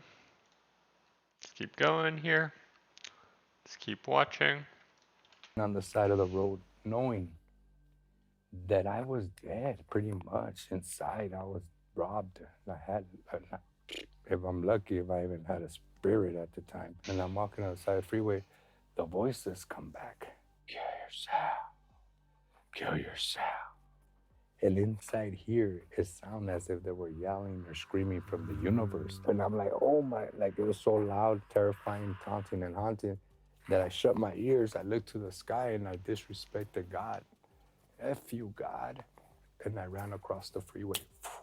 And I'm in the first lane, the second lane, running, ain't no turning back, full speed, trying to get to the center divider. And as I'm getting to the center divider, I see a turquoise truck, Suburban. I remember it very well. It's coming full speed. It's getting closer. It's not stopping. I clench my fist. I twist my body. And my last cry for help was, my kids. Something spiritual took place. I felt as if a gust of wind. Boom, I felt the impact. hit my chest so hard on the center divider, almost broke my collarbone. And then I hear,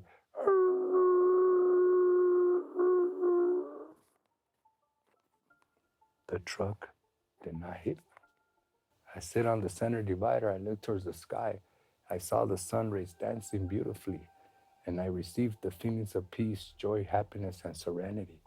The feelings that can only come from something that much greater. Or maybe it was the feelings that my grandmother instilled in me. Or was it my dad that came to help and push me? But whatever it was, I'm having this beautiful communication and contact with my higher power. That day I learned and understood that every son must return to his father. That day I did. And the thought of my children was the purpose why you get to live. In that moment, and it's funny because I'm over here in a trance with my higher power. Yeah. And you hear, get off the freeway. God damn, homie. I was having a moment, bro. Yeah. It was 5 more seconds. And then sure enough, it's highway patrol, guns drawn, and all right, man, you got me, bro. Because it had all that. And then I'm trying to rip over and like, get over here. And I was like, all right. All right, I'm gonna go get some water here. Be right back.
All right, I'm back. Let's continue. All right, get out the center. I flipped them off. Oh, yeah. And I ran. They already had stopped the other side of the road. So I run down the freeway and I go back down to the projects where I grew up. I pick up the phone and I call one of the 2 women in my life who still to this day have not betrayed me and probably never will. Ama, ¿dónde andas, hijo de tu pinche perra? She's talking because I made a hole in her ceiling and all the drama I had calls 45 minutes ago. And then I go, Ama, I almost got killed today. And then she says, ay, mijo, voice change. Where you at? I'm in the project. Don't move. I'm on my way. No matter what I put my mama through, she would always show up. To find her son by the payphone half dead, full of water, full of blood. But what my mom did not see was the touch of God. that I discovered in the freeway incident. Was it that moment that really solidified the change within you? I believe so. I do believe that in that suicide attempt, I realized that it's bigger than me, you know, and there is something beyond or greater than. And you just hope to walk alongside people, man, long enough for them to hopefully tap into what I have discovered myself in their own way. That's how I move. So you eventually left this lifestyle. And I can't go without thanking BetterHelp for sponsoring this episode. Therapy has... Hashtag feelings of Hashtag therapist listen BetterHelp now. I spent most of the 1980s incarcerated. I got out in 1988. Are you comfortable saying how you got there? I sold drugs, I stole cars, I did childhood stuff that, you know, even as an adult, I'm still 22, 23 doing childhood stuff. And when I got out, that was probably one of the most horrible years around for me. I was getting shot at daily. They were chasing me home, shot up my mama's house. I'm going back and forth to jail. I'm trying to carry a gun, but the police come and can't carry a gun. But then the guys come shooting at me. I need to shoot back. I found my life flashing before my eyes 2-3 times a week. So one particular night, I switched cars with one of my friends. So this particular night, we're in a war with schoolyard Crips. And as I'm coming down the street, I'm trying to catch up to everybody. The light turns red. The car pulls up next to me, and it's the schoolyard Crips, and the gun is right there at my head. So I'm sitting there looking, saying, man, this is how it is. This is how I'm gonna die. And I'm looking at the guy, and I know who he is. He knows who I am. But what I didn't know is that he's in the driver's seat. There's a guy next to him, and he had the gun. So it wasn't the guy I knew, it was them. And they started arguing. They said, man, that's Keith. The dude said, that's Skip. That's not. That's Tanya, baby daddy. That's Keith. He said, it's not, and he drove off. Oh, shit. Met up with him 20 years later. We had that conversation. I said, man, why y'all didn't shoot me that night? And the Black Capone said, I told him that was you. What do you think is the best way to prevent kids from finding themselves in gangs? I think the best way to prevent children from being in gangs is the relationship with the parents. One of the things that my mother had told me is she said that, I don't know how you got to be so violent. Your history is so violent. And so I had to think about it. When I was younger, my mother would tell me if somebody hits me, to hit them back. My brother hit me in the head with a fire truck one time, and I told my mother, and she grabbed me and said, y'all the same age. Go in there and fight him back. You hit him now. You don't be going tattling. Nobody like a tattletale. I didn't learn that in the street. I learned it from my mother, who never gangbanged in her life. The mother and father have to work side by side and together at having a schedule for the children. Whether they get picked up from school and go to an after-school program, the parents have to participate. So the child is always looking up and saying, yeah, my mom's right there, my dad's right there. And the parents, if they have effective communication with each other, I believe that's the best thing ever, because now the child is gonna learn how to communicate. The child is gonna learn how to work through issues. And it's not hit somebody because they hit you or not. They're gonna learn how, well, how can I mediate? How can I talk to this? Because the greatest example is my parents at home working through different stuff. You know, thank God that I've broken the cycle. I have 7 children. To this day, thank God everything is moving the way it needs to. My kids are doing great. There is no sign of drug addiction, no sign of gang violence, no sign of any of that that I was experiencing at the age of 6. And I think for me, thank God that I was able to redirect my life and get the help I needed in recovery. I went to rehab. I've learned a lot about myself. I dealt with all those dark skeletons in the closet and things that I had to work on, which made me set me free. I forgave my father, later forgave me enough to forgive my father. I went to rehab, graduated, then came to look for Father Boyle from Homeboy Industries, then went back to school. I became a state certified drug counselor, and now I'm getting a taste of life. And when I come home, there's nothing but love, compassion, and understanding in my household. Everything a child needs to sustain his innocence. And I think it's very important for me personally today. You know, I have to stay clean and sober. There is no other way around that. Right. You know, there is no maybe a little bit here, maybe a little. No, I'm an addict, and I know that. If there's anyone watching who either is realizing that they're a part of the gang because they didn't have the label, or if they know that they're a part of the gang, is there anything that you'd want to say to them? Maybe they're interested in getting out. Well, the one thing I would say to anybody who has invested time and energy in the foolishness of being a part of whatever neighborhood, community, gang, whatever you want to call it, is I would say go to school or go to work.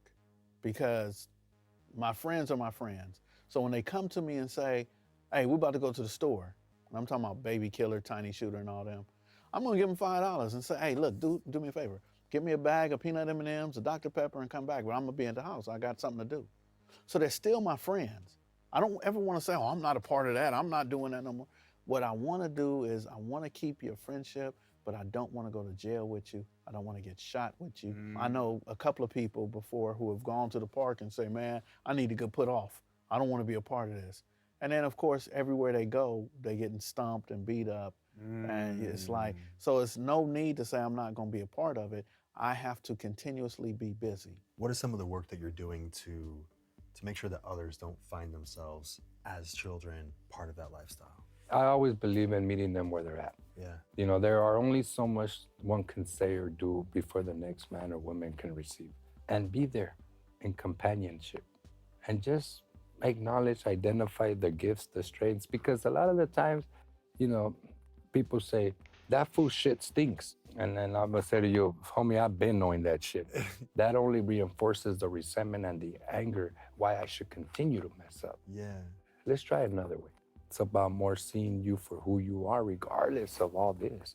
Drugs, gangs, violence. You're still human underneath all that. I do believe that art also played a role in my recovery, transformation.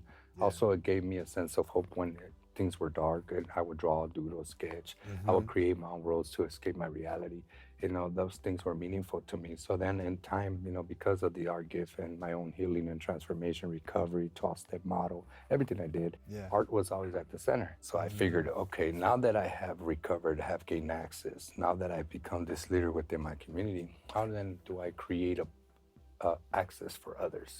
What is it about doing what you do, your work that you're doing, that brings you the most joy? I think for me, it's a way that I make amends to my community, for the day will come that I too will see and meet my creator. And I think as part of my own terrifying the community, causing trauma to my environment and family, I think that the way that I can do God's work is by being present and giving back and making amends at the same time by being of service.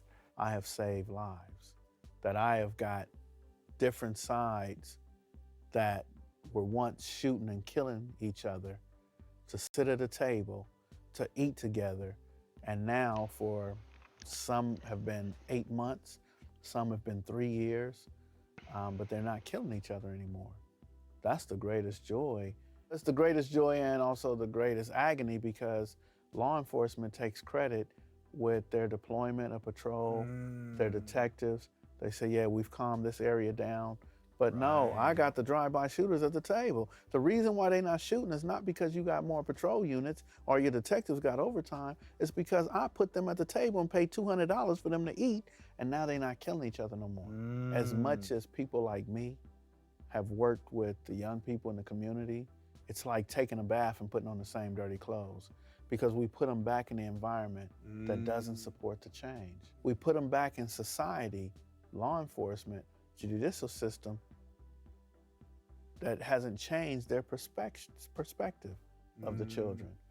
Certain communities, these are inmates, these are suspects, these are defendants, and they have not humanized them. Working with the change of the mindset, but also working on the environment, but then working on the perception that people have. I think that's why this interview will be great, because this can change the perception that people have on young people growing up in the community, that it's not always what you read about in books.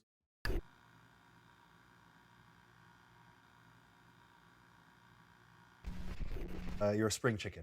Yes. Yes. Spring rooster. Okay, rooster. I identify as a rooster. Right.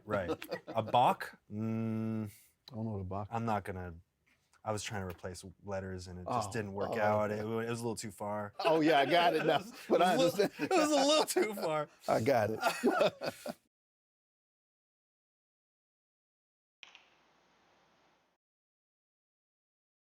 Alrighty. Channel super fun. Wait for it and smack it. Whoa! We're living in a world full of bad drivers, and unfortunately, I've been rated the worst driver for months. Spoiled Chinese kid thinks he can drive anywhere he wants. A Honda driver tailgated me. Worst driver. Worst ever. This is all slander. To prove it, I'm going to challenge Colton, who has got into car accident twice in a year. We have to go to a school first. Not a regular school, a stunt school. Who can be a better stunt driver wins. And the loser has to put this in the back of their car. Wow, look at this. I'm gonna kill you. Before we go to school, we need to see how good we are now. Whoever can park perfectly in the spot wins. Go! Hey, I'm trying to park! Oh my God, Colton is such a bad driver. That's my spot. Oh my God! Colton not only did not park properly, but even worse, he has some serious temper issues. According to the research, 80% of drivers express significant anger while driving, and lots of them cause major car accidents. This worries me a lot. If he can't control his bad temper, how is he going to control the car? So I need you to wear this heart rate monitor. We're gonna go have a little drive around the area. Make sure you stay calm. Prior to the shoot, our friend Eagle agreed to play a slow walking shopper at the busiest Costco parking lot. It's like, I'm not the most aggressive guy, but I can try acting for it. Yo, what the hell are you doing? Why are you driving so slow? Okay, we need more. After a bit of training, he is hired. So I'm allowed to swear? You can punch me. Okay. If your heart rate goes too high, I will kick you from here. I don't know why you are so anxious or angry. I don't know whatever problem you're dealing at home, don't bring it here. Oh, what Oh my God, yo. What the hell, dude? What's that? I knew Already. What happened? My heart rate's going. Colton, you have to be calm. Oh no! Dude, wow. You ran over Linus's head. Oh. Colton's heart rate is already in turbo mode before we leave. He thought we were just casually driving around the area, but we got to figure out an excuse to make him drive to the Costco. Can we hit up the Costco? I have to give Andy one lens, and he's right by there. Andy's by Costco? Yeah. And I'm afraid you're gonna prank me or like make me crash into this car in front of me. He's on full alert. I hope Eagle can actually pull it off. Wait a minute. This is part of the video, isn't it? What? What is about to happen? I've been pranked too many times on this channel. Eagle's literally walking in the middle of the lane. Well, what the This is on purpose. This is on purpose. No one would do this. Right, bye. Get out of the way! What the Eagle gave him a 100% angry look, but the senior couple here actually looked more pissed. I hate you guys! Even though Colton didn't fall for it, during their drive, Colton's heart rate is really high. I had to leave Colton in this room alone, so he can meditate before we move on to the next stage. What does that even mean?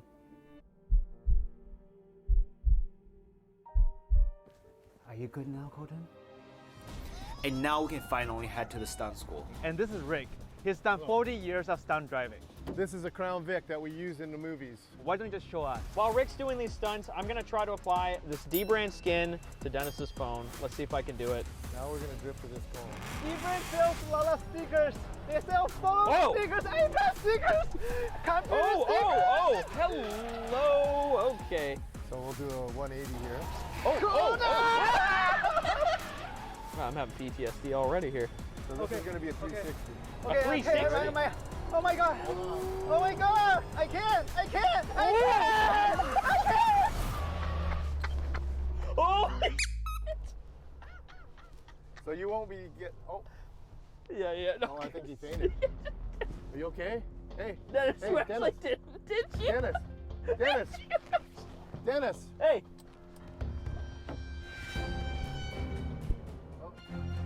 All right. Hey.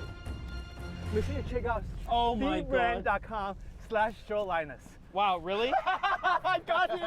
I got you! That's not funny. I got him! That's not funny. Look at camera! No! Colton, you did a horrible job. Yeah, I know, I know. Sorry, D-Brand. After coming back from my fainting, we're starting from the basics, hitting the mark.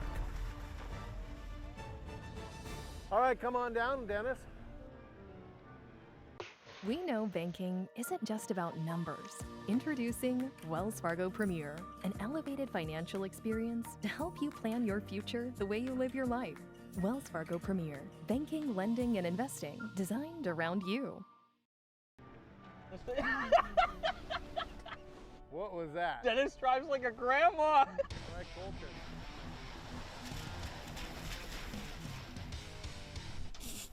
That's okay. Yeah. You know, it's like, you know, you just T-boned the camera operator that was right there. But Colton obviously has some aiming issues. I really hope he doesn't hit anything in the final contest, because instead of using the cones, I found this at Colton's house. Oh, you're gonna break it just holding it. Be careful. Each one of these is a Lego piece, buddy. Honestly. Not if we don't hit it. And Colton decided to take my most treasured item from my house. How much is this worth?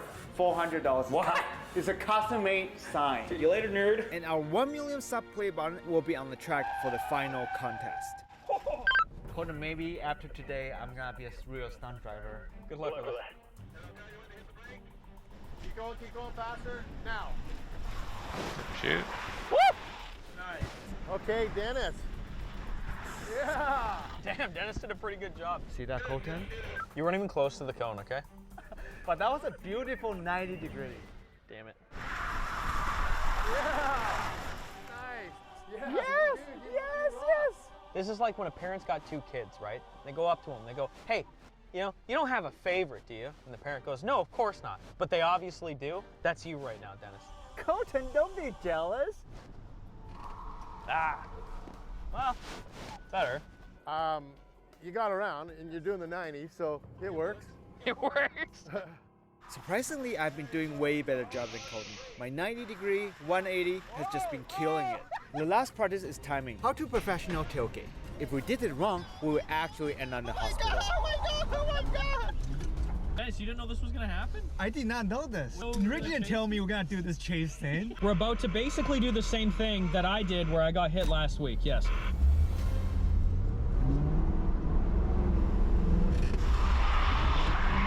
Damn it, Colton made it. We both survived. Now let's do our final contest. Round 1, do a 180 drift. They floor it with an e-brake stock to Linus. Fastest without hitting Linus wins. Oh, and if you hit Linus, he will put a tattoo on your face. On your mark. Don't hit that concrete barrier. What? What are you doing? Back up. You gotta back up. You gotta back up. No. Linus, I'm coming! Whoa, whoa! What are you doing? Oh my god! What the hell was that? 2344. 2344. On your mark. Yep. Get set. Go. Whoa! Oh my gosh! Whoa! What the? Linus! What the hell? 1447. And the winner is 14! Colton. Oh, damn it! Round 2. 90 degree drift to your personal treasure. Closest wins. That's very close.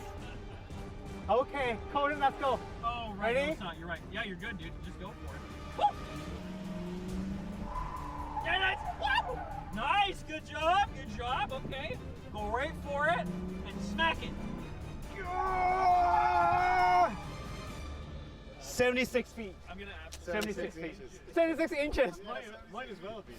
Careful. Oh my gosh, guys. Dude, I can't even f***ing see it. It's on the ground. Ready? Let's go. All right, go for it. Ah! Colton! Drifting! Whoa! Whoa! Whoa!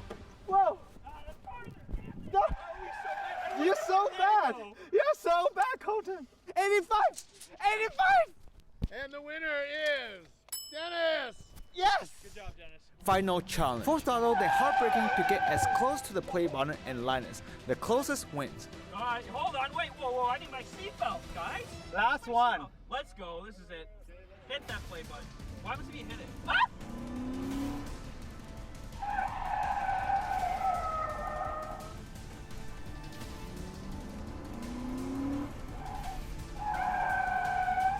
Holy 70. 70. Okay. Maybe I'll hit it. Hopefully I don't, because this isn't my car. Oh, ass! Oh my god! Stop! Whoa! That's close. Wait. Don't you dare. And Conan's distance is 73 centimeters. I won! So, you are going to leave the sticker on your car. Oh, no. Dennis is the better driver. Oh, no. I actually want to give you a choice. Either put the stickers in the back of your car, or you give me a good review on Ray Busy Driver, and let me drive your Tesla for a day. Put the sticker on my car. You're right, just- Put the sticker on my car. You ain't driving anything. And Just the sticker. thanks for D-Brand for sponsoring this video. Beautiful. Turn out everyone's wrong. Colton is the worst driver in BC. We died. Let's bank here. Now we can do a farm run.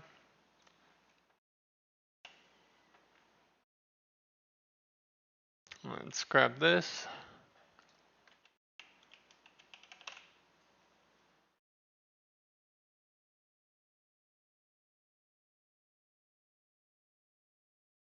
Cat9 Kuarm and Irit.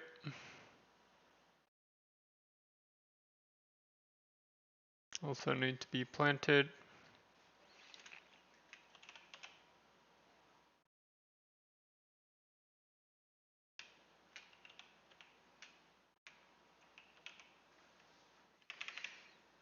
Alright, let's go.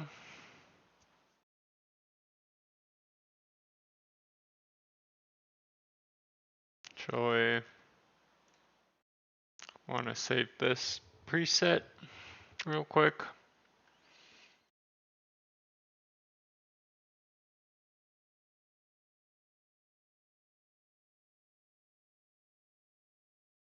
There you go. Alright, let's go.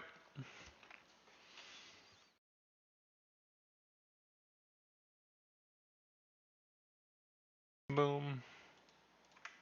Let's trade. Cure these guys. And water them.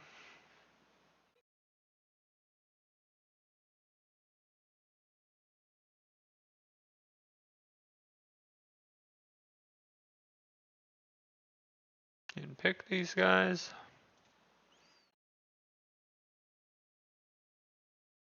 Marigold in. Let's pick again.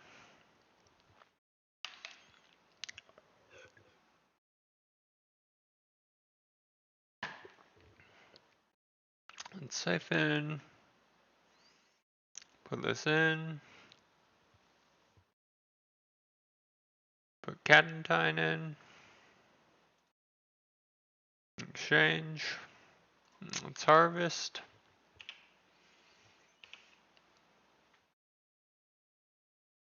Alrighty.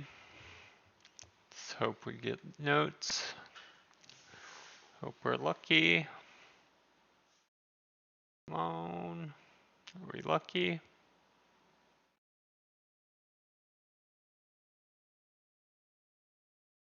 Nice. Got lucky on the last one there. Super compost in. Watermelon seed in.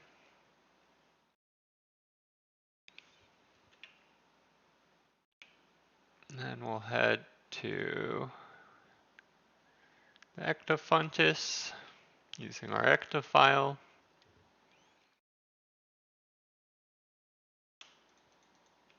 Boom.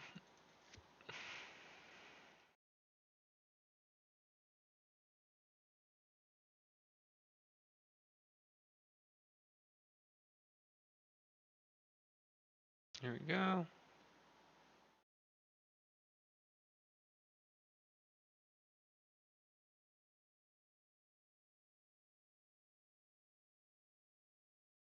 Here we go. Alright, let's harvest. This in, watermelon in.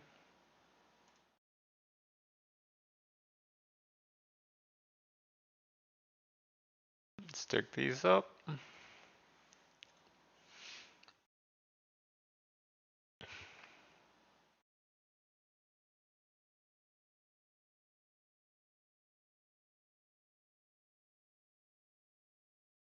Put these in. Let's harvest.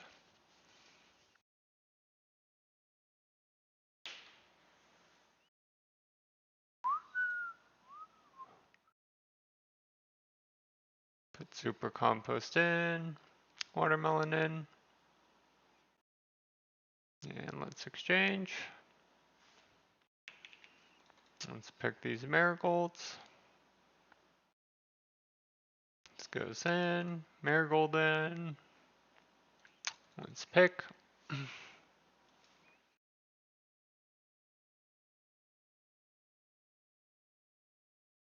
Here we go. Super compost in. Kuarm in.